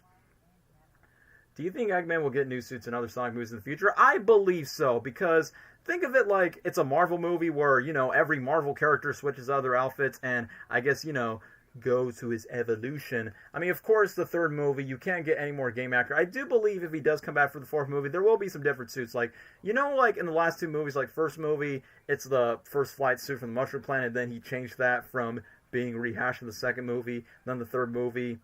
I think so. I don't know what suit will take inspiration from. Classic suit, the Eggman Sega suit, whatever it is. They get, like, I mean, obviously Eggman in the games and the source material has different type of outfits, so maybe. We'll see about it. But that being said, the game actor suit is easily the best suit by far. Sonic the Hedgehog 3 is not the last Jim Carrey movie. Yep, you're correct, because it's not. Because Jim Carrey has been vocal by saying that he's not retiring. He's taking power breaks, just to clarify. Like, during the press tour of Sonic 3, he literally just says, I gotta be careful what I said because it's not going to be definitive if fate finds me. And obviously Jim Carrey is open to do Sonic 4 despite the ending because he loves the crew, he loves the character, and that's what's so funny about it. The most Jim Carrey thing out of Jim Carrey himself is like, sure, you become Mr. No Sequels guy back in your earlier days of your career, but you said yes to appear in Sonic sequels from now on, and then given the fact that he's probably open to do The Mask 2, The Grinch 2, or Dumb and Dumber 3, but it depends if there's some writer in Hollywood, just like Sonic 3, write something in gold ink and just write it all through. But that being said, I do like the moment where Jim Carrey's like, the one thing's like, I feel like, I know I'm going to be bragging too much, but I feel like Sonic 3, it's most likely not going to happen. I feel like Jim Carrey deserves an Oscar nomination despite, you know, the comedy stuff. The best scene, like after the tragic scene during when Maria dies, like the vulnerability on Jim's face when Gerald was dead, and then Keanu's voice after where he goes, Maria, I actually felt the emotion. And then what built it up, after when Shadow was vengeance with anger of boosting up the Eclipse cannon with his chaos energy, literally when Gerald talks about the exposure that he wants to blow up the Earth, I like the fact that literally he breaks down, and like I said, in typical Eggman fashion where he goes, what? We can't annihilate the Earth. With our minds together, we can rule humanity. Because obviously that's the main contrast between both the Robotniks. Eggman wants to rule and dominate. Like he literally said it in the second movie. I'm going to enslave humanity and force them to serve my machines. First Green Hills, then the universe, then the multiverse, then who knows? Maybe that'll be enough. That was his plan in the second movie. But you know, Sonic stopped him from it. But in the third movie, that's what he always been wanting in his mind. So who knows? Maybe if he comes back in fourth movie, maybe that idea comes to bear fruit because of Metal Sonic. But then I like the fact that Gerald was like literally like so bitter, and he's like, why would you care about them? There's no one on the planet that really cares about you. And that becomes like the thought in mine and Eggman's mind, where he's like, well, there's only one person that cares about me, is Agent Stone. I mean, even though Stone literally ended the sales by saying, best friends, that's what we are. And then the second time by saying, I can't lose you again. It's like, Stone, you love him. Just say it, you love him. Like literally in the second movie with the lattes, me and you, it's like, you like this dude. Despite how bald and fat he is, you still love him. But anyway, all joking aside, I like the moment where, once again, why I think this is Jim Carrey's best performance out of all three Sonic movies is literally this segment where I hear where it's like, we're family. Oh, Ivo, you're no Maria. Like, literally on first view, I'm like, my heart. Like, literally, I just felt so bad where Eggman just feels betrayed. Like, literally, I mean, as Gerald was talking, where he's like, after when Maria's died, my whole entire family's gone. So basically, in Gerald's eyes, he doesn't view Eggman by saying, you're no better than my granddaughter. You're not as valuable as me. You're not the same grandson that I wanted you to be. So, literally, when Eggman was, like, being soft in front by saying, we have each other, we have family. Like, literally with his hands, you could definitely tell, like, once when he has his fingers clenched off, it just removes off. Like, you could tell he's shattered and heartbroken, and where, obviously, Eggman got a taste of his own medicine. Now he knows how Knuckles feels when he felt betrayed in Sonic 2. Like, I trusted you, you were my friend. So I'm like, now you know how Knuckles feels, Eggman, but except it's more personal because that's your old grandpappy. So, literally the vulnerable changes where it feels like in my mind's like, I can't believe Jim Carrey's playing two characters, but he's making both of these characters so distinct from one another in that one scene. Like, the one scene where Gerald gets so menacing, so pissed where he goes, "So I'm burning it all down!" I'm like, Jim, the acting in the scenes with both of them. And I'm like, the Oscars are idiots for not letting this man not win an Oscar for The Truman Show or Eternal Sunshine or Sonic 3. So that really got me disappointed. It's like, I get it. It's a video game movie. Sure, it's not meant to be taken seriously, but the Oscars, they're basically just swiping off some great acting performances from Jim Carrey's performance as Eggman Gerald. And then, despite, I've already mentioned this in my last stream, the scene with Sonic and Shadow have their war conflict, Dragon Ball Z style, amazing, peak, and the fact they have their talk of there's no winners of revenge, and how they overcome revenge, where they found the love and not never let the past trauma of someone that you lose the pain. Like, you know, the best quote of the entire movie, "The light shines even though the stars are gone." And then Sonic has the inspiring quote of, "You always have a choice." And I'm like, reminds me of Spider-Man 3, and we can always choose to do what's right. Yeah, to be fair, Shadow is technically a part of the family. Like, even though Eggman never had that much moments with Shadow throughout the movie, except for, like, you know, the beginning, "You must be another stinking hedgehog," and then gets scared by Shadow at times whenever Shadow pops up.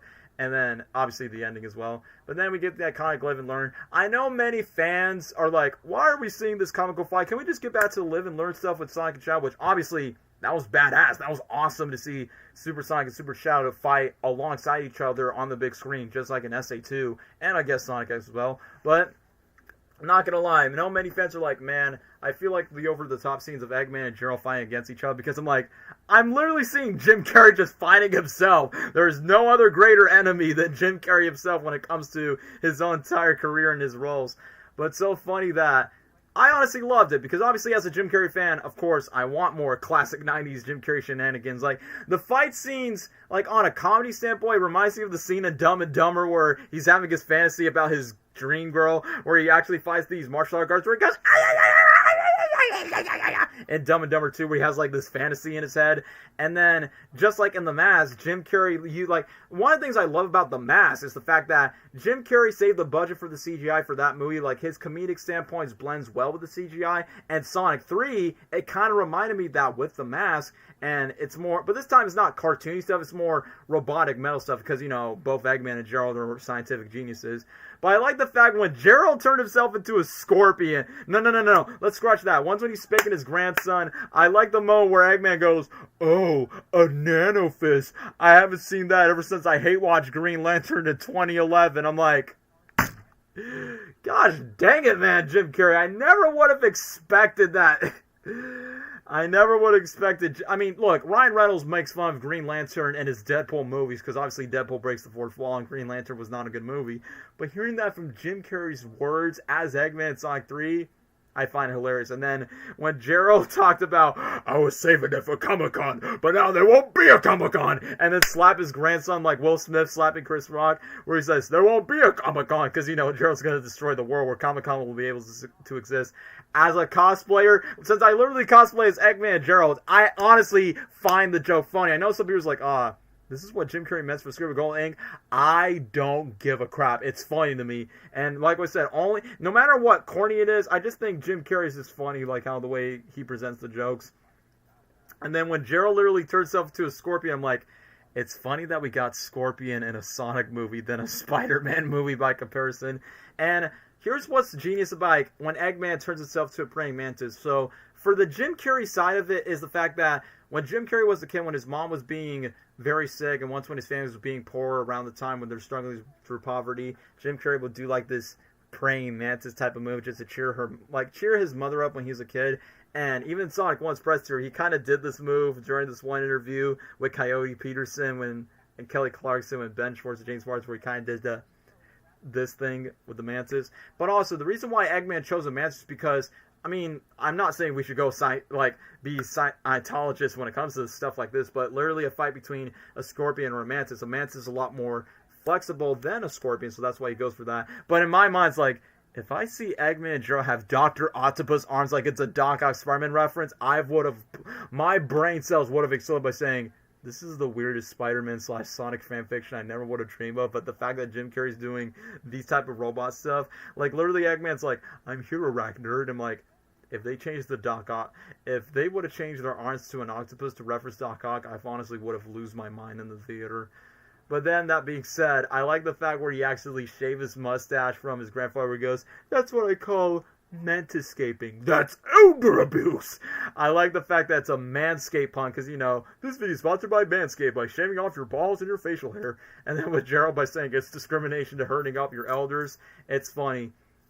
And I will admit, the way how Gerald says, Shadow, you were once useful for me. Like, I don't know, like, there's like some sort of like warmth, but also like some comedies. Roxy, shush!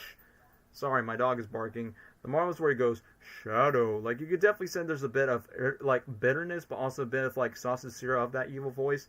But then, like I said, I kind of like that we have, like, a very Star Wars Empire Strikes Back, Revenge of the Sith, where Eggman was about to fall to his fate.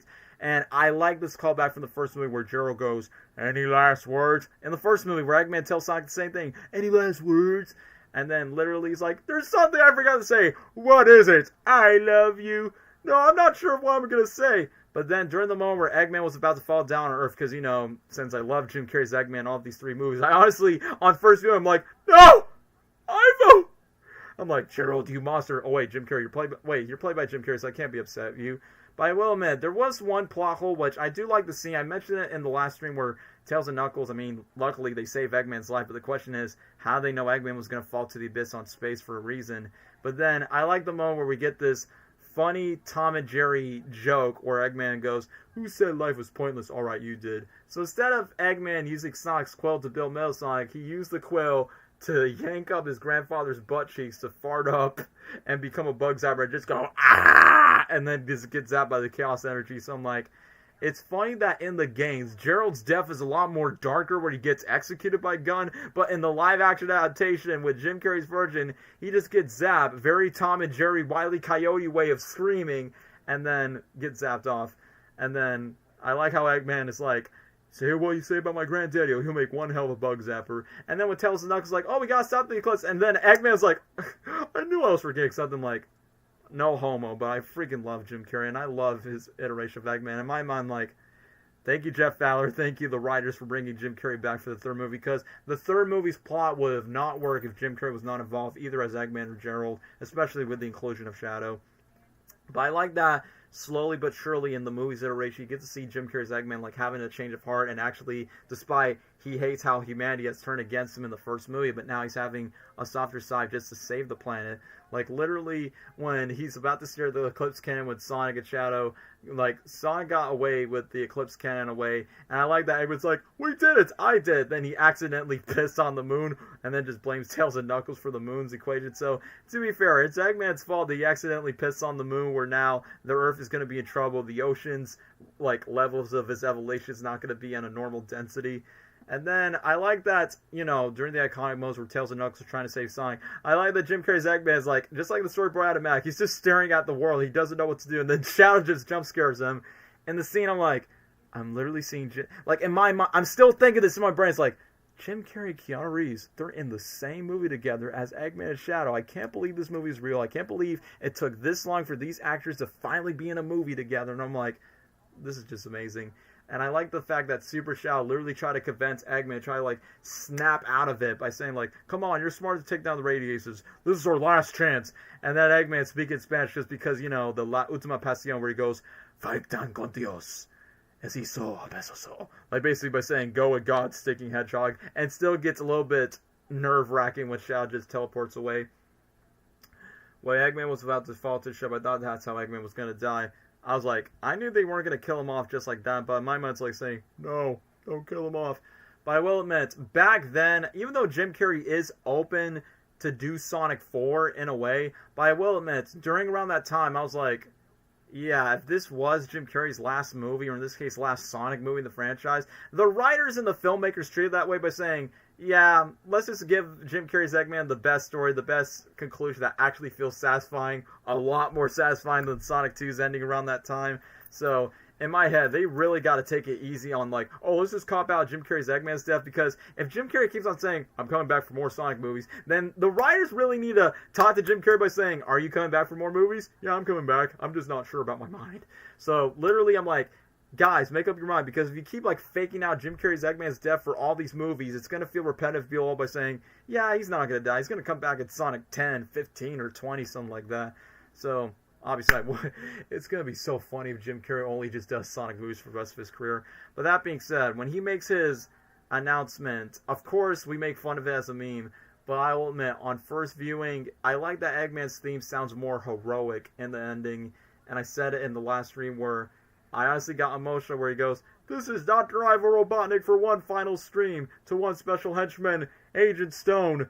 Doctor, what are you doing? If I can't rule the world, I might as well save it. You're the only one person who ever cares about me. Don't do this, Doctor. Stone, you are more than a sycophant to me. You were," just to bait the Robotnik shippers, "you were a sicko friend." And then when, I will admit, the scene's about to play right now, as we're watching in the stream, this one scene, sure, the first movie of I Love the Way You Make Them, literally, it was a funny scene in the first movie, but then the third movie, it pulled the heartstrings out of me. "Oh, miss your lattes with steamed Austrian goat milk." And in my mind, I'm like, Jim, please don't make me cry. Please don't make me cry, Jim. You made me cry in Truman Show. You made me cry in Eternal Sunshine, but now you're going to make me cry for a Sonic the Hedgehog movie? So you're telling me this line in the first movie of I Love the Way You Make Them becomes more emotionally bittersweet in the third film. And then obviously, like I said, what's so great, Shadow has his flashbacks, the light shines even though the star's gone, his light still shining through Maria. Then you got the movie theme playing when Knuckles says Sonic and Tails. And then during the one where Jim Carrey's Eggman's like, well, there's only one last thing I could say. Literally when he's doing the same robot moves since the first two movies. It's been a real drag. Thanks for nothing. And then boom, explodes. I'm like, first of all, those callbacks in the first movie, like literally in the theater, I was like, like literally, I was like crying in the theater by saying, if this was Jim Carrey's last movie, I would have said this. That was one hell of a closure, but also gives me very Truman Show vibes. I'm going to be sad when the last Sonic movie, because Sonic... No! They're going to make more Sonic movies, bro. It was sad that Eggman said the last words to Stone in the movie, because he literally just said it. Like, Agent Stone was the one and only person... Like, Gerald literally said in front of Eggman, there's no person that ever cared about you down there. But then he only knows one person that does, Agent Stone. I will admit, as much as I like the chemistry between Eggman and Agent Stone, the one thing that all three movies never address, how did Stone met Eggman in the first place? Maybe explain that in Sonic 4? Or maybe a Robotnik prequel series on Paramount Plus? Paramount, I'm available for some Robotnik flashback scenes to play a young Robotnik before Eggman. But that being said, around that time, I know the filmmakers are like, yeah, let's just make this Jim Carrey's last Sonic movie if he's never going to come back. But when Jim Carrey's like, I'm definitely open, it's like, you guys could just make up your mind. I mean, I know many fans made many theories by saying maybe Shadow's chaos energy saved Eggman from the explosion. Because I rewatched the movie again. Like, the explosion, it sucks itself into a black hole, and then it just made the huge explosion in the sky. So I'm like, I don't know if Eggman's like, I know the writer said like, oh yeah, Eggman's definitely dead for sure unless we find a way to bring him back. Because, you know, Eggman never really dies canonically in the games. And of course, I know Paramount's iteration of Eggman is different from Sega's, which they can do whatever they want. But like I said, I definitely would want to see Jim Carrey's Eggman in Sonic 4, even though I felt like the ending was too perfect. Like, it felt like the Toy Story 3 for Jim Carrey's Eggman, but if they're going to pull off a Toy Story 4, like an epilogue type of way, it is what it is.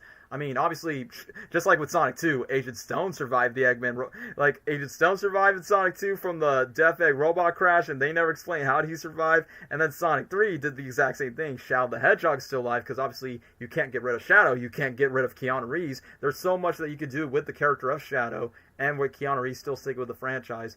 But with Jim Carrey in particular, yeah, I mean, literally, the third movie's post-credit scene literally sets up Metal Sonic, and I'm like, as much as I love Jim Carrey's Eggman, they literally done almost everything for what makes the character Eggman iconic. The only thing that's missing from Jim Carrey's Eggman, and I'll be satisfied with everything, is Metal Sonic, which they teased them in the post-credit scene. I'm like, great, it's about time you put Metal Sonic in the fourth movie. And then you got Amy Rose being added to the mix, so I'm like, well, finally, it took you guys so long enough to make it happen. So definitely, I would want Jim Carrey to come back for Sonic 4 despite the ending, but it needs to make sense. Jim Carrey needs to have a purpose, which, whether if it's cloning or the main Eggman's still alive thanks to Shadow's Chaos Energy, or plays Eggman Sega, the other alternative, kind of like the do Sonic 3 stuff. Whatever idea it is, if they want to bring Jim Carrey back for Sonic 4, then alright, then I guess my next anticipated Jim Carrey movie is Sonic 4. I know there's rumors that he's probably going to be in a drama movie, but look, if I'm just going to see Jim Carrey and Sonic movies for the rest of my life, I'm not complaining because one, it's the one and only franchise that keeps Jim Carrey out of retirement. Two, he's amazing in this performance. And thirdly, I get to see more Jim Carrey doing Jim Carrey stuff, also doing Eggman stuff as the movies progress even further. So if he comes back for Sonic 4, I'll be seated and I'll be there with my mustache for Sonic 4, just like I do. If Jim Carrey did not come back for Sonic 4, then I wouldn't be cosplaying as Eggman. So I rambled about Sonic 3 too much, so I'm guessing you guys can already take a guess of where what I already would place Sonic 3. I mean, obviously it's a no-brainer that is easily 100% an S tier for me. So that's what I'll be ranking for all of my Jim Carrey movies. So yeah, I mean, I literally have to exclude an F tier because I feel like one of the only, I would say, bad Jim Carrey movies is definitely Dark Crimes, and it's kind of funny that my last tier list was kind of like no different when it comes to that. So yeah, let's go over for all my S tier rankings for those that stick around. I know most of you guys have been waiting for the Sonic stuff, but let's go with them. From The Truman Show, Eternal Sunshine of the Spotless Mind, The Mask, Sonic 3, Sonic 2, The Grinch, Bruce Almighty, Dumb and Dumber, the Ace Ventura movies, Liar Liar, Horton Hears and Who, and Man on the Moon. And then you got Sonic 1, The Majestic, Disney's A Christmas Carol, Mr. Popper's Penguins, Kidding, Lemony Snicket's A Series of Fortune Events, Cable Guy, Batman Forever, Yes Man, Me, Myself, and Irene, I'm a number 2, Fun with Dick and James, The Incredible Bert Wonderstone, The Number 23, Kick-Ass 2, Dark Crimes. And there you go, ladies and gentlemen. I know it's already past midnight. I know you guys are pretty much staying up pretty late for this, and I'm getting a lot of notifications. I mean, I never would have imagined that I would see Jim Carrey's career grow this far for the past 40 years. I know there are some movies that I've missed in his earlier films, but the reason why I did not include Jim Carrey's older movies because I know my audience, they're not going to be self-aware by saying, why didn't you include Once Bitten or Earth Girls Are Easy? Because I know you guys never see these movies. What if Jim Carrey was really fat and he wears the classic suit from Return to Sonic 4? I feel like that's the one suit. Like, I know it was an Easter egg in Sonic 2, but I feel like that was missing, so maybe. I mean, like I said, I definitely think that Sonic 4, he could wear a different outfit, kind of like the last 3 films, so he does, like, wear the exact same outfit. Pretty much like a Marvel character in the MCU. And, of course, you know, cosplay ideas for me. So, that being said, I'm going to be posting this on my community posts and my social media stuff for all my Jim Carrey movie tier list, just to end off my Jim Carrey content with a bang. So, that being said, before I go, guys, before we decide to end this live stream, I want to end this off with such an iconic and heartwarming quote. I don't know if I want to get copyrighted for this. No, I don't want this webpage to destroy. Probably because I'm just using the OBS too much. But that being said, my Microsoft is not working. Help me. I think we had to turn it up. Holy crap, how many? Wow, we've almost been streaming for like almost 4. There we go. I was just, wait. We're not ending the stream yet. Wait. I want to show something before we end the live stream for good. Yeah, I'm surprised that most of the viewers just come around. This is going to be embarrassing because you guys are just going to be seeing nothing but my YouTube analytics. So I know I'm going to be ending this live stream, I can't even speak! Live stream soon! Go check out my latest videos of the Eggman theme song. Hold on. Jim Carrey, the greatest. Yeah, I've obviously watched millions of these videos in my spare time. The greatest character ever made. Okay, hold on. Here we go. There we go. I just want to play this. Let's watch this before the stream is over. I'm most likely going to get copyrighted for this, but don't worry, I'll just edit it. Let me just get to the ending right here.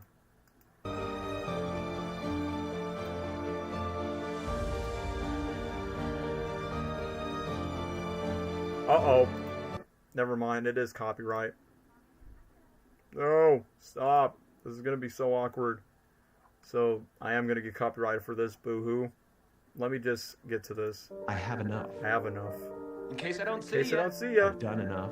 I've done enough. Good afternoon, good evening, and good night. I am enough. My legend, my goats, my inspiration. Legend! Anyway, that's all I have to say, guys. So, let me just end this off with my favorite Jim Carrey quotes from this tier list stream. Rake all the Eggman Sonic suits. I'll think about it. We'll just make a community post. I'll be right back. Don't you go down on me. So, let me just end this off with my favorite Jim Carrey quotes, just to end this off with Jim Carrey's birthday celebration. Here it is. In case I don't see ya, good afternoon, good evening, and good night. Yep. Take care now. Bye-bye then. I only have one last thing to say. It's been a real drag. Thanks for nothing. Anyway, in other words, see you guys in the next stream, whenever it is. Take care now. Bye-bye then.